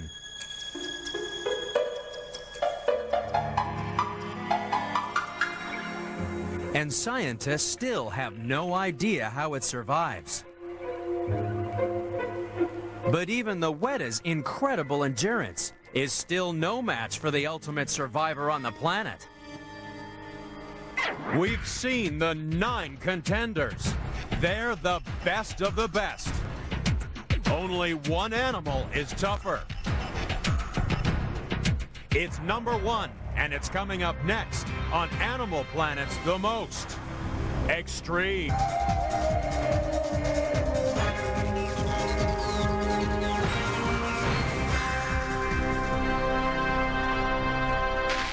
Our number 1 most extreme survivor is so tough you can find it just about anywhere on the planet, from the bottom of the ocean to the top of the Himalayas.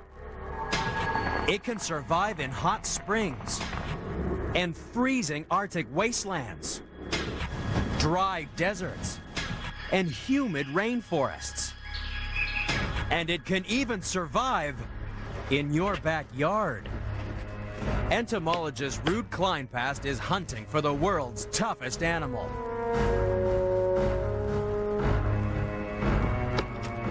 You can find the most extreme survivor anywhere there's moss or lichen. The only problem is that the world's toughest animal is very, very small.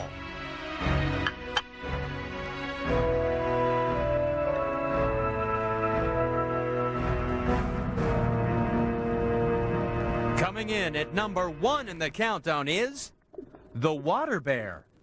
It's a real shame that the water bears are so small. They're invisible to the naked eye, but if you could see them, they look cute, just like little teddy bears. Normally, this tiny animal waddles around on its 4 pairs of plump little legs, sucking the juices out of mosses and lichens. But when the going gets tough, how can the cute and squishy water bear be tougher than a grizzly bear? The water bear is the most extreme survivor on the planet because when conditions get tough, this animal effectively curls up and dies. It loses 99% of the water in its body and enters a state of suspended animation. Let's say a water bear starts getting too cold. It'll shrink down, retract all its legs, and shut down all systems until conditions improve. Once they're in this state, they're practically indestructible. Imagine if you were as tough as a water bear. If things started getting too cold, all you have to do is curl up and lose virtually all the water in your body. You'd enter a state of suspended animation. Freezing solid would be no problem to a human water bear. Water bears can survive temperatures as low as -328 degrees Fahrenheit. Extreme heat would be no trouble either. Water bears have survived a scorching 303 degrees. Imagine if a human was exposed to radioactive material. You could be 150 miles downwind from a nuclear blast and still get a lethal dose of fallout. That's about 500 roentgens, the units used to measure radiation. The indestructible water bear has been shown to survive 1,000 times that amount. And life in the desert would be no trouble for a water bear. With nothing to drink, most humans would last less than 2 days. But even camels are no match for one incredible water bear. A long time ago, a water bear was trapped in a museum specimen of dried moss. It came back to life when scientists added water to the moss 120 years later. The water bear's toughness is literally out of this world because it could even survive the vacuum of space. It seems you can never judge an animal by its soft and squishy looks.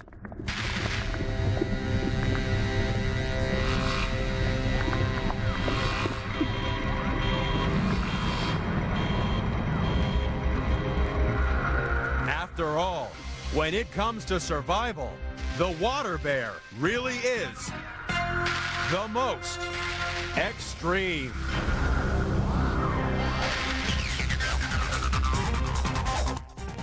Jeff may be one of People Magazine's 50 most... And seeing how they stack up against human attempts to battle their way into the record books. Discover that all's fair in love and war when fighting is taken to the most extreme. Earth is a planet of extremes. Extreme places. And extreme animals. But some animals are more extreme than others. Join us as we count down to find the most unusual and the most extraordinary on Animal Planet's The Most Extreme.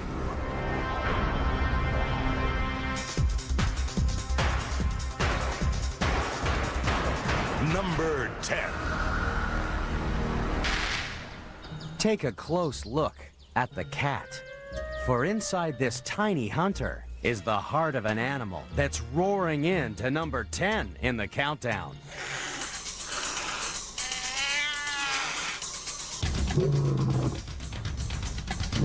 The lion is the king of the jungle, but only because it knows how to fight for its kingdom.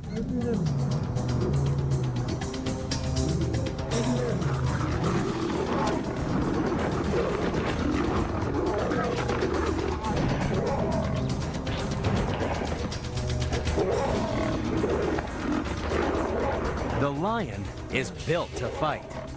It can weigh more than 3 men and has enough muscle to break a zebra's back with a single blow. It's number 10 in the countdown because for thousands of years, lions were a worthy foe for the strongest fighters in history.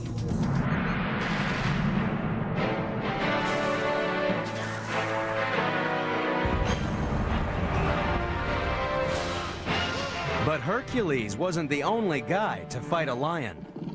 Right from the time of our earliest ancestors, we've had to fight all kinds of animals for survival, including each other.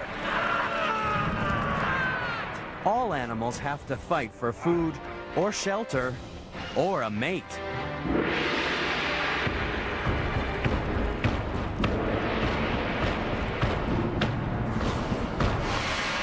And in the animal kingdom, it's the best fighter that usually gets the girl.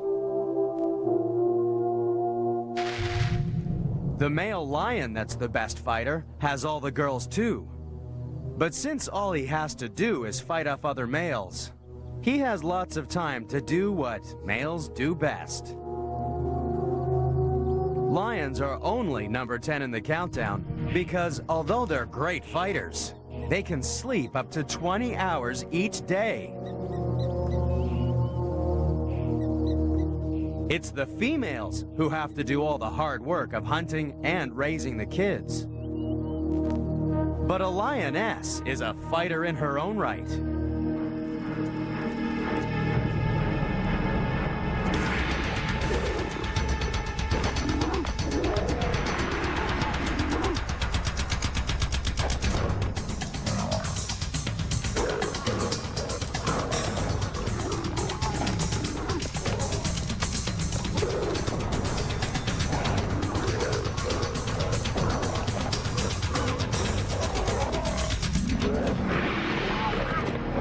In fact, sometimes lazy males can get a lesson about the strength of girl power.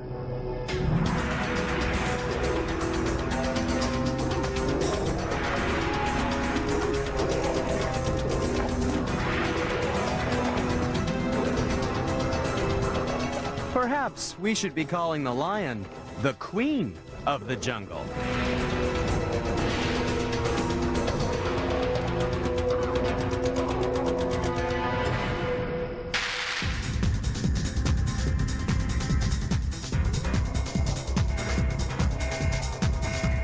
Number 9.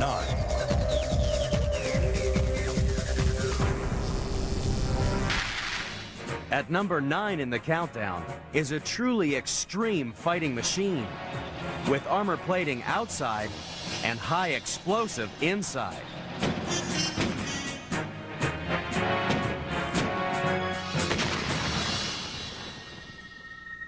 It's found in battlefields around the world. You just have to know where to look. Blasting its way into number 9 in the countdown is a bug with a bomb in its butt.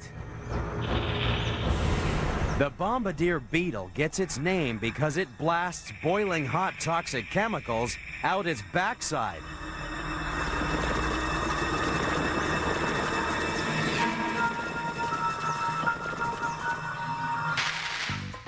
But the beetle has a problem. How do you make sure the bomb doesn't blow your bottom off? The secret lies in keeping the two explosive ingredients well separated. In one gland, it stores hydrogen peroxide, a potent chemical we use as rocket fuel. It squirts a little into a reaction chamber and then adds enzymes. The result is explosive. The beetle can fire this cannon 700 times a second. And by strange coincidence, this kind of explosion was found in a very different kind of bug.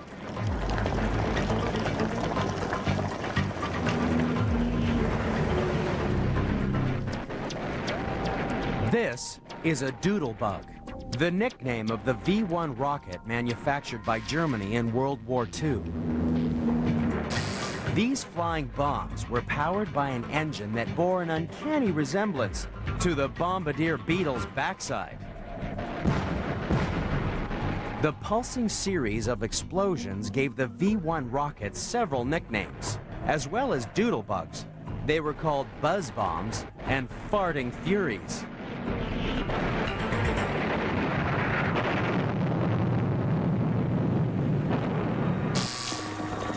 But the bombardier beetle packs a punch in its pants, not to fly, but to fight.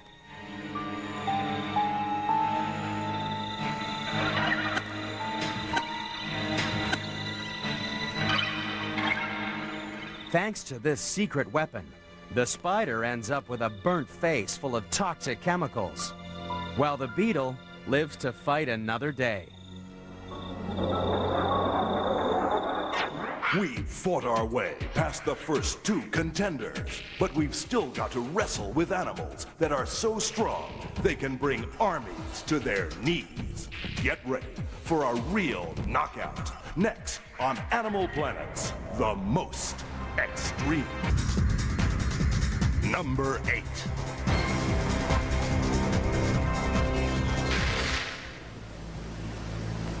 Some fighters have a nose for trouble. The elephant seal gets its name not only from that trunk-like snout, but because it is very, very big. It's as large as a Volkswagen and twice as heavy. That's because for bull elephant seals, size really does matter.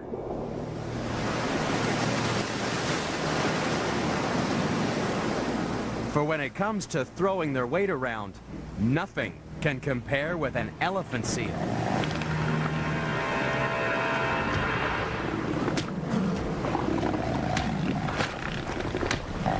The bigger they are, the better their chances of mating. a bull fights to control the beach, because on the beach is his harem. Up to 50 females can be jealously guarded by a single male.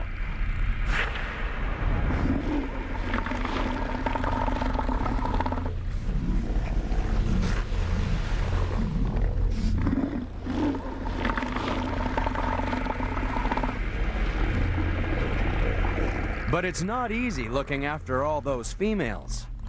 The harem is an attractive target for all the other males and their raging libidos.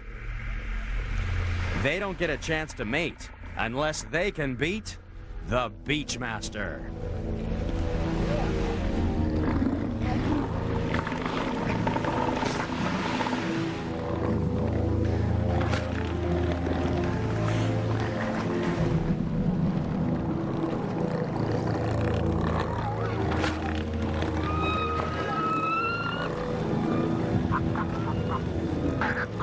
As well as being incredibly fat, bull elephant seals have developed a thick calloused chest shield as protection against all the pushing and shoving.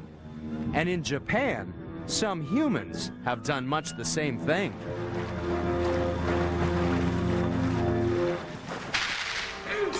There's no weight class in sumo wrestling, so just like elephant seals, bigger is usually better. But wrestlers have a secret weapon. Their loincloths are never washed. They believe if you wash the loincloth, you might wash away all the wrestler's experience. Considering that a professional sumo's career can last more than 10 years, there's an awful lot of experience in that loincloth. Bull elephant seals need both great experience and great size to keep control of their harem. But sometimes, the biggest bulls on the beach don't always get the girl.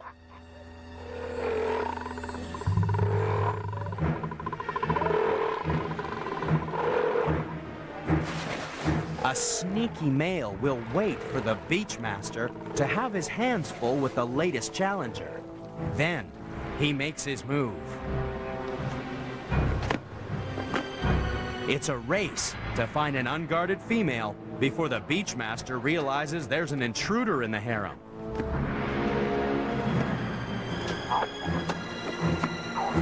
It just goes to show that sometimes brains really are better than brawn.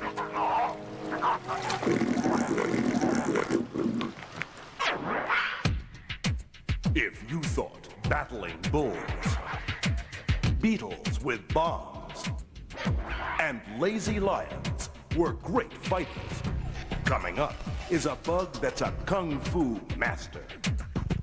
That's next on Animal Planet's The Most Extreme. Number 7.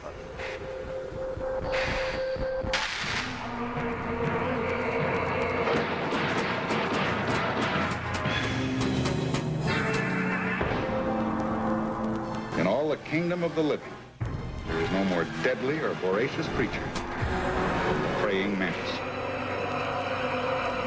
We're lucky the praying mantis only grows to enormous size in horror movies, because this really is one bad bug. It's number 7 in the countdown, because this fighter strikes with lightning speed.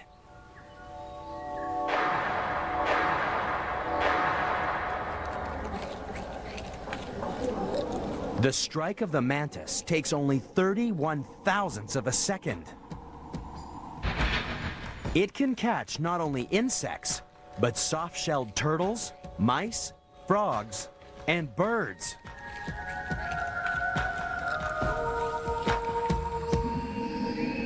So when it comes to fighting, just how good is a mantis? Catching harmless insects is one thing, but what about taking on a spectral tarsier? This Indonesian primate is 100 times heavier than a mantis and hunts bugs for a living.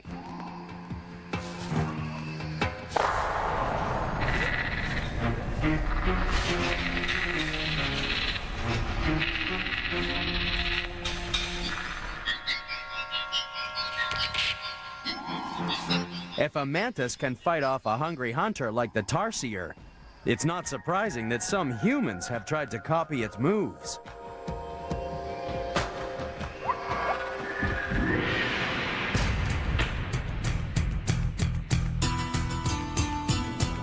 Welcome to Kung Fu, mantis style.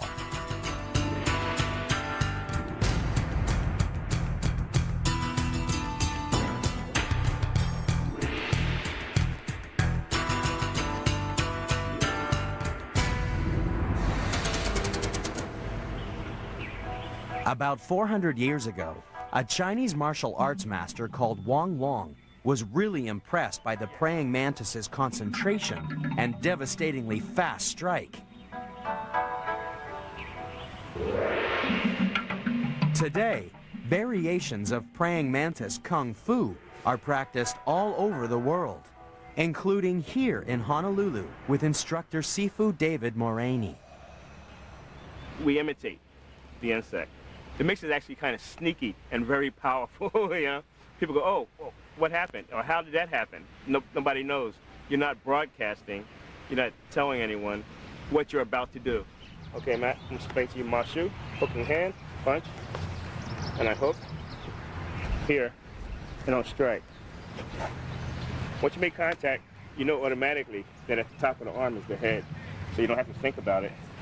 You can just strike, Is you use the other person's energy against them, okay? So if a person is pushing against you, you don't have to resist. There's always someone stronger than you. So why play the game of trying to match someone's strength? Unfortunately, the strength of the mantis causes problems when it's time to play a different kind of game. Because the female mantis is such a lethal fighter, the smaller male really puts his body on the line when it's time to mate. Sometimes things go horribly wrong.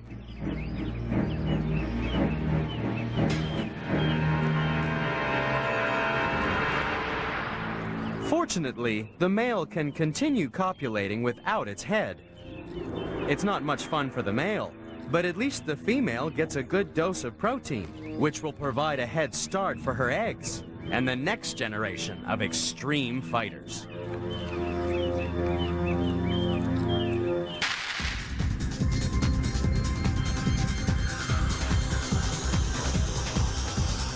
Number 6.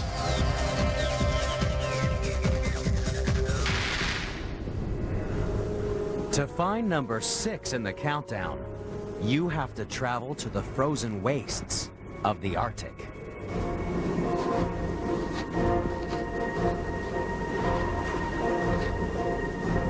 The polar bear doesn't have many friends. It's a solitary animal, and it likes it that way. For when two bears are after the same food or mate, bad things happen.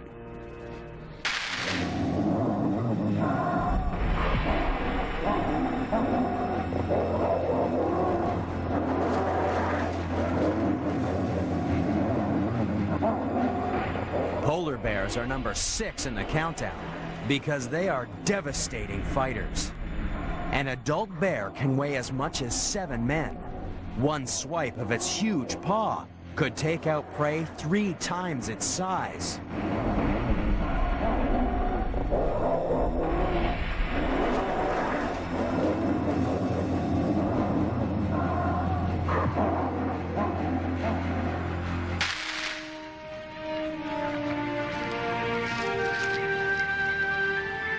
There's really only one animal that could take on a polar bear and win, and that's another polar bear. They're just too big and too fast. So it's no wonder the bear was an inspiration for a group of human warriors.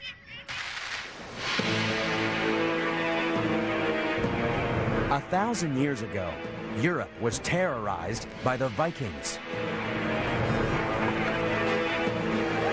And the most feared Vikings of all were those fighters who believed if they wore a specially treated bearskin shirt, called a bear sark, something amazing would happen. The warrior would magically gain the fighting abilities of the bear.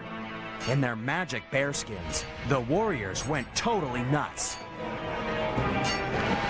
They fought in such a frenzy that it was from the Vikings' bear sark that we got the word berserk.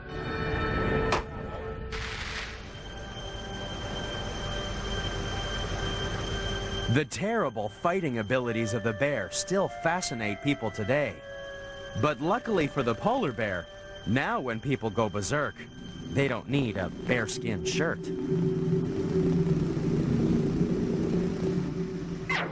While only the best fighters in the world could battle a bear, it's still only number 6 in the countdown.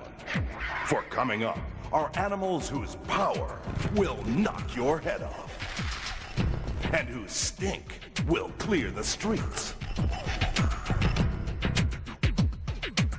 That's next on Animal Planet's The Most.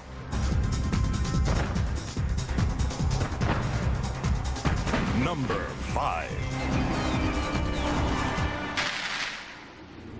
One animal knows when it comes to fighting, it pays to use your head. This is a muskox. It's number 5 in our countdown because underneath that shaggy coat is the most extreme headbanger on the planet. Most of the time, musk oxen graze peacefully on the Arctic tundra.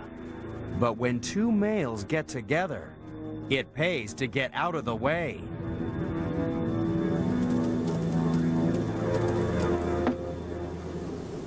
This tooth-rattling collision would kill a human.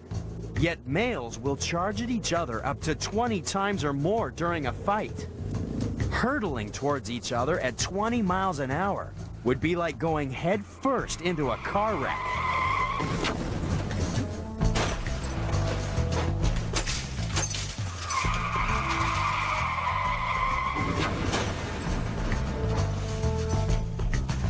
Musk oxen survive their head-on crashes because they're the biggest boneheads on the planet. There's 4 inches of horn and 3 inches of bone directly over the brain in the area of impact. Humans don't have this cushioning, which can be a problem on a different kind of field. Today, only a special breed of warrior charges head first into the opposition. Football players can collide at 15 miles per hour.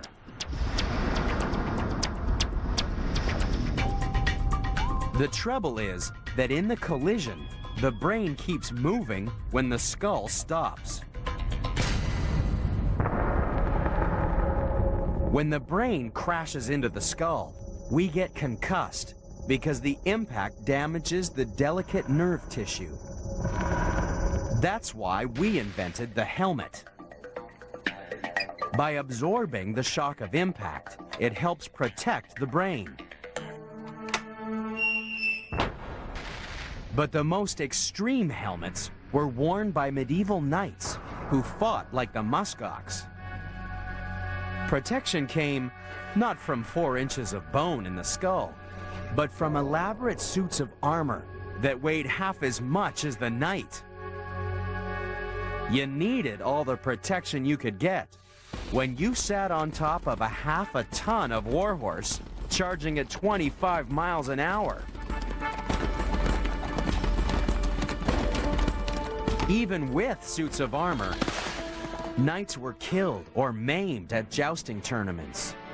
People needed to find a new way of fighting with lances, which is how we ended up with a toy that's still in use today.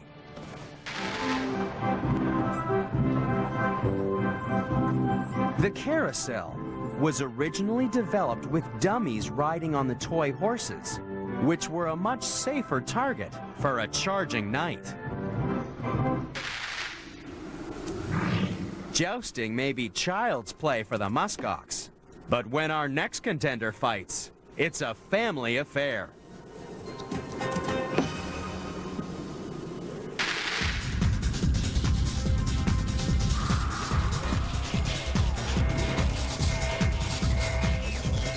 Number 4. Sliding in at number 4 is the most unusual fighter in the countdown. Here at Orana Park in New Zealand, they've had to build a moat to keep this contender contained. For while this animal can't swim, it can fight.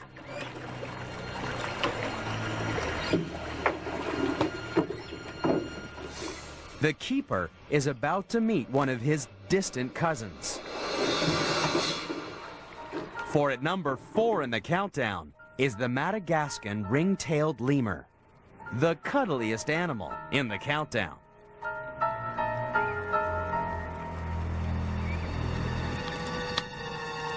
But looks can be deceiving, for these primates have turned war into a fight for the whole family.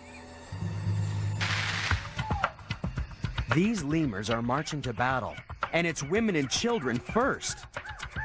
That's because in a lemur troop, it's the females that are large and in charge. So in a fight for their territory, the females and their babies are in the front line.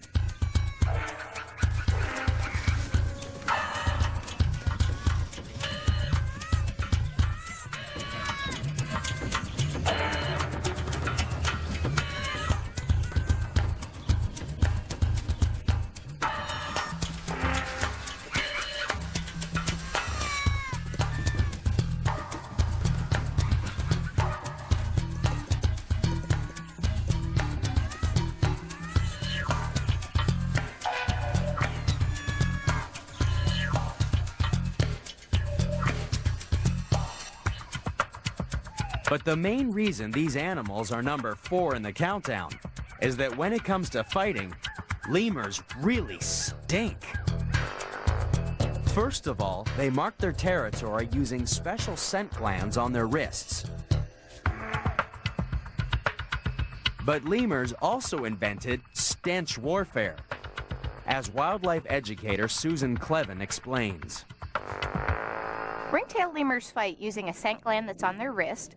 They rub it with their hands. They actually transfer the scent from the glands onto their hands and then also onto their tail. And they fling the scent at one another, and this helps to establish territory. It's pretty stinky to a ring-tailed lemur. Male lemurs are extreme wimps. They're terrified of the females and will only fight other males by flinging perfume at each other with their tails.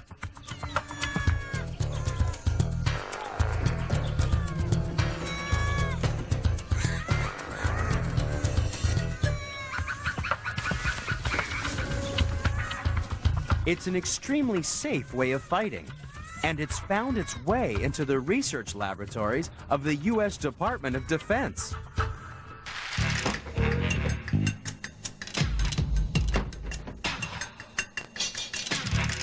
Scientists are hoping to design a smell so they can fight like a lemur.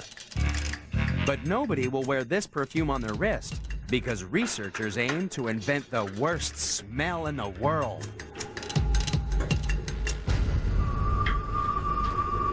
Imagine if you could use smell as an offensive weapon. You could clear the streets in no time if you dropped the ultimate stink bomb. And unlike rubber bullets and tear gas, the only thing a stink bomb would hurt is your nose. It seems that bad smells are big news for more than just the lemur. If you think you smell stronger than a pungent primate, butt heads better than a muskox, or can go toe-to-toe with a polar bear, then get ready for a hell of a fight when you take on the devil himself. That's next on Animal Planet's The Most.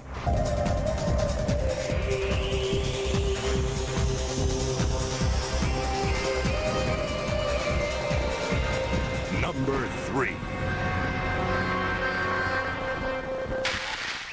When traveling in Tasmania, never, ever pick a fight with the devil.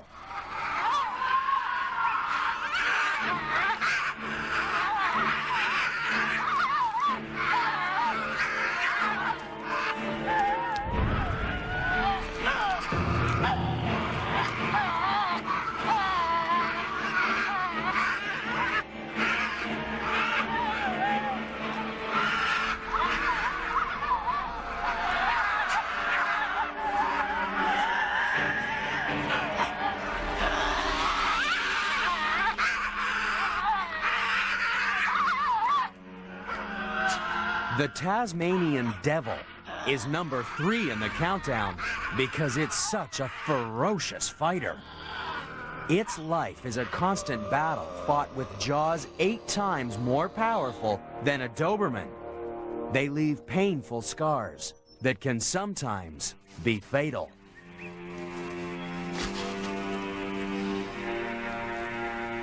Usually, the only time devils meet is to fight for food or for sex.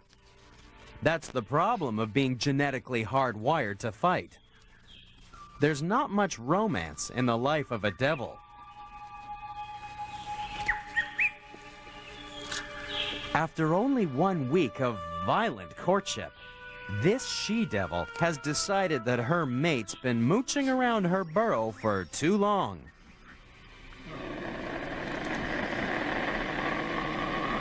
It's time to take out the trash.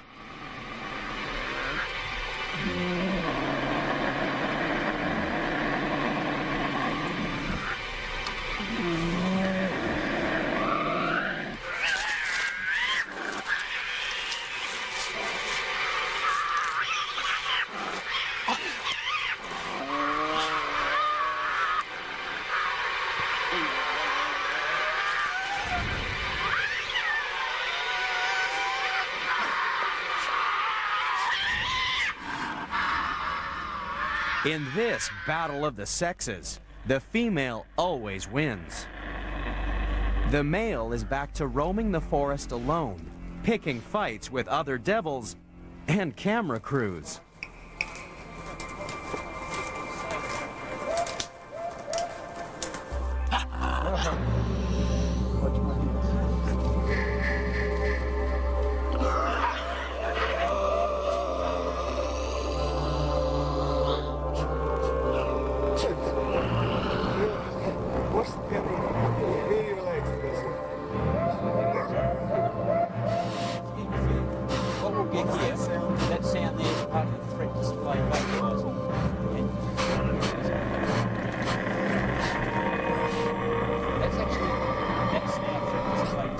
This little marsupial may be one hell of a fighter, but our next contender makes even the devil look positively angelic.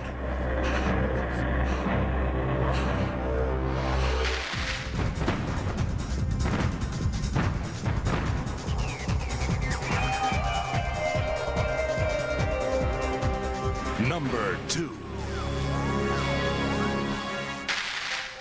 To find number 2 in our countdown of extreme fighters in its homeland, you have to travel to Southeast Asia. Once, these fighters were found in the shallow, dirty waters of irrigation ditches and rice paddies. That's because number 2 in the countdown is a fish. It doesn't look much like a fighter, but its scientific name, Beta splendens, translates as beautiful warrior. Their good looks have made them popular aquarium fishes, but there's a problem. These warriors need special care and attention because they're born to fight. They're so aggressive that they have to be kept in solitary confinement, according to Los Angeles beta breeder Faith. The main challenge that us beta breeders have is the fact that we have to deal with this aggressive behavior and isolate all of these fish. It causes us a lot of logistic problems. We have to have thousands of jars. Each fish has to be in a separate jar. And if they did not have that aggressive behavior, it certainly make our hobby a lot easier and more enjoyable. Bettas are number 2 in the countdown, because if you put 2 males in the same tank, they'll use their razor-sharp teeth to rip each other to shreds. The loser can sometimes bleed to death.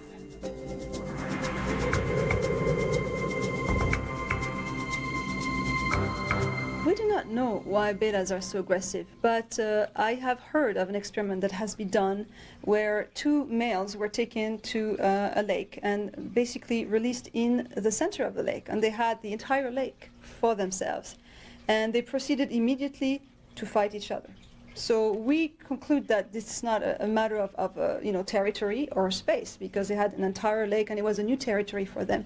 It's a matter of alpha dominance. In each tank you'll have 1 fish, female or male, that will be the alpha fish.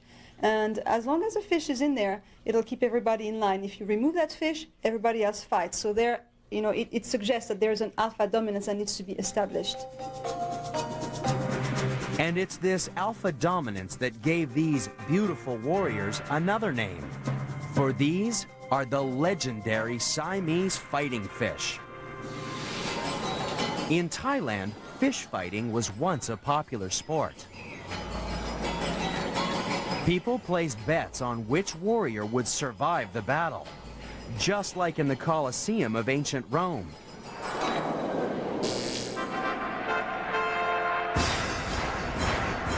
Just like Siamese fighting fish, gladiators were trained to kill in the name of entertainment.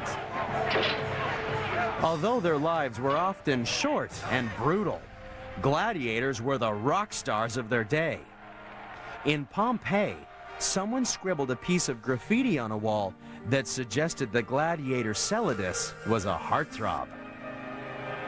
One Roman senator's wife was even said to have preferred gladiators to her country, her children, and her husband.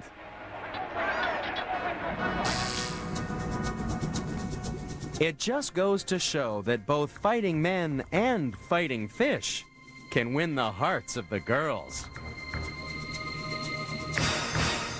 We've seen the 9 contenders. They're the best of the best. Only one animal is a more extreme fighting machine. It's number 1, and it's coming up next on Animal Planet's The Most Extreme.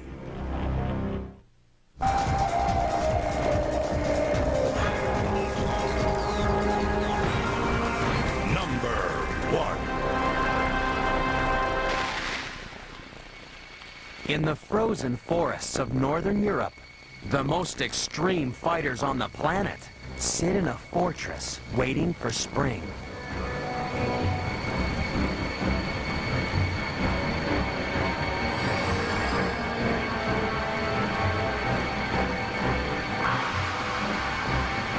Each giant mound is home to 1 million or more ants. Ants are number 1 in the countdown, because when ants go to war, nothing can stand in their way.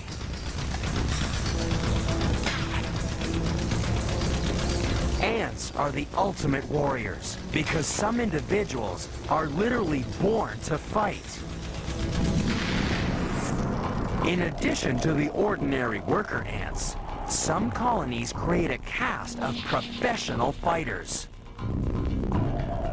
This is a soldier ant. Those massive jaws are great for fighting, but not much else. It can't even feed itself and relies on other ants to bring it food to keep it fighting fit. But these soldiers are also equipped with chemical weapons. A sting in the tail of the ant can inject a deadly poison. Individually, each soldier is armed to the teeth. But what makes the ant army so deadly is the sheer weight of numbers. For when ants fight, it really is the attack of the clones. Imagine if the U.S. Army was like an ant colony, and all the soldiers were sisters. In her lifetime, one ant queen could give birth to more soldiers than the entire U.S. military. This is the most extreme fighting force the world has ever seen. There can be up to 20 million sisters living in the biggest single colony of any animal on Earth.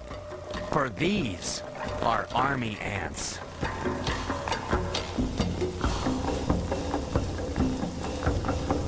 These soldiers are such terrifying fighters that anything that gets in their way is in big trouble, according to Jane Stevens from the St. Louis Zoo. Army ants are some of the most vicious animals on the planet. These animals are completely driven to get from point A to point B. They will destroy anything in their path. It will not stop no matter what. They will go after tarantulas, they will go after lizards and frogs and toads. They've even attacked humans from time to time. But ants also attack ants. They're so aggressive that scientist Edward Wilson once said, if ants had nuclear weapons, they'd probably end the world in a week. But even without bombs, ant battles can be devastating. It begins when a scout sees an intruder from a neighboring colony. The alarm is raised and reinforcements pour out of the nest. But ants are smart. They won't commit to a war unless they think they can win. So ants calculate the other colony's strength by judging how many workers show up to battle. They recognize their sisters by odor and separate immediately. Only if they sniff an advantage will they send in all available reinforcements to start fighting. Just like human wars, the worst defeats occur when one side has miscalculated the strength of their opposition.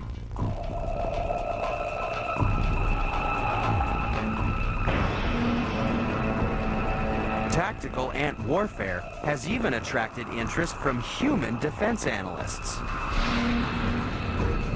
They're taking a close look at ants to try and sharpen their own techniques at estimating the strength of the enemy.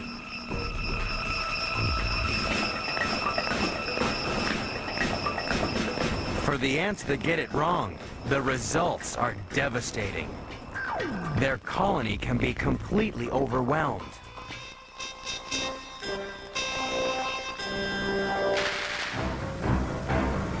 The victorious colony will kill the queen, steal the food supplies, and even make slaves of the defeated workers.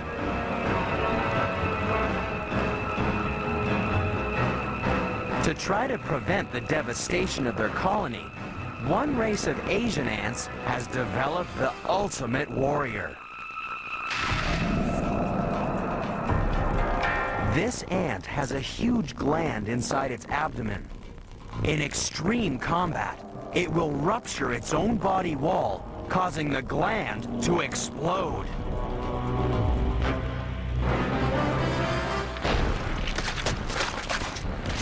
The ants are like walking grenades, spraying sticky toxic material all over the enemy. These extreme fighters make the ultimate sacrifice to protect their colony.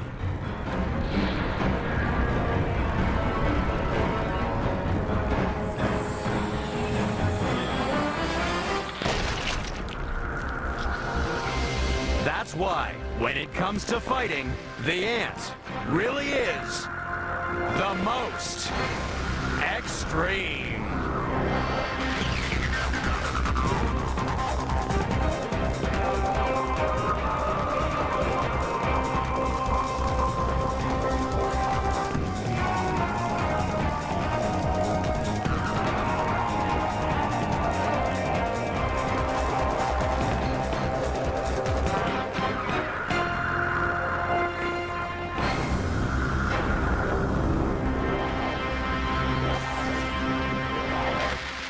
Our buildings may be skyscrapers, but when it comes to construction, the real high-rises can be found in the animal kingdom. We're counting down the top 10 most extreme animal architects and comparing them with human attempts to build their way into the record books. Discover that you'll need more than concrete and steel to take building to the most extreme. Earth is a planet of extremes. Extreme places. And extreme animals. But some animals are more extreme than others.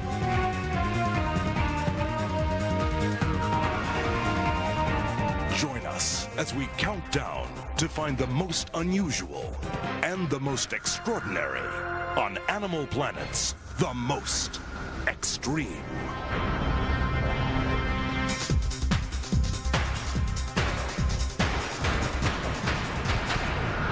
Number 10. At number 10 in the countdown are animals with a problem. Frogs need to keep their eggs moist and safe from hungry eyes. Some frogs take their chances hiding their eggs on the forest floor. But there's one frog that has a passion for building. For African gray tree frogs, mating is a messy business. That's because these frogs are building as they breed.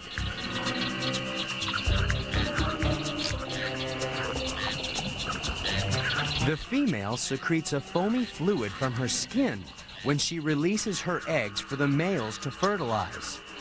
Then everybody kicks in to beat their babies' homes into shape.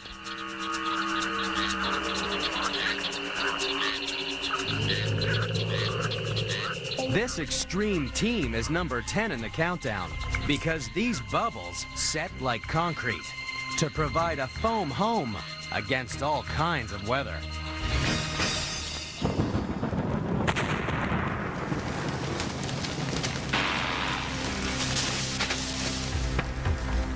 Our earliest ancestors also had a passion for building. Once they got the hang of fire, they developed other tools that let them move out of natural shelters and into man-made caves.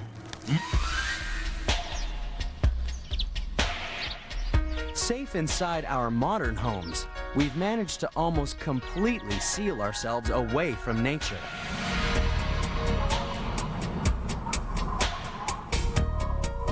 Our buildings provide the warmth, safety, and shelter we need to survive even the most extreme environments, both on and off the planet.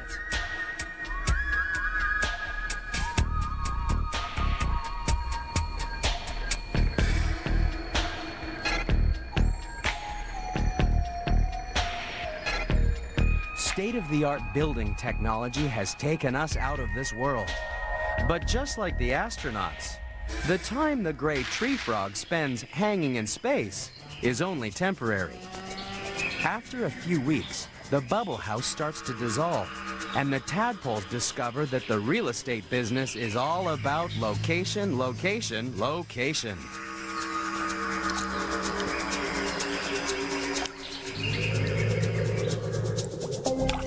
Tree frogs always build their foam homes over water, so their babies can drop into the pond where they swim away to start their new life.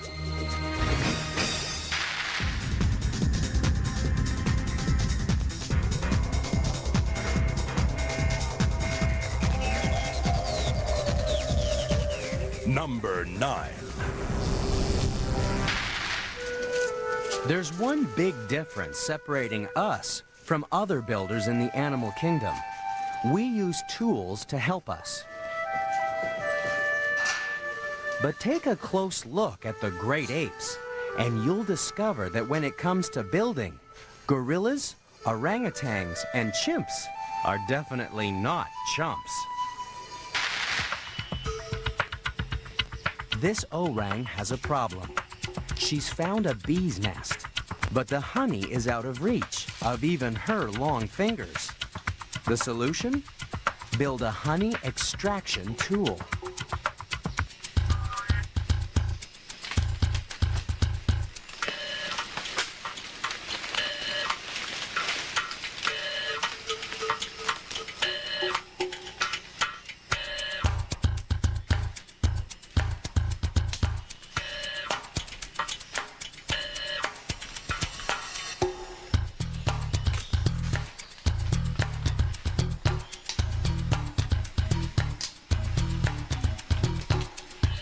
Very few animals have the ability to make even this simple tool. But the ape's intelligence isn't the reason that orangs are number 9 in the countdown. For this is the face of a master builder. And the thing orangs build best are beds.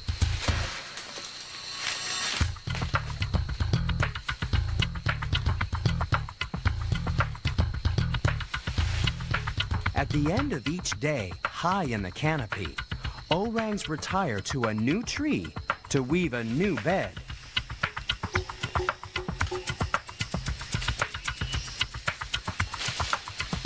Because they're constantly moving through the forest, orangs really do have to make their bed every day. That's up to 15,000 beds in a lifetime.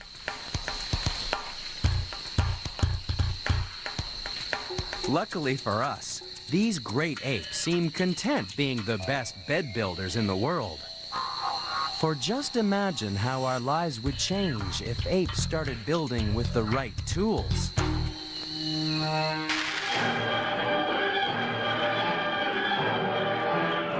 They build the cities, make the laws, the gods, and control the guns that hunt a race of lowly, terrified humans, planet of the apes, beyond your wildest dreams.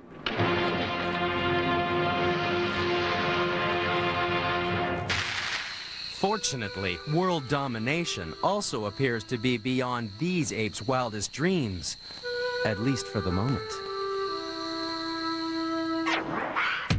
Our first 2 contenders built up an impressive reputation. But as we spin through the countdown, animals turn over a new leaf as the search for the world's best builder continues on Animal Planet's The Most Extreme.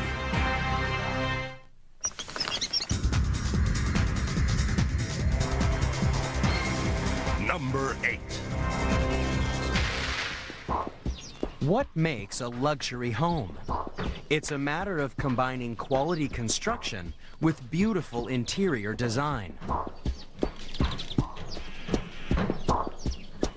That's why coming in at number 8 in the countdown is the best builder of luxury love shacks in the world. Meet the male bowerbird. Back in 1872, the first naturalist to see the incredible constructions of this extreme builder thought they must be built by humans. Surely no bird could weave such a structure and decorate it with such artistic precision. But it's amazing what a male will do for a mate. There are 19 species of bowerbirds in Australia and New Guinea, and they all have different ways of impressing the girls with their home handyman skills.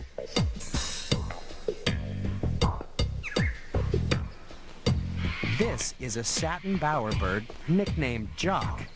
He's famous for his efforts to create the best bower in the district. Jock knows his girlfriends only have one favorite color, so he travels far and wide to collect absolutely anything, so long as it's blue.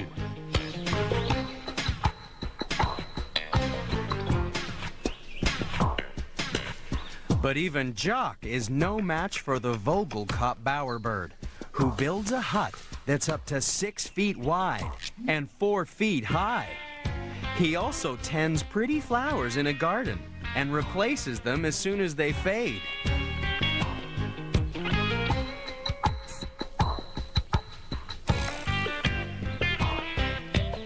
Males also collect pretty trinkets like beetle wing covers, feathers, fungi, and even one naturalist's pair of brightly colored socks.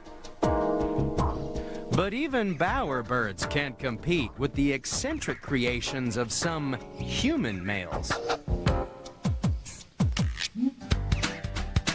How would you like to live in a house made of lots of empty bottles? Lots of empty bottles of embalming fluid.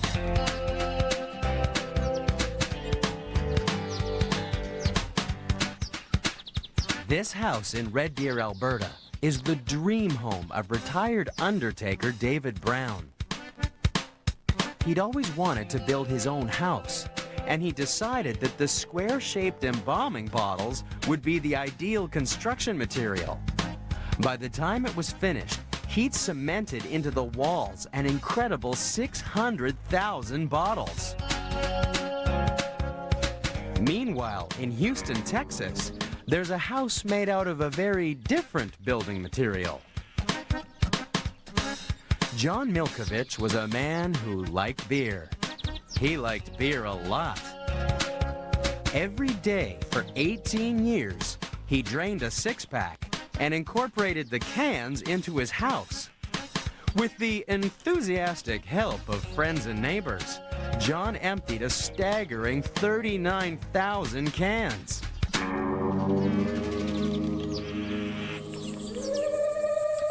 But with a little help from its friends, this bird builds the most extreme nest on the planet. On the plains of Africa, sociable weaver birds create an enormous nest high in a tree. Weighing more than a ton, this apartment block can house more than 400 birds.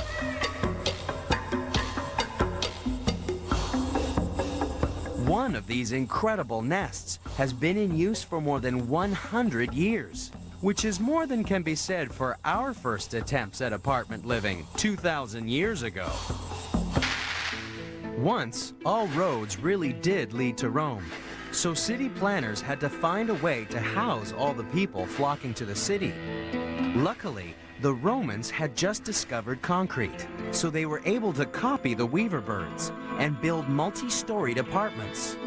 Unfortunately, they hadn't discovered reinforcing, which limited the height they could build safely.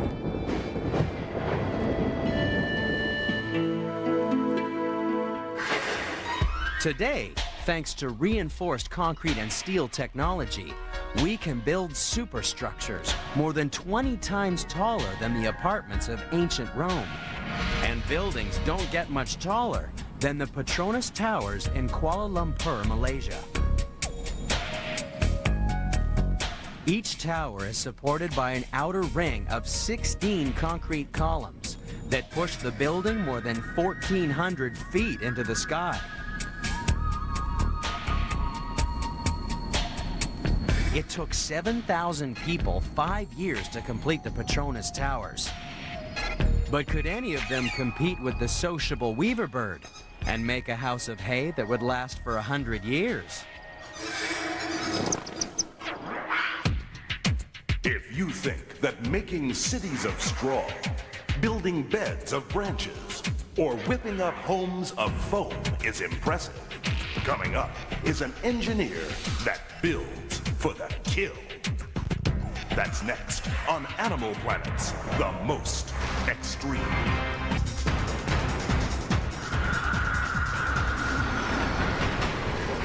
Number 7.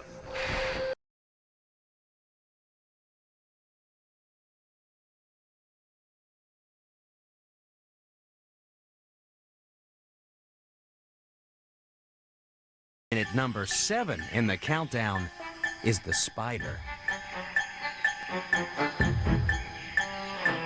All spiders build with silk they produce from glands in their bottom. Silk starts as a liquid, but quickly hardens into a thread that can be spun into that deadly web.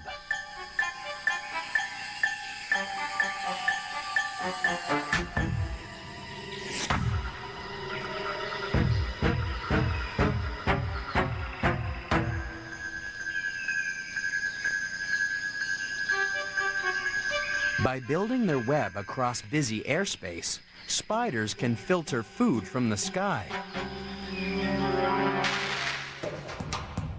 But a web of spider silk is no ordinary fishing net. That's because you need a very special building material to capture high-speed insects.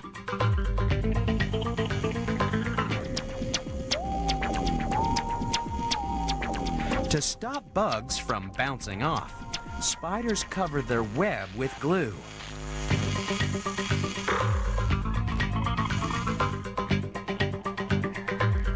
So why doesn't the spider get caught in its own web? Take a close look at the silk strands, and you'll see distinct blobs of glue. By picking its way between the blobs, the spider can move freely across the web. And webs have to be strong.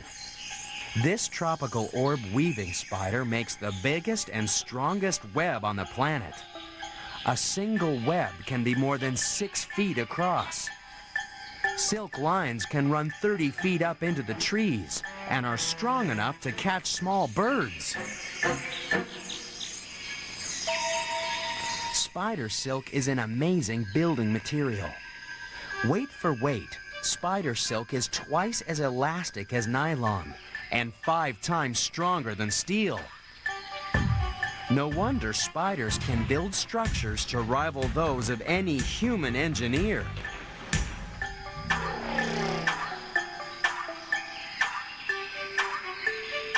Imagine how different our constructions would be if we could use a material that could hold 4,000 times its own weight and be anchored with nothing but glue.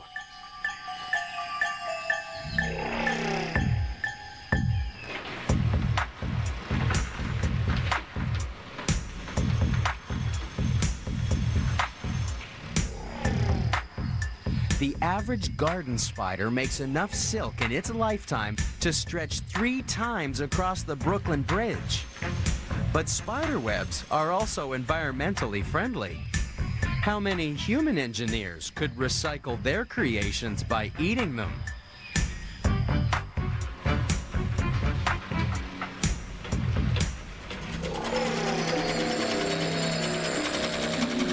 Spiders are most famous for spinning silk into their deadly webs. But they've also found other uses for this versatile silk, as Jane Stevens from the St. Louis Zoo explains. Not all spiders weave webs to catch food. This is a Peruvian pinkto. She makes a wonderful tent out of silk. She lives in the rainforest, but she can live in many other habitats. That silk tent gives her lots of humidity, and no matter where she's living, if it gets too dry, she can retreat to her silken tent to get the humidity that she needs. From the moment they're born, spiders make use of silk. Their eggs are wrapped in a silk case, which can become a nourishing first meal. Then, depending on the kind of spider, silk can be used to build homes, wrap up food, and even to travel. For some babies get high on silk.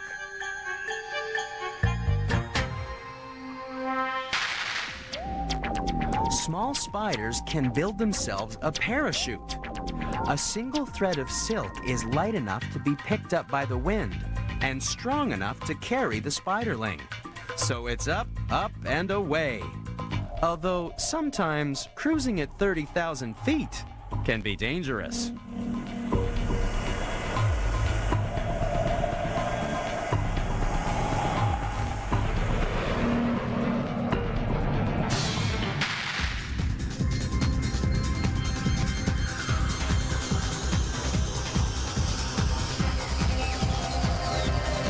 Number 6.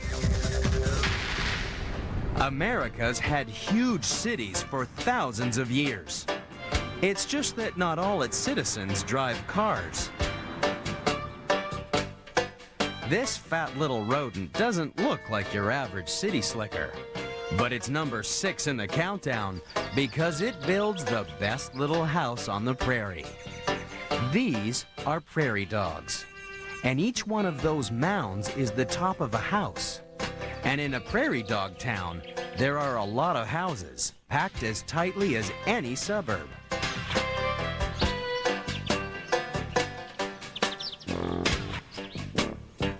It's just that to see prairie dog buildings at their best, you have to head underground.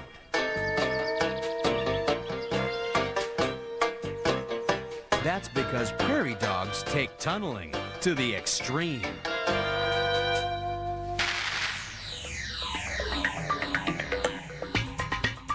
Combine all the tunnels of all the dogs living under the prairie, and you end up with an underground metropolis. Especially when you consider how many dogs once used to build their homes in America. One prairie dog town in Texas was estimated to have a population of 400 million dogs. Digging a burrow complete with bedrooms, bathrooms, and nurseries means the prairie dog is left with an awful lot of dirt back on the surface. But even this can be built into a useful mound. In these flat grasslands, flooding can be a real problem, unless you build a protective dike of dirt. And this raised mound also makes a useful lookout point, for there are many dangers on the prairie.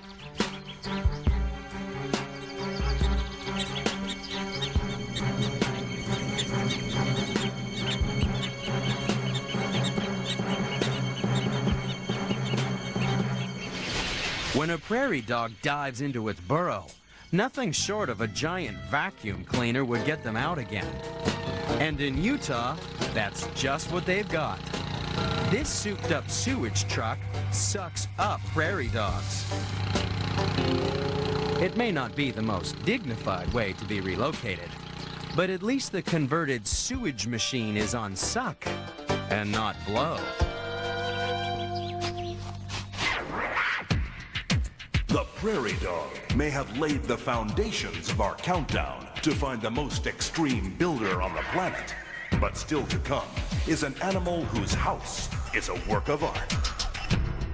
And a mobile home that's under way too much pressure. That's next on Animal Planet's The Most Extreme.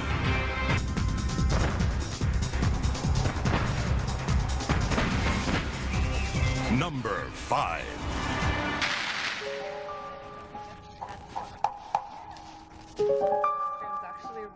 It's winter in West Virginia, and Kathy Stout is on the trail of number 5 in our countdown of extreme builders.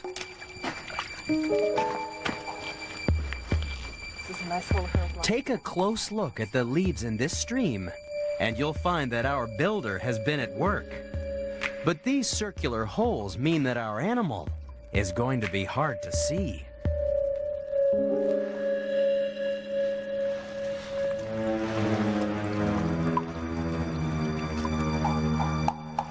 The missing pieces of leaf are now the home of the caddisfly. Caddisfly larvae are number 5 in the countdown because they can build a house out of anything. These extreme builders are mostly harmless vegetarians, so they need a way of avoiding hungry eyes. That's why they'll build a home that's camouflaged to look like just another part of the stream bed. And if the construction material is too big, their powerful jaws will soon cut it into the right shape. Then they use their spit as glue. Modified salivary glands make a kind of silk to bind the pieces together. Caddisflies will stick anything together to make their mobile homes.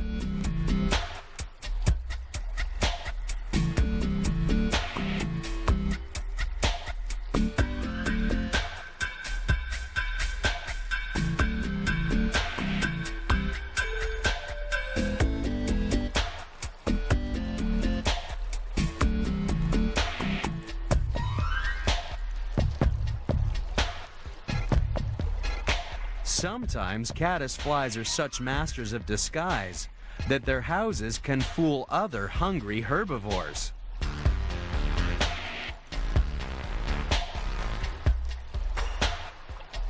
But caddisflies can't fool Kathy Stout.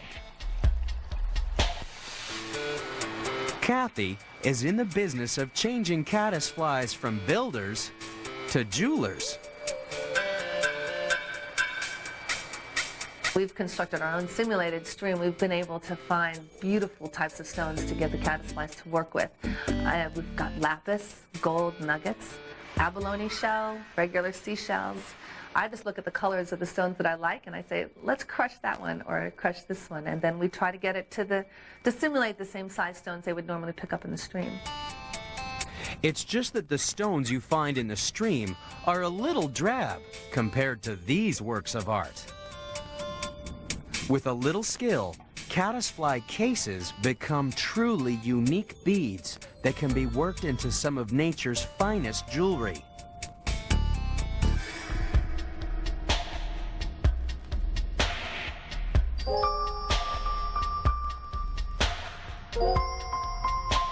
There's no caddisfly harmed in the process of making this jewelry.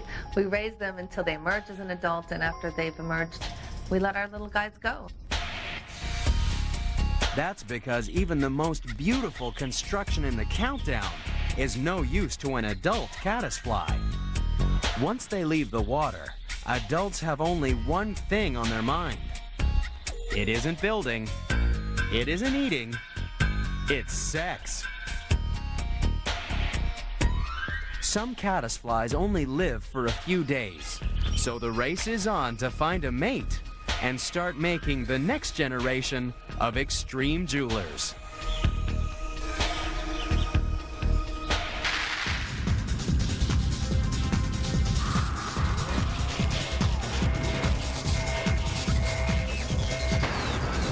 Number 4. It's a high-pressure business trying to build a home deep underwater. That's because for every 100 feet you descend, another 45 pounds of force presses in against you. But one animal makes it look easy. At number 4 in the countdown is the nautilus. This strange mollusk normally spends the day 1,000 feet below the waves. Haul some deep-sea fish to the surface, and the change in pressure could be lethal.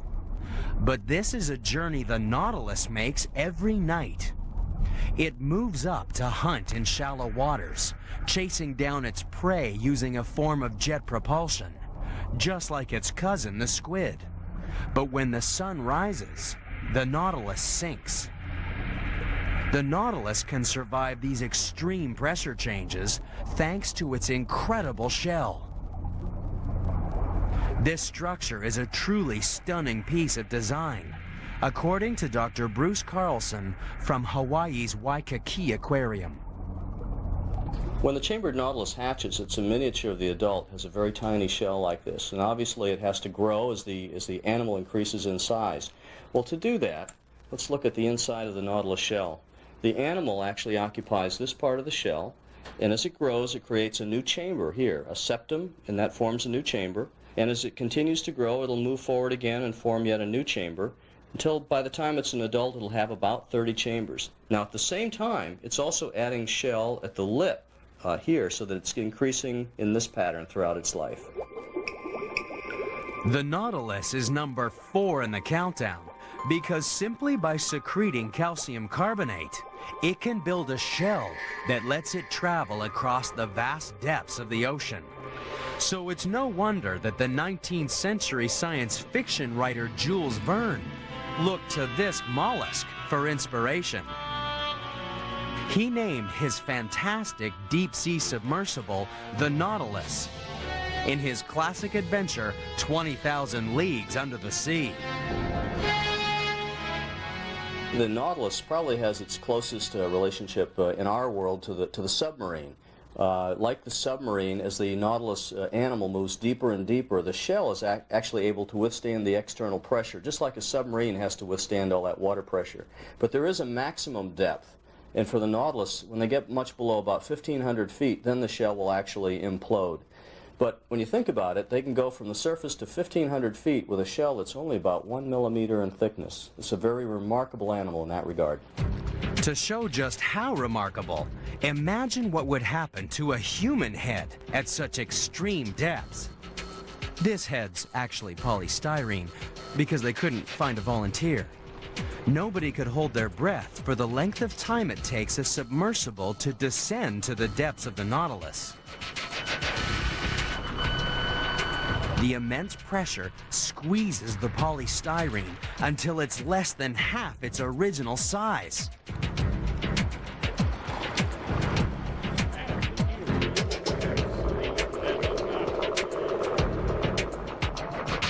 Although Jules Verne wrote about his incredible submarine back in 1870, it took well into the next century for us to build machines that could dive to the depths of the real Nautilus. Modern science fiction writers still dream of building homes beneath the waves. But for the moment, this alien world belongs to the Nautilus.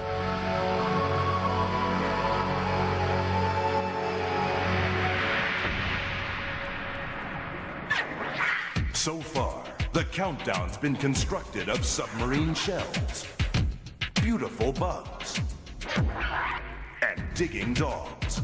But still to come is the creator of the ultimate home sweet home. That's next on Animal Planet's The Most Extreme.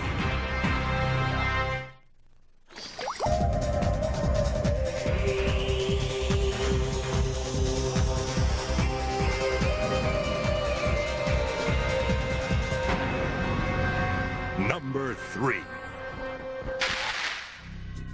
Coming in at number 3 in the countdown is a true believer in flower power. The bee is an extreme engineer that harvests flowers for raw materials. For bees turn nectar and pollen into wax. And wax is an extraordinary building material. A large nest like this can weigh several hundred pounds and house more than 50,000 bees. And it's built of nothing but wax. A typical nest is made from about 2.5 pounds of beeswax. But it's not easy. The bees only produce tiny flakes of wax, no bigger than a pinhead. It takes 500,000 flakes to make 1 pound of beeswax. And every one of those flakes has to be carefully molded into the walls of the hexagonal cells. All 100,000 of them.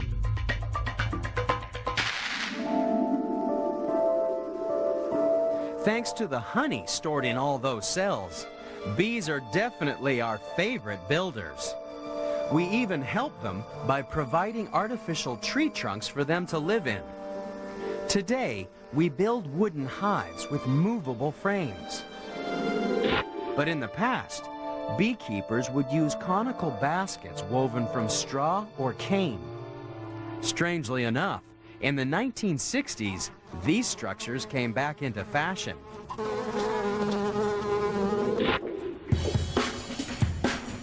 People went to a lot of trouble to get a beehive on their head.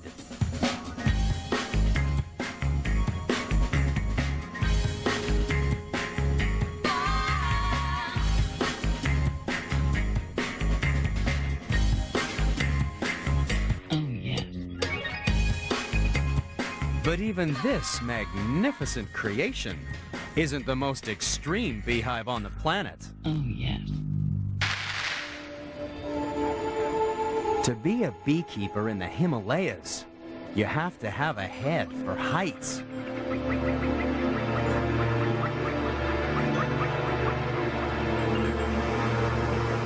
For these bees build their nests in such extreme positions that Nepalese honey hunters are pushed right to the edge.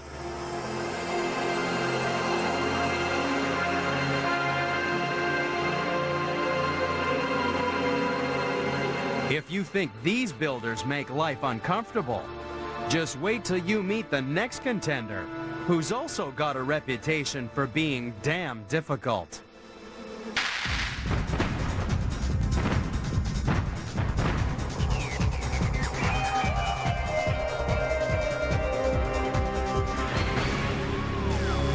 Number 2. When it comes to building big, nothing beats a dam. And in nature, when it comes to dams, nothing builds better than number 2 in our countdown.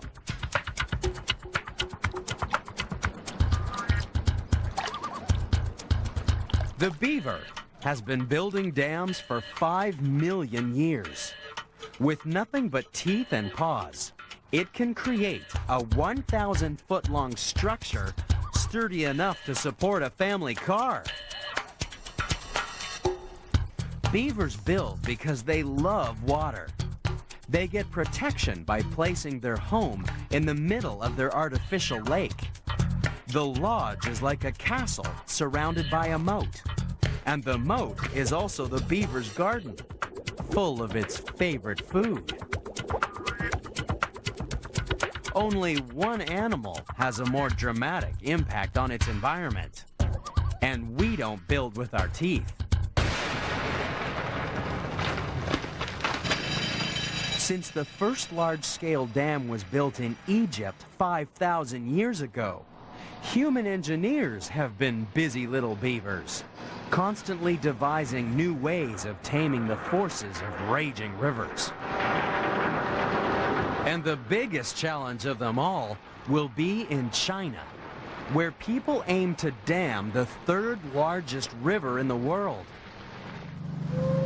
Here on the Yangtze River, the Three Gorges Dam will become the world's biggest hydroelectric dam. But here, unlike the beaver, more than 1 million people will lose their homes when these valleys are flooded. But then, the beaver is also capable of a little destruction. No tree is safe from this rodent's terrible teeth. It can chew through a log the size of a rolling pin in only 15 seconds. With teeth as sharp as chisels, several hundred trees and saplings can be felled in the course of a single winter by a family of these furry chainsaws.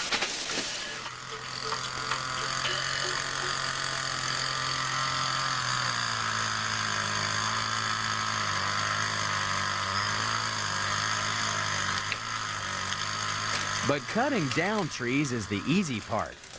If we wanted to build a dam like a beaver, we'd have to develop some other special skills, as animal educator David Clevin explains. Beavers, you could call them the tugboats of the water world because of their incredible swimming ability. They can pull very large logs through the water, and they actually have 4 sets of lips, so they can carry something in their mouth with their teeth and still keep from swallowing water. Many people believe that the flat tail of the beaver is used for pushing them, propelling them through the water. Actually, the tail is more used as a rudder, as a steering mechanism, than as an actual propulsion tool.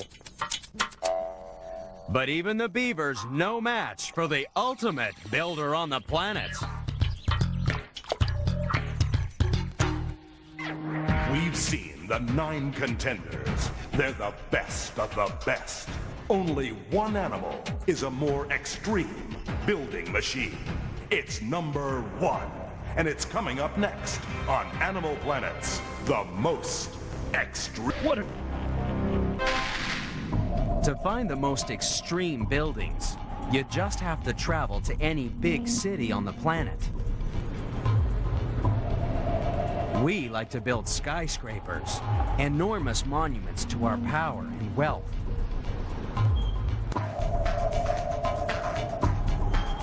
But there is one creature that builds on an even bigger scale. It's easy to be impressed by the Empire State Building and its 102 floors.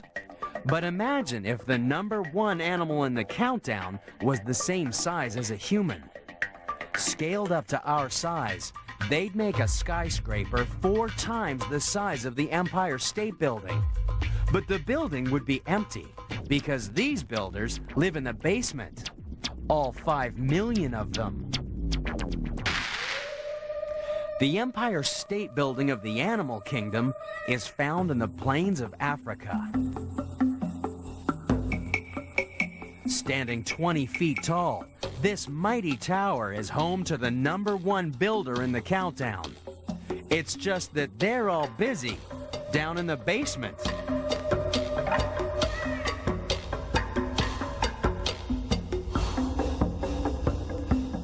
The most extreme builders on the planet are termites. What they lack in size, they make up for in sheer numbers. The enormous queen can give birth every 15 seconds, so there's no shortage of workers to help construct their massive home. And they need all the help they can get, because for termites, building is a very messy business. That's because the entire termite tower is made from a mixture of saliva, dirt, and dung. And they have to mix it all together in their mouths. It may not be pretty, but this plaster sets like concrete and can be molded into extraordinary design features like air conditioning systems, covered walkways, and gardens. But there's not a single window, for termites are blind. In Egypt, there are also huge windowless buildings. But at least the workers who made the pyramids didn't have to chew mouthfuls of dirt and dung. Instead, they invented the first form of concrete, which has survived for more than 4,000 years. It took only 30 years to build the Great Pyramid, yet it remained the tallest building on Earth until 1889. It's hard to imagine that a building that towers over the Statue of Liberty could be made from blocks of solid stone. The blocks weigh about 2 tons, and there are more than 2.5 million in the pyramid. With our modern building techniques, that's enough stone to make more than 40 Empire State Buildings. Termites may not build out of solid stone, but their constructions are just as impressive. For even though it's held together by nothing more than spit and excrement, the termite mound can endure for more than 100 years.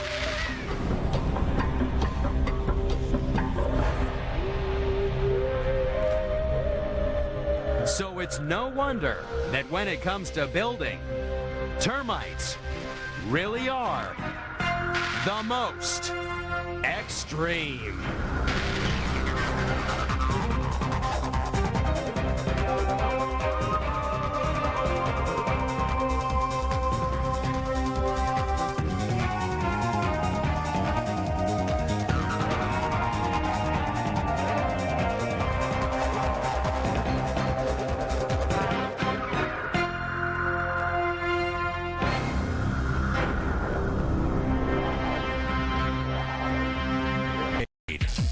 For we're on a search for the scariest creature on the planet. We're counting down the top 10 most extreme nightmares of nature and trying to find out why they scare us so badly. Discover the real meaning of fear when terror is taken to its most extreme. Earth is a planet of extremes. Extreme places. And extreme animals. But some animals are more extreme than others.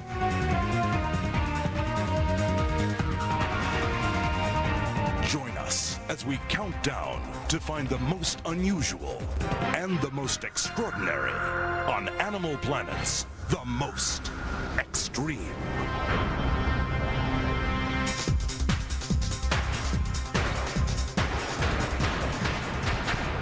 Number 10. Number 10 in the countdown has come straight from our darkest nightmares. The wolf is a scary animal. What chance would we have against a savage hunter that can easily bring down animals 5 times heavier than we are?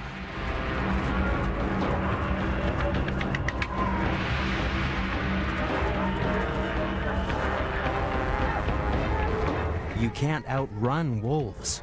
They're twice as fast as an Olympic sprinter. No wonder we've been afraid of the big, bad wolf for thousands of years. Once upon a time, wolves and humans hunted in the same forests.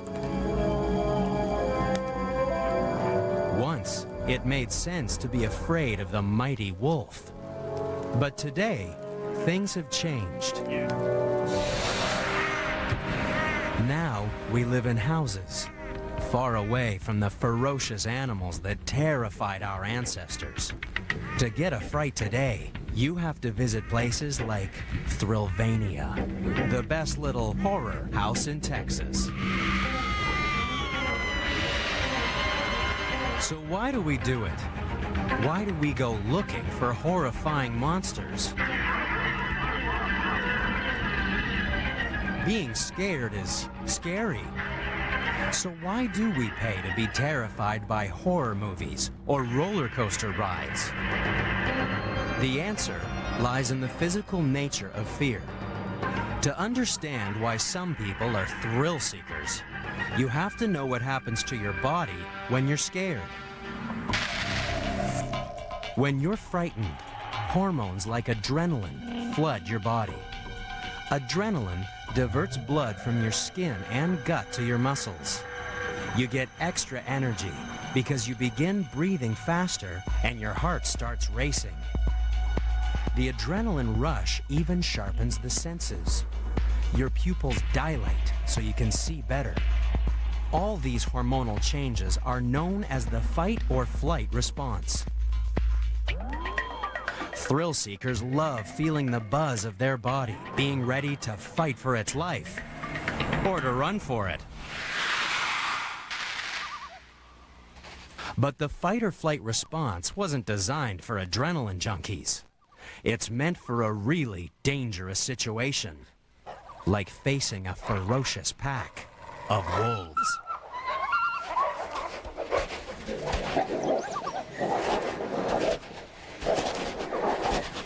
But do wolves deserve their terrible reputation? After all, there's never been a documented case of a healthy wild wolf killing a human in North America. In fact, after years of persecution, wolves are more scared of us. They'll keep well out of our way. And that's why the big, bad, bashful wolf is only number 10 in our countdown of horror.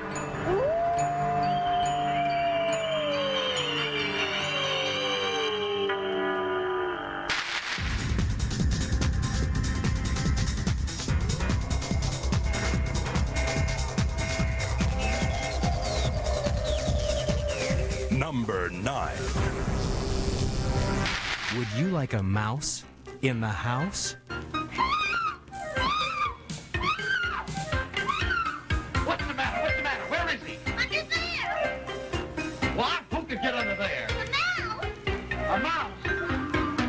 How do you like that? Can you imagine anyone being afraid of a little thing like a mouse?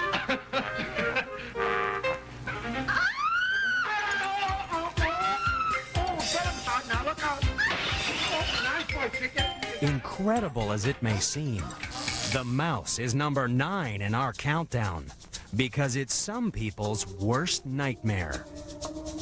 A recent poll showed 33% of American women are afraid of mice.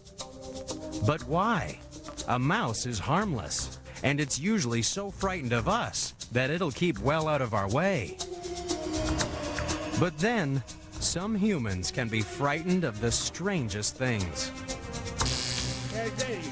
More than 40% of Americans are terrified of speaking in public.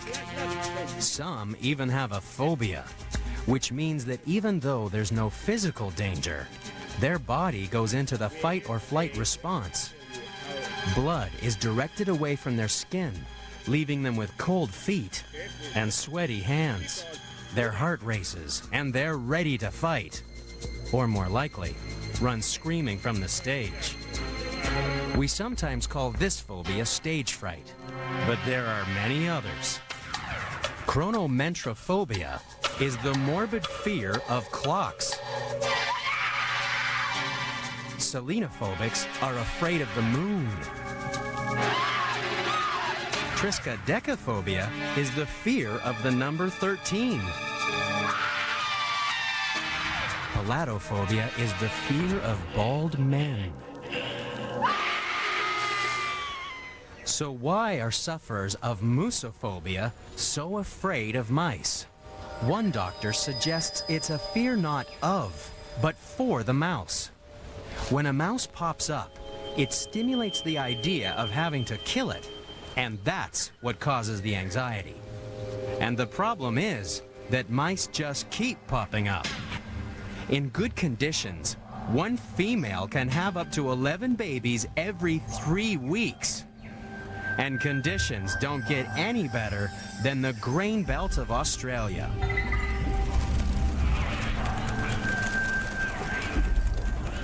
In 1994, a plague of mice in South Australia caused over $65 million worth of destruction. No wonder some Australians are afraid of mice.